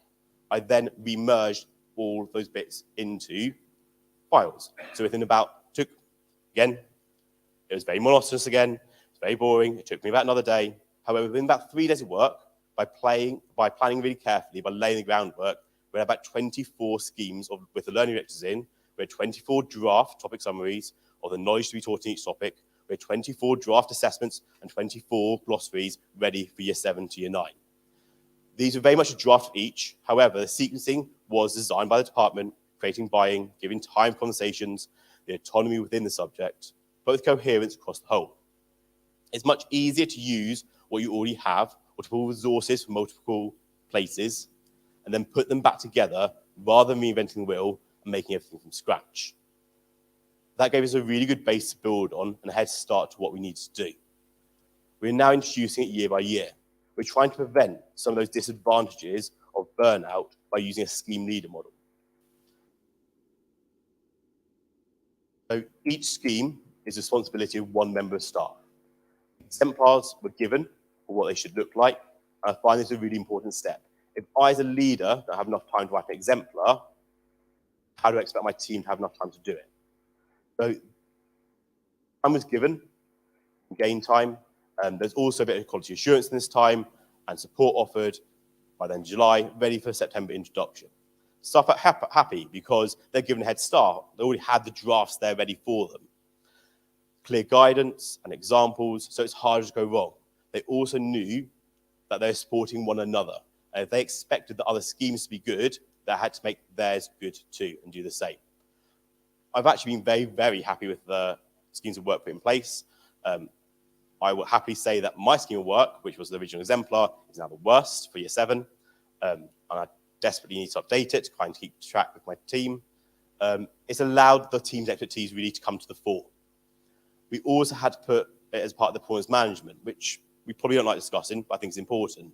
And that's the performance management for this year coming, which they like because it's transactional. It helps their team, it ticks a box. For those very experienced staff where performance management has become overly vague, was unachievable, or they've been told on a regular basis, it's for your own good, transactional and beneficial to your team is often appreciated for what it is. This again is a way of creating buy-in rather than apathy, making life easy for people. These were the expectations of the scheme leader, various bits, and we discussed them. We reviewed them before we went to that step, and we had to push some back to a second phase. We moved one, and we completely cancelled a couple of them because no one actually wanted them. So that's what we did with Key Stage 3, which I see as the more conventional, traditional model. For Key Stage 4, we took a little bit of a different approach. So my reviews in Key Stage 4 revealed a very different opinion. I had a mostly experienced team of specialists who knew what to teach and how to teach it. They knew the specification, they knew their exams. It hadn't drifted in the same way Key Stage 3. However, Key Stage 4 had little to no coherence. Also, there's much less appetite for change. Therefore, I took a very different approach. I began with assessment. Two of my TLR holders had conducted an in-depth and very helpful review of assessment. It needed changing. Allowing them to conduct the review also helped with their buy-in to the situation that is always going to be very challenging. Teaching content weren't my issues. If I asked them to spend hours writing schemes of work, they most likely would ignore the contents and carry on teaching as they had done for the previous 20 or 30 years. And I wouldn't blame them for it. Coherence was my issue. Ensuring the same content was taught at approximately the same time in the same topic was the problem. Therefore, assessment was the correct place to start. There was some appetite for change, although it wasn't much. In addition, it was a good way of ensuring coherence, whilst not getting in the way of their teaching. So that's what we did. Or rather, we're still in the process of doing. There's also a mixed response. There's a mixed response to changing assessments. However, through reviews, we are getting there. The next layer has been codifying that back into knowledge. So to do this, I ripped apart the specification. I use a PDF to Word converter, and for each unit, now there's a little summary of the knowledge that has to be taught within it. That has moved us forward hugely from an incoherent Key Stage 4 to much more coherent Key Stage 4.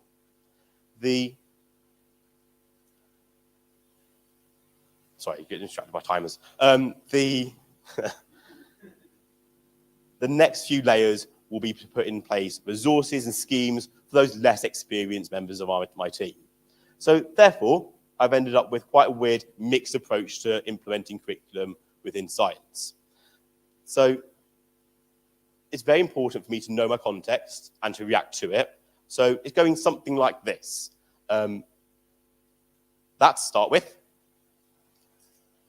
That's going to be next year. Well, I sort of did a bit ahead, but I left it. And then we're going to slowly go towards the whole picture. So there is another way, though.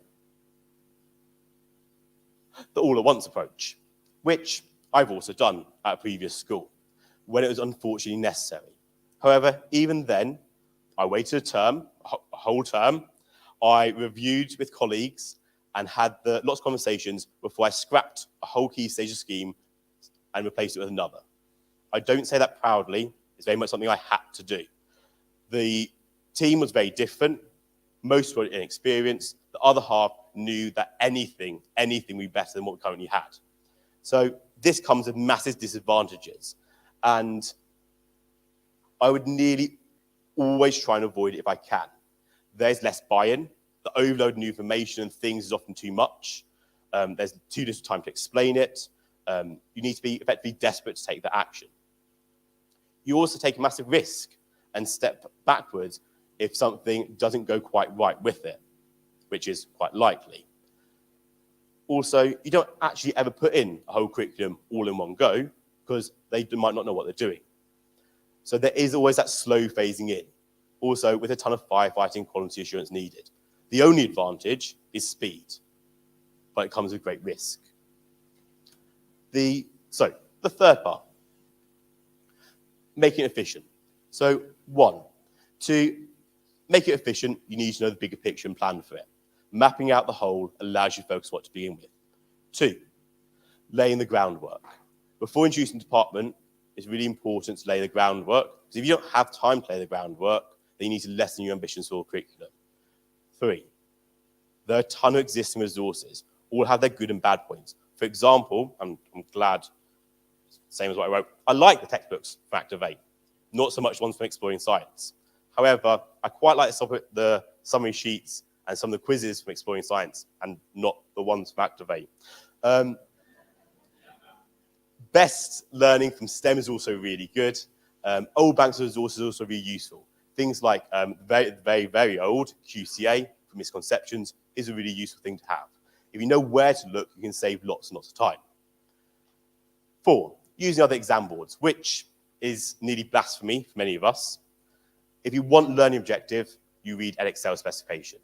If you want multiple choice questions, use OCR exams from GCSE. Okay? You are the expert. You can judge whether those questions are suitable to you. 5, communications. So conversations, action plans are my favorite way. Sadly, I've grown to quite like action plans. I don't write them for me. Writing an action plan means that I can give it to SOT and to my department. If they disagree, they can let me know. Again, this is about buy-in. It also slows me down, makes me think more methodically. No one likes change. And getting a never-ending series of new stuff is tiresome. If they can see the bigger picture, it helps. Finally, the best suggestion I've ever had to change an action plan, and the one I've written now for the next 2 years, didn't come from my SLT, didn't come from a science teacher, it came from my technician. Having everyone involved is really important. This is very much a snapshot of what I've done in terms of changing curriculum. It's probably far from perfect, but I think it's nicer if you see a real model of what it can be. Thank you for your time. Please feel free to ask me questions.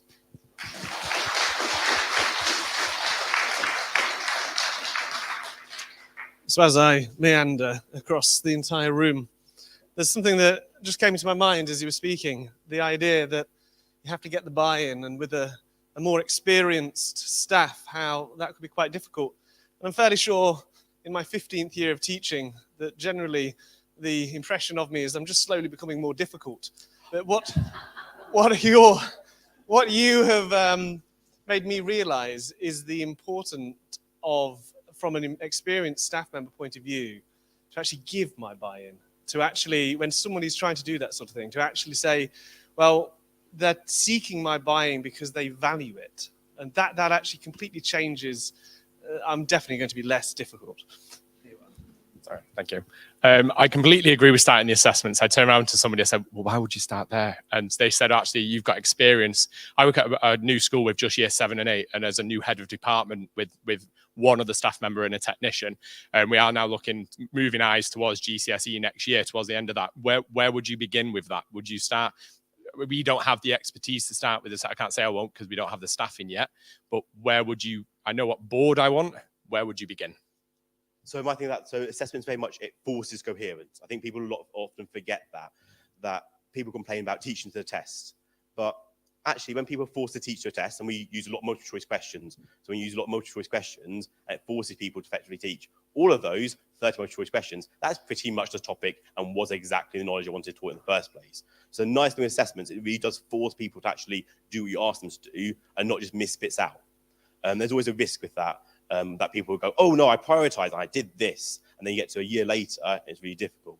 In terms of where I'll start with you, I think you can do sort of the slow phase approach. What I would do is make sure every time you write a scheme of work, it matches the knowledge you want taught. So like the topic summaries you used, and we might have pulled from somewhere else before rearranging them, putting them back together, very much have very clear what the knowledge is. And then that's mirrored by scheme of work, that's mirrored by assessment. I think when you introduce a new curriculum, you can sometimes not actually think about all four, 5, 6 things at the same time.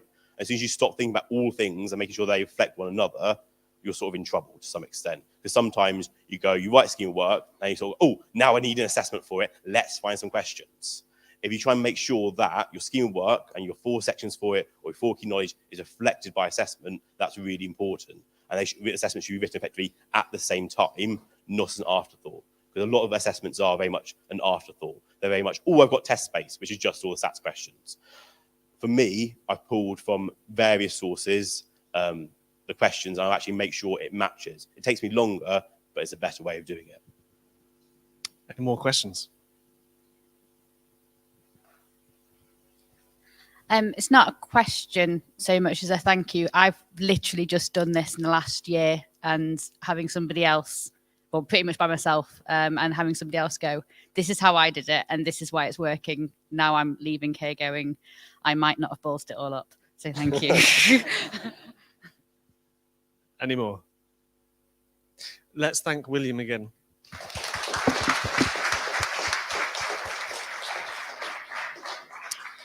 Moving on to our final speaker, Helen Pereira.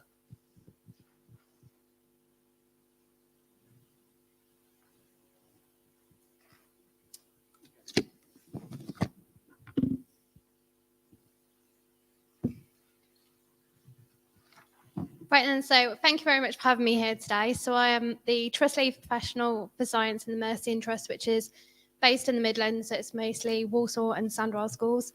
And then I'm also a Head of Science at Q3 Academy in Great Bar and a member of the Extended Leadership team.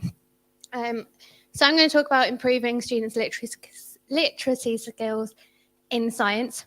So I guess first I'm going to know why it's so important, and then some of the strategies that we've been using, and then finish off with any questions that you might have.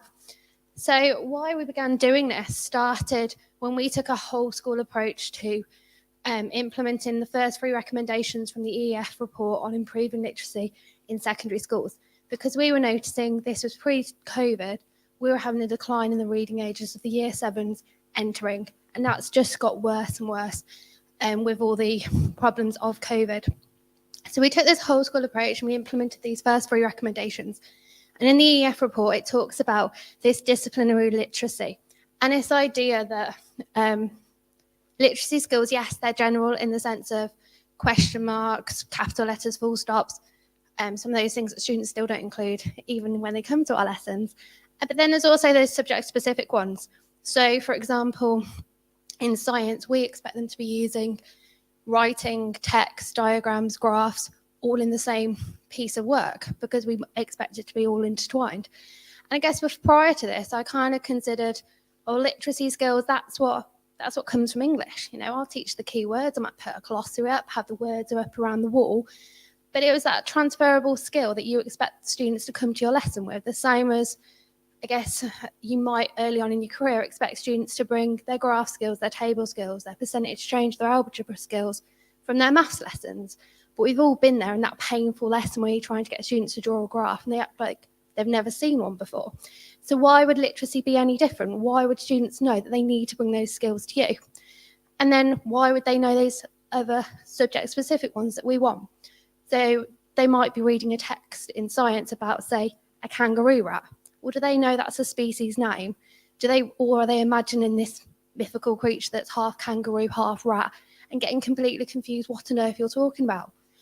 Or, you know, they're reading something about the fox, you know, hunts at night. Or do they realise that you're talking about the entire fox species? Or are they imagining you're just talking about this one fox that behaves in this one way? So as well as it being mentioned in the EEF report about improving literacy in secondary schools, it's also mentioned in the EEF report for improving literacy in secondary science being one of those key focuses that we need to do. So pre-teaching those key words, deciding what they're going to be, coming back to them again and again, and using strategies that are going to actually encourage students to engage with literacy in science. And then there's yet another report, you know, the strongest and most consistent predictor of pupils' scientific attainment has undoubtedly been how literate they are. So what are the challenges we face? So science is a massively word-rich subject. You go and talk to your language department, you probably introduce more words within a topic or a unit than they do. And the difference is the words you're introducing, they've not come across them before. Whereas in languages, yes, it's new in that language, but they already know what the library is, the fish is, the dog is, whatever it is they're talking about. Whereas for you don't. So there's umpteen different examples we could talk about. So cracking, for example. You might say, well, I cracked the bowl, or I cracked the dish. Or they might talk about, oh, someone told me a cracking good joke today. And there's umpteen different meanings of that word they already have before they come to your lesson where you want them to understand that process of cracking relating to hydrocarbons. Culture, they'll go to their RE lesson, they'll go to PSHE, they'll understand culture to be that one thing. Then they come to your lesson in biology, you start talking about a culture, or do they realise that you're talking about that colony of bacteria, or do they still think you're talking about the same thing their RE teacher was talking about? So they've got that confusion there. Tissue being another one, they all go into your lesson, they know what a tissue is. You start talking about the tissues that make up the stomach, make up whatever. Do they know you're actually still not talking about the same tissue? Many of them will, but not all of them will.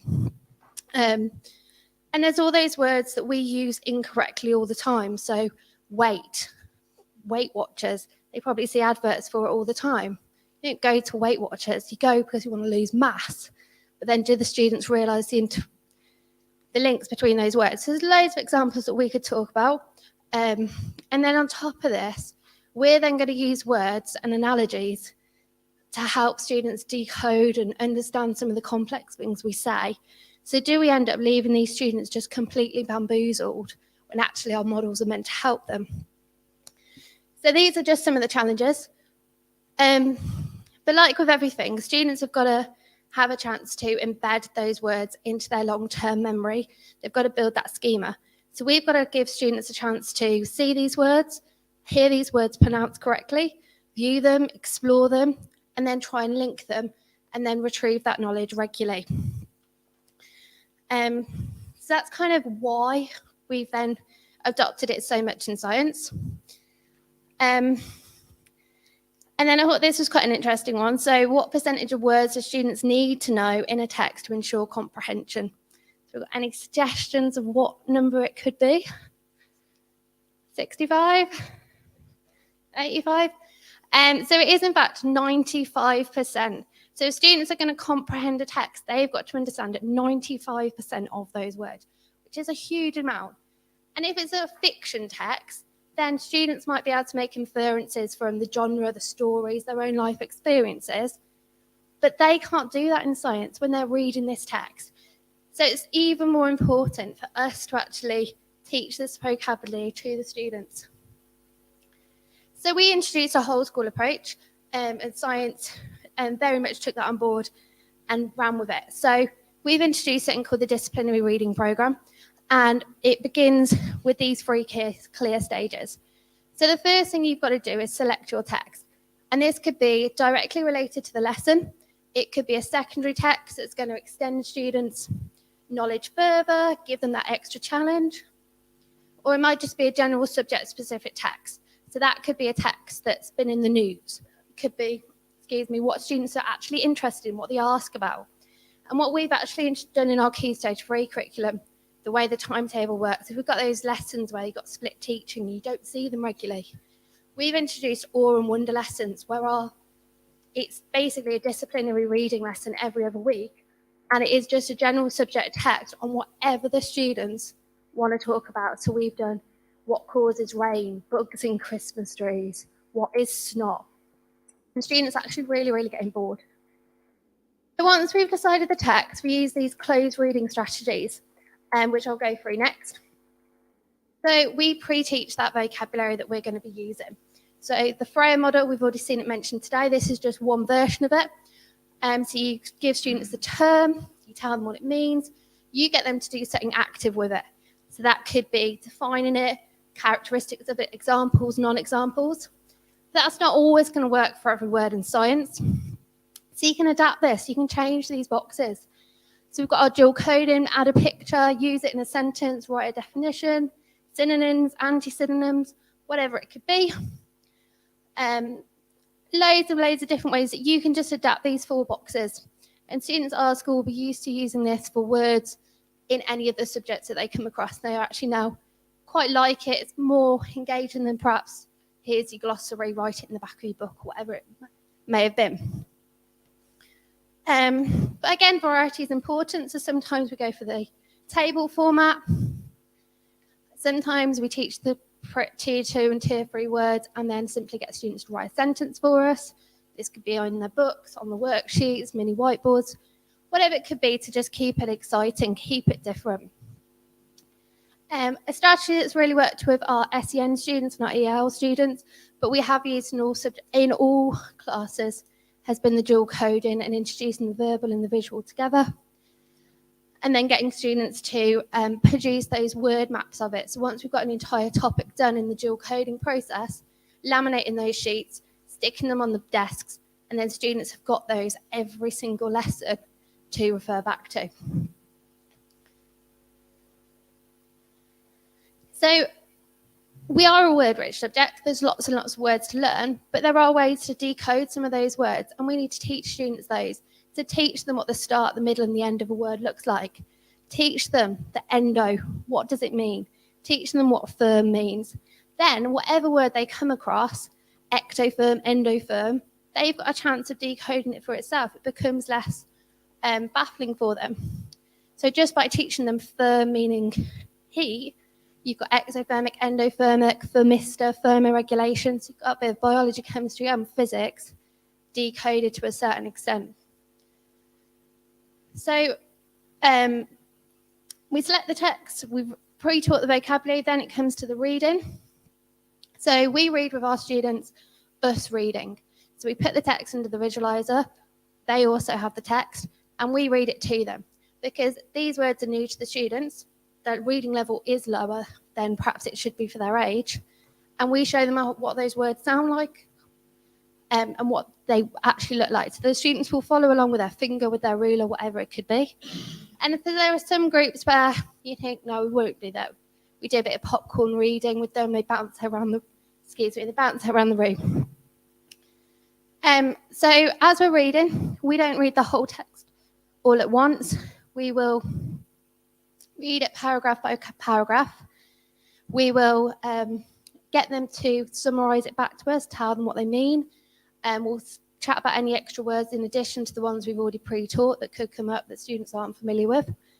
The colour coding, the highlighting, we give them clear instructions for it, so it doesn't become like a colouring in exercise. So they've got a colour here for tier 2 words, another colour for tier 3 words. So that's our reading, and then it comes to that post-reading activity. We want to check students' understanding. So there's lots of different things that we've done. So we have done summarize the text into 5 diagrams, pick the 5 most important points, write them down, rank them, which was the most important, get them to explain to us why they've put them in those orders. Verbally, as we're sharing them, going around the class, do they agree, do they not agree? Summarize it in 20 words. What 3 questions would you ask someone after they've written this? And sometimes we then swap those with each other and get them to answer each other's questions. But key, after we've done this activity, and this could be a small part of the lesson, it could be the entire lesson, depending upon the text and what you're hoping to get out of it. We've then got to make that time to build it into those students' schema, make them regularly use it. So we'll give them lots of activities with those words over the future weeks. So it could be we give them a whole list of words, ask them to categorize it. We could give them a list of words, ask them to draw the connections between it for us. So like build their own concept maps. All those words all those games you do with words anyway, do them with words that are less familiar with them. So this is an activity I do with the year 13 biologists when it comes to essay writing time. So I give them 4 words, and these could be very easily linked or not so easily linked. They've got to first of all write a definition of each of these words. Then they've got to decide the link between the 4 words, then the odd one out, and they've got to explain it. And within a class, you'll get umpteen different reasons why they're linked, why they're not. And it's quite telling how they've begun to build their links. So that's all from me. If anyone's got any questions, and then I'll put some links on there at the end of stuff we've used. Thank you.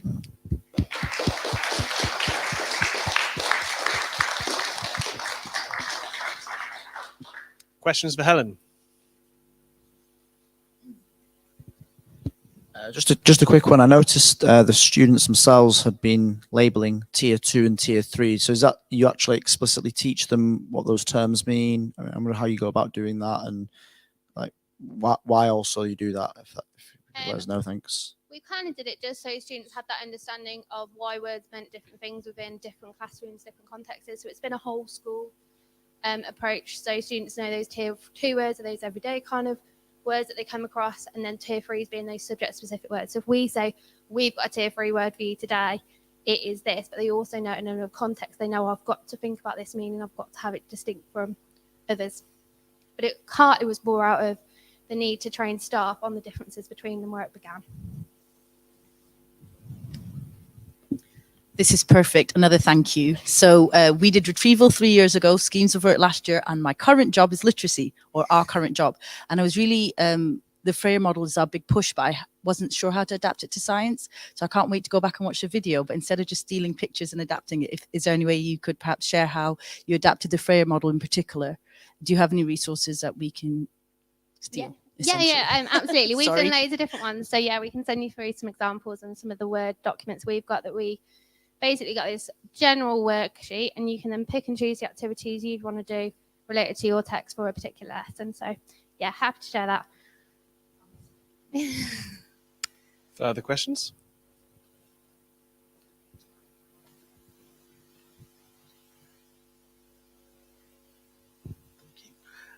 We're doing a lot of very similar work, maybe not as detailed as you are in schools, in trying to improve our disciplinary literacy.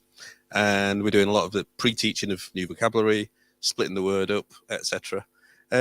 Is there any evidence about the teaching the parts of the word actually helps in terms of learning? It was one question. And the second question is, how much is this something that almost turns up in every lesson?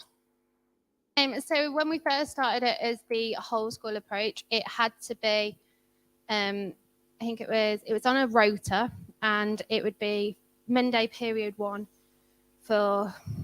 it would be period 1 for an entire week, where it's just took up to 15 minutes of your lesson. That very quickly began to fade out because obviously there was a bit of staff resistance to that.